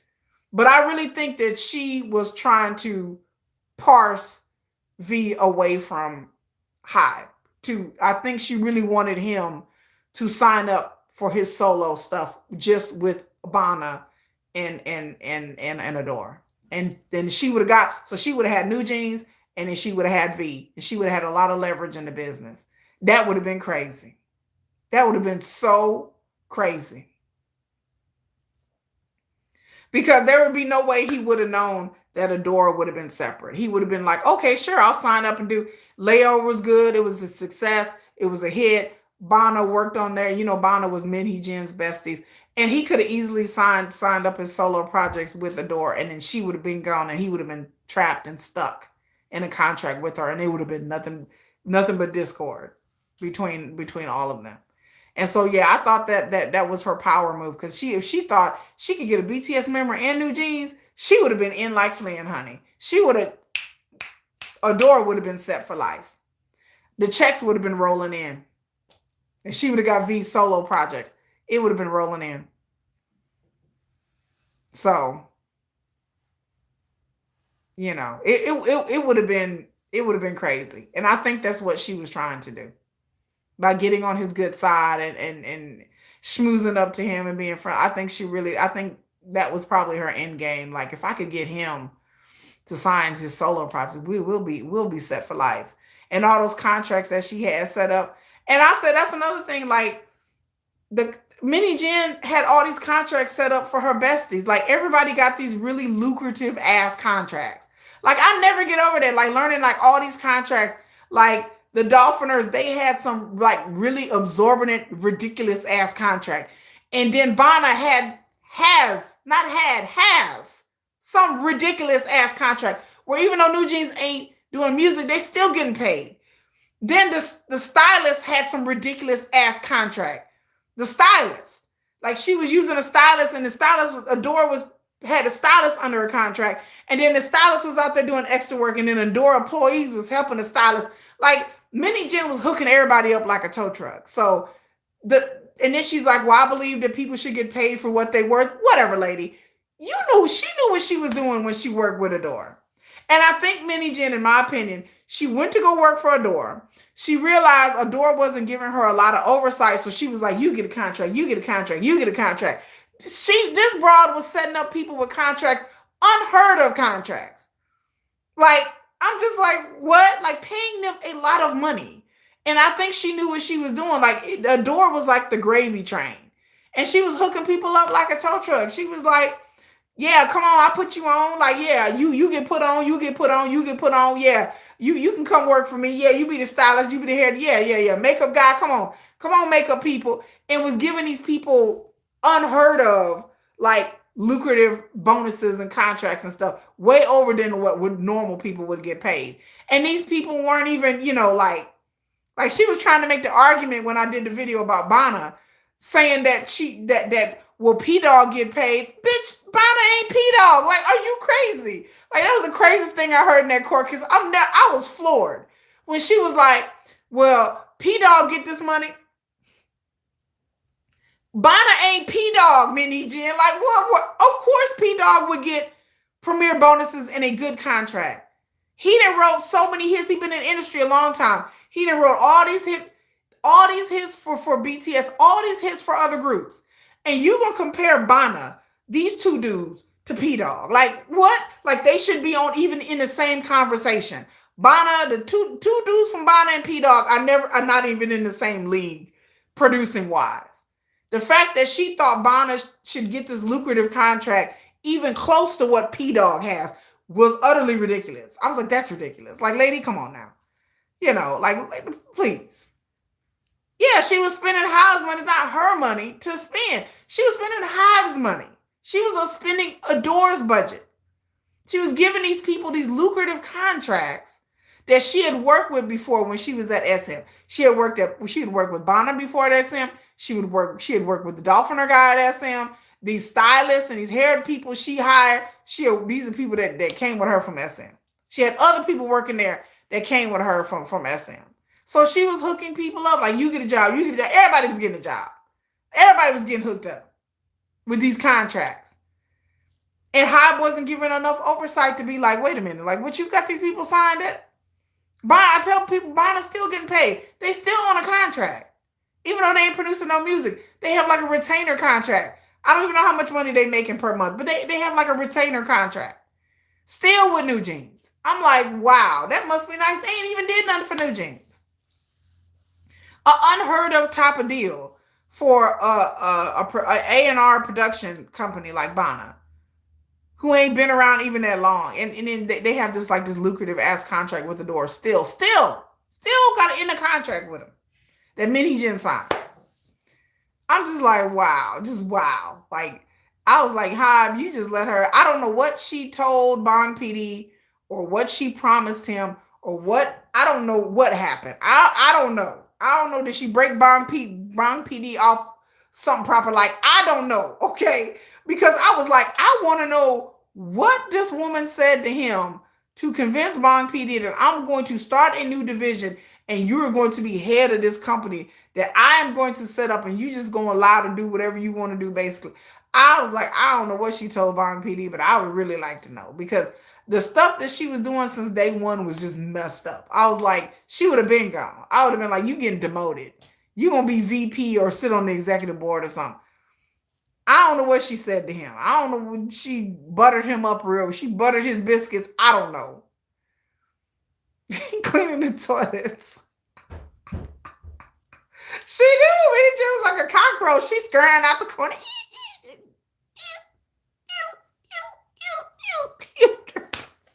She got the antenna. Oh my! I would love to be a fly on the wall with that conversation. Right, they defended Min Hee-jin like they getting the money. I was like, you do know that NewJeans. I was like, y'all ain't like NewJeans getting the money. Min Hee-jin get if she gets the money. If it's on appeal, so she ain't getting her money.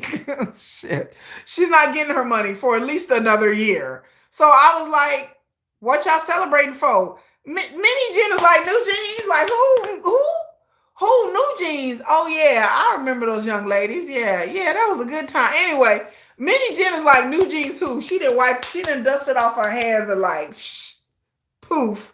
NewJeans who? On to my boy group. That's finna be the new jeans, okay? Shit. She is, I said, I don't know what y'all celebrating for. NewJeans is done with, NewJeans and Min Hee-jin is done. Like, she ain't got nothing to do with them. She already throwing them under the bus. You know, she threw them under the bus. The lawyer got up there and had a whole hour-long presentation and a PowerPoint and shit and some clips, some videos and some audio. I was like, she throwing the uncle. She was like, it's his fault. The uncle told me. He manipulated me. I didn't do nothing. I was like, damn, she already throwing the parents under the bus. The parents is them, not me. I was like, NewJeans is so done with y'all. NewJeans don't care. If the bunnies want to support Min Hee-jin, that's fine. If the bunnies want to support. Because Min Hee-jin will take them as fans over to her new boy group. But with NewJeans, Min Hee-jin is done with them. She's over it. She's like moving right along. She don't want nothing to do with them no more. They dead weight to her. Like they have no value to her. They're not gonna join her label. They're not gonna make her money. She like, well, y'all good luck. You know, they're dead weight. You know. That's it. You don't think Minnie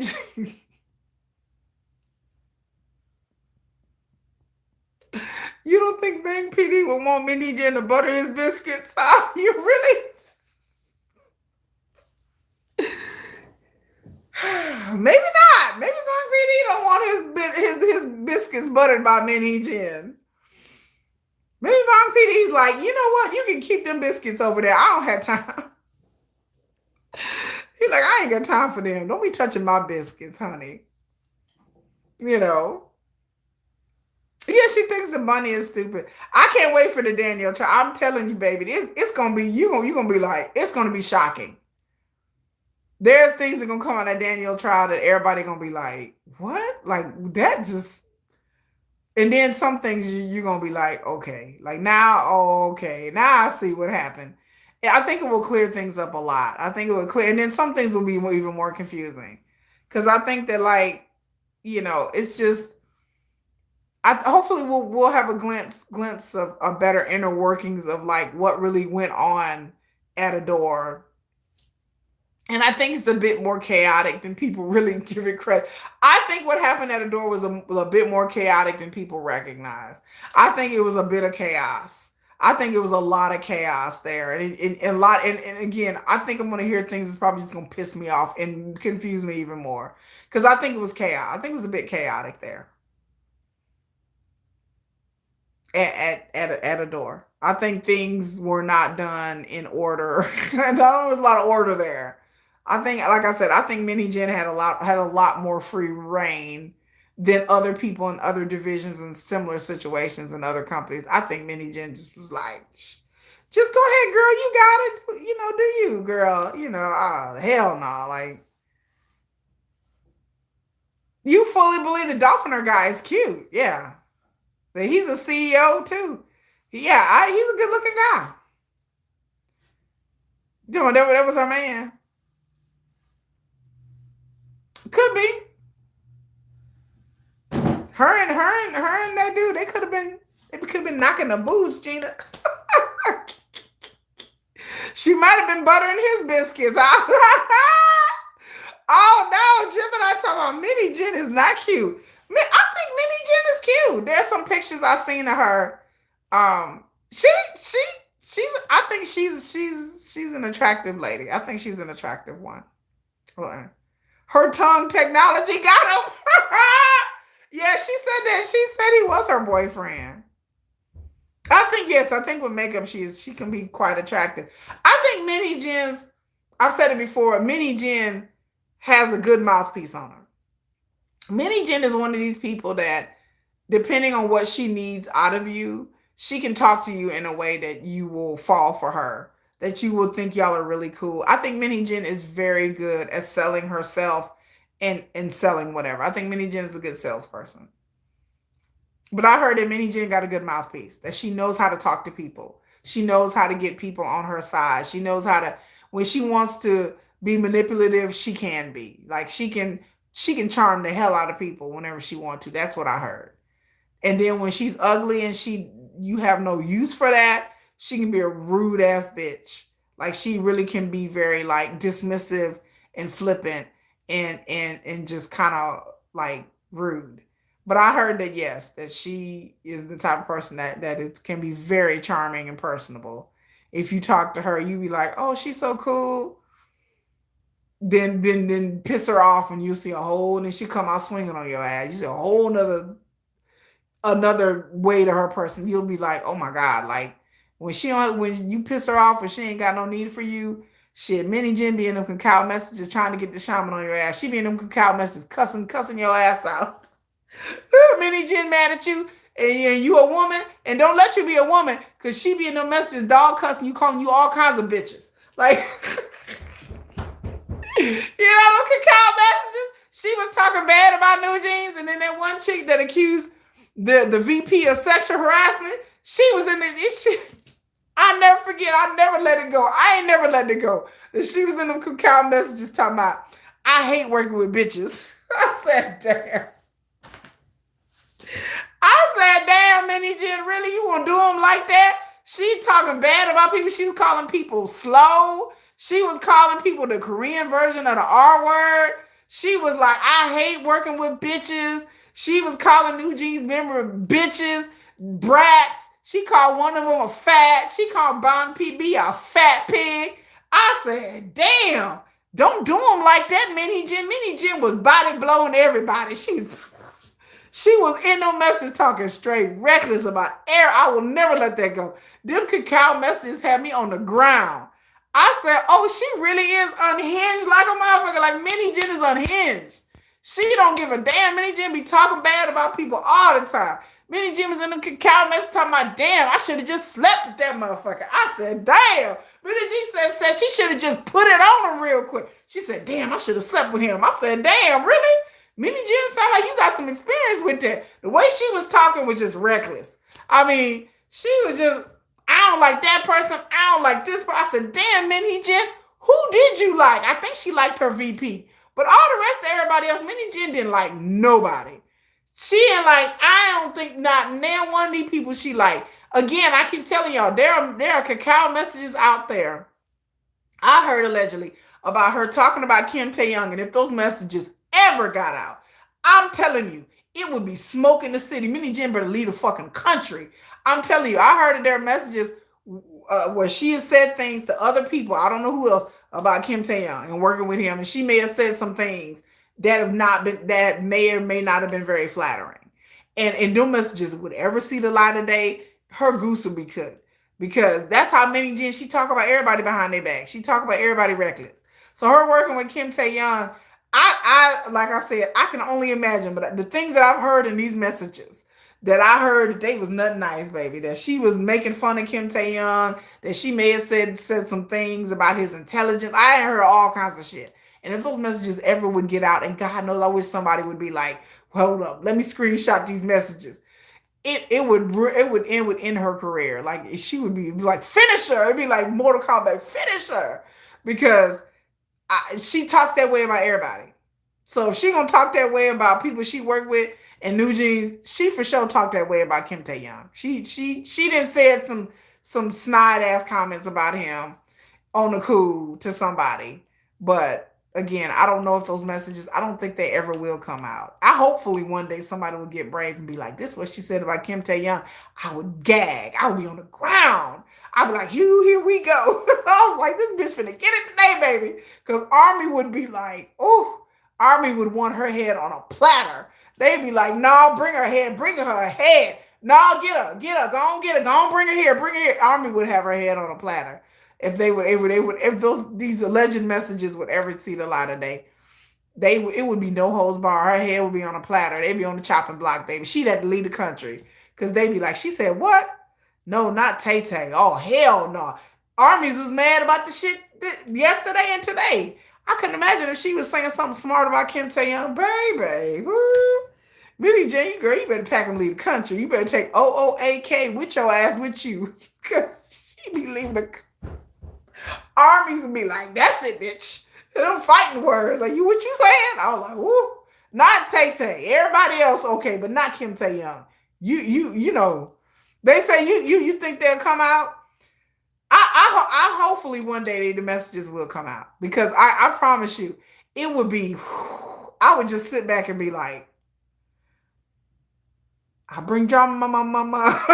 It would be so much drama. It would be something we've never seen in K-pop. I'm telling you, Armies would come for her. She better walk down the street looking behind her. She better not go to the grocery store. She'd be like, oh shit, these motherfuckers. She better watch her back. She better have her armed security. She better watch her back at any time. Baby, don't let them Sasaengs get a hold of her. They be like, let me find out. They be sure you follow Min Hee-jin around. They be like, yeah, Min Hee-jin, what's up? You was talking shit before in them cowards. They be like, on site, Min Hee-jin, on site. I be like, and don't let them come from China. Girl, they be coming from China and Japan on her ass. They be, here they come. I'm like, damn, International Army didn't showed up. It would be a sight to behold if those messages ever would see the light of day. I don't know if somebody would snitch on her. I don't know if the people that would snitch on her, they may be working for her right now. So they may or may not be like, well, we're not gonna release those messages. Min Hee-jin, you can trust us, girl. But it will behold if she ever pissed anybody off who has these messages. They got the messages on lock in their phone. Like, just in case this bitch act up, I'm gonna release these just in case she fires me. I got a backup. I got some cacao messages for her ass, like just in case. So I don't know. Like they may be waiting just in case she may not pay them their money or something, and she may be like, all right, we got these messages, let's go. So I don't know, but hopefully one day the truth will come out, and then people will see what kind of person. But we already know what kind of person we dealing with, though. Like I peeped that day one what kind of person we were dealing with. Yeah, all you had to do is piss somebody off or not pay them. Let her not pay an employee or make somebody mad or fire somebody. Them messages will eerily show up one day. They be like, oh, messages showed up. I'll be like, okay, who she fired? Who she ain't paid and fired? All right, like somebody ain't. Them messages slowly but surely gonna show up somewhere. I promise you. If she pissed somebody off or not pay somebody.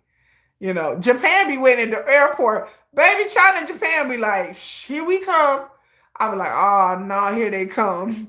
Yeah, they would come for her. She would have to leave the country because it would be so crazy. Like I couldn't even imagine. I fear that somebody gonna say something reckless about BTS and some cacao or text messages, and they gonna leak, and then people, whoosh, army gonna have a fit. I'm like, what you say? What you say? I'm like, on site. I'm like, oh my god, get her! There she is, get her! Mimi G gonna be running down the street talking, ah! And I would just sit back and Kiki and Kaka make videos about it and be on the ground. Here's a video of Min Hee-jin running from several armies. I'll be like, like, run, bitch, run! I'm like, you better run for it. You better run, run, Forrest, run. Girl, run faster, Min Hee-jin. They all, girl, come on now. You can go faster than that. I would delight in that. I would cackle so hard. I would be dead on the live stream. I'd be gasping. I'd be like, I'll be laughing so hard. I'll be like, oh, I can't breathe. I'll be laughing so hard, and she just take off running. They be chasing her. I would laugh so hard. Like that would give me so much joy. I'd be like, finally. She finally getting hers. But I do have a sneaking suspicion, again, I've said it before, that Min Hee-jin is going to land on her feet in this whole entire situation. That she is going to have a boy group, and we're going to see how this boy group is going to do. But I tell people, don't be too excited, because I think that Min Hee-jin is going to, if she doesn't get sued into oblivion and owe a whole bunch of money, then that will be her downfall. But if she ends up to where she won't owe a lot of money, let's say she owes about 17 million, which would wipe out the 17 million that she owes. Let's say it's a wash between her and ADOR, that it would be a wash between them. I think Min Hee-jin will land on her feet pretty well because she's an executive, and I think it's much more forgiving. And unfortunately, but I told y'all, I said Min Hee-jin be all right. I keep telling y'all, I said Min Hee-jin be just fine, y'all. You ain't got to worry. I said Min Hee-jin sycophants, they ain't got to worry. Min Hee-jin will be just fine. Now NewJeans, that's the victim. They ain't gonna. I don't see nothing from NewJeans. I know they've updated their website and put some new font and some videos.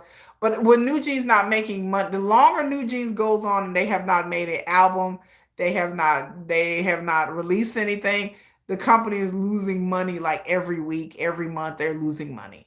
And so NewJeans gonna have to get something together soon, because they can't just be sitting around forever doing nothing. Like, I thought this would be settled by now. I mean, it's November, December, January, February. Like, yeah, like this is 4 months now. I would think that they would be done by now. That they would settle things and they would be on their way to making music for another album. But that hasn't happened. So the longer they sit around, the more money ADOR is missing. So I don't know. I don't know what's happening. She always lands on her feet. Somebody talk technology. Every time I hear that word, I just blush. I'm like, oh my God. Yeah, I want some popcorn. This Danielle trial is going to be wild.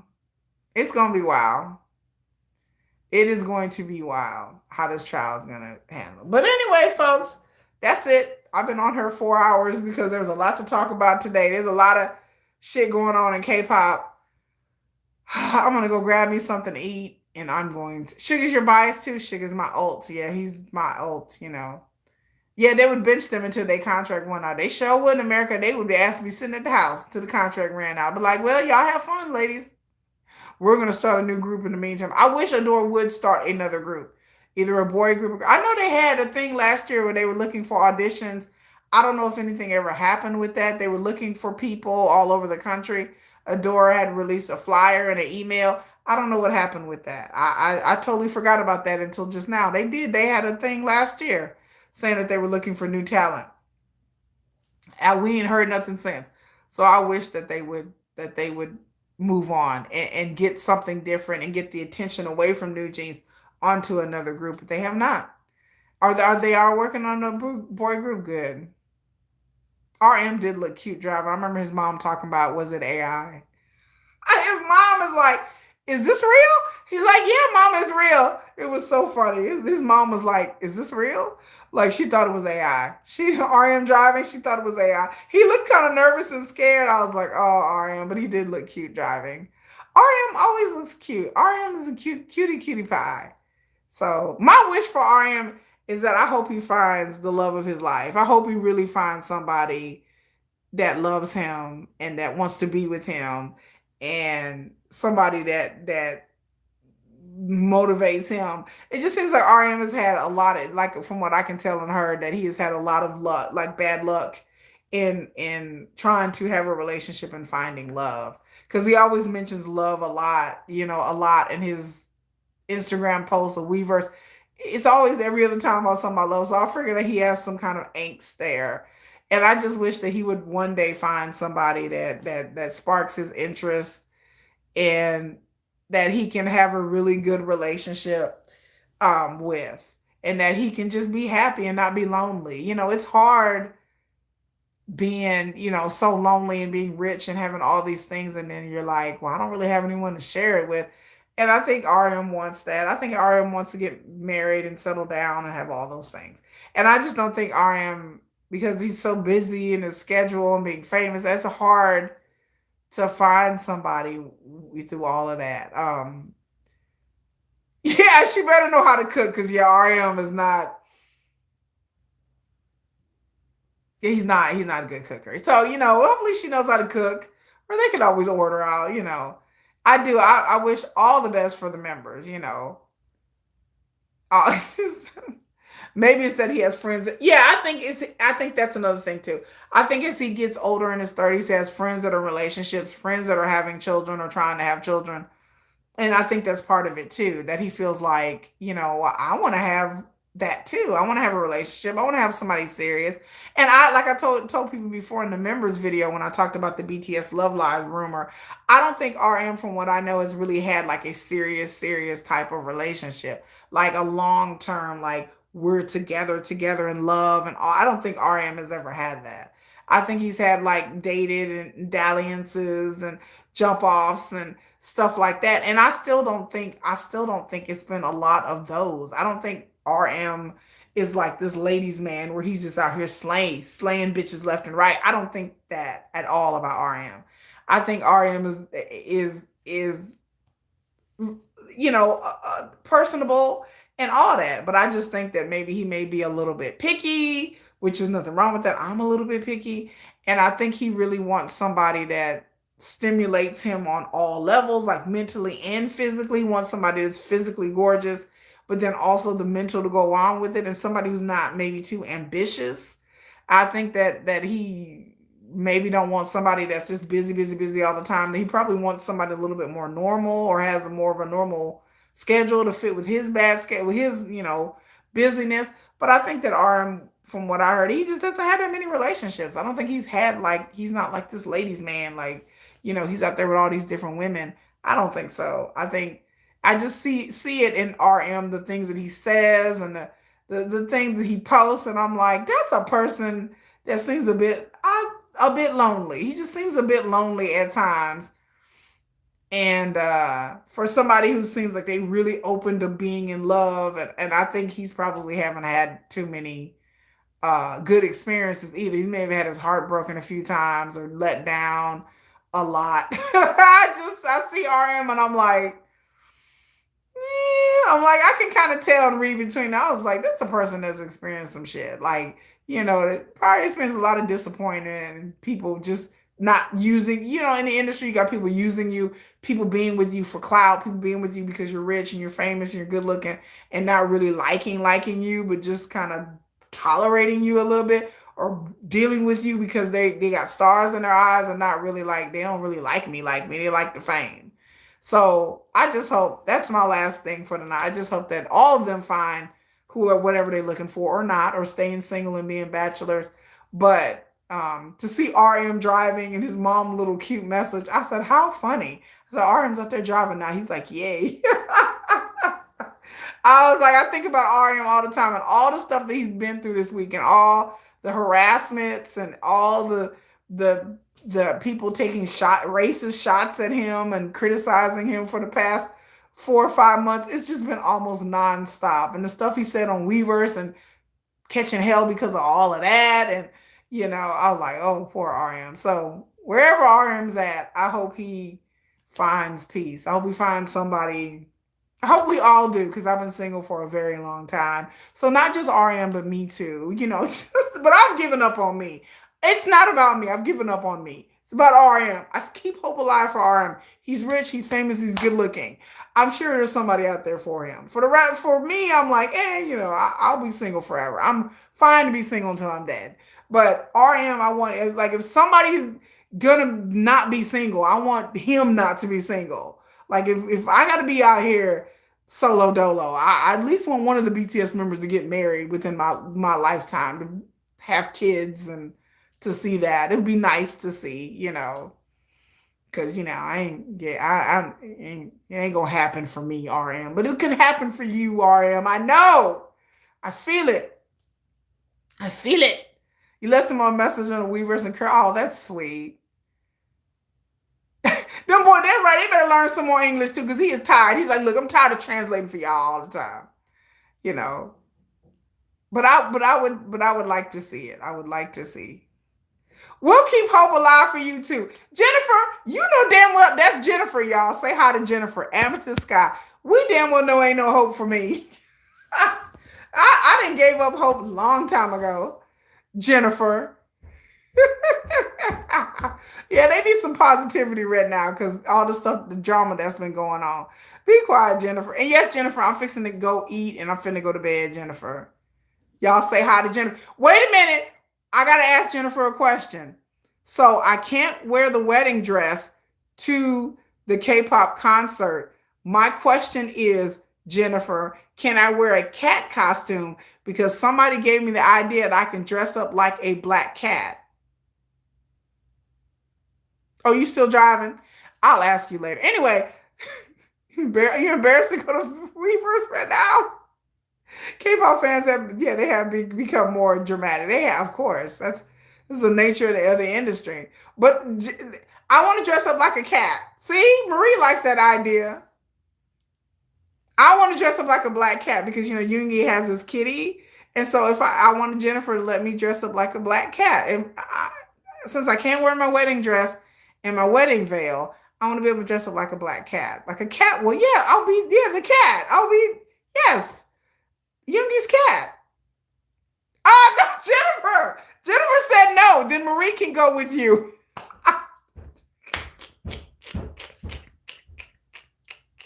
So in other words, Jennifer is telling me no. I can't even dress up like the black cat either. Damn it, Jennifer. I can't even dress up like a black cat. Jennifer says no to the black cat, y'all. She says yes to the veil, no to the wedding dress. And she says, no, I'm not dressing up like a black cat. See, there you go. So she sounds like your daughter. Jennifer says no to the black cat. You driving? Are you going home from Greenville? It's a little late for you to be driving. Marie Miller says she'd go with me because Jennifer's like, well, I ain't going, bitch. I can't have no fun. I was gonna dress up real cute too. Like I was gonna have like this little costume you can buy like online. It's like this little cat suit. I was gonna be really cute. I was gonna have my hair done, little ears. Jennifer's like, don't come up in here dressed like no black cat. I know it's a long drive. It's a long drive from Greenville. And girl, you need to go home, go to bed. Anyway, y'all, I'm fixing to go to sleep. I will work on Jennifer. We're gonna discuss this. We're gonna text her and we're gonna discuss this black cat thing. Changing the restroom. I'll be like, Jennifer, surprise. Jennifer would be like, oh hell no. She walk out. She like, fuck this concert. Jennifer would be like, all right, y'all. Good night. We'll discuss it. All right, bye.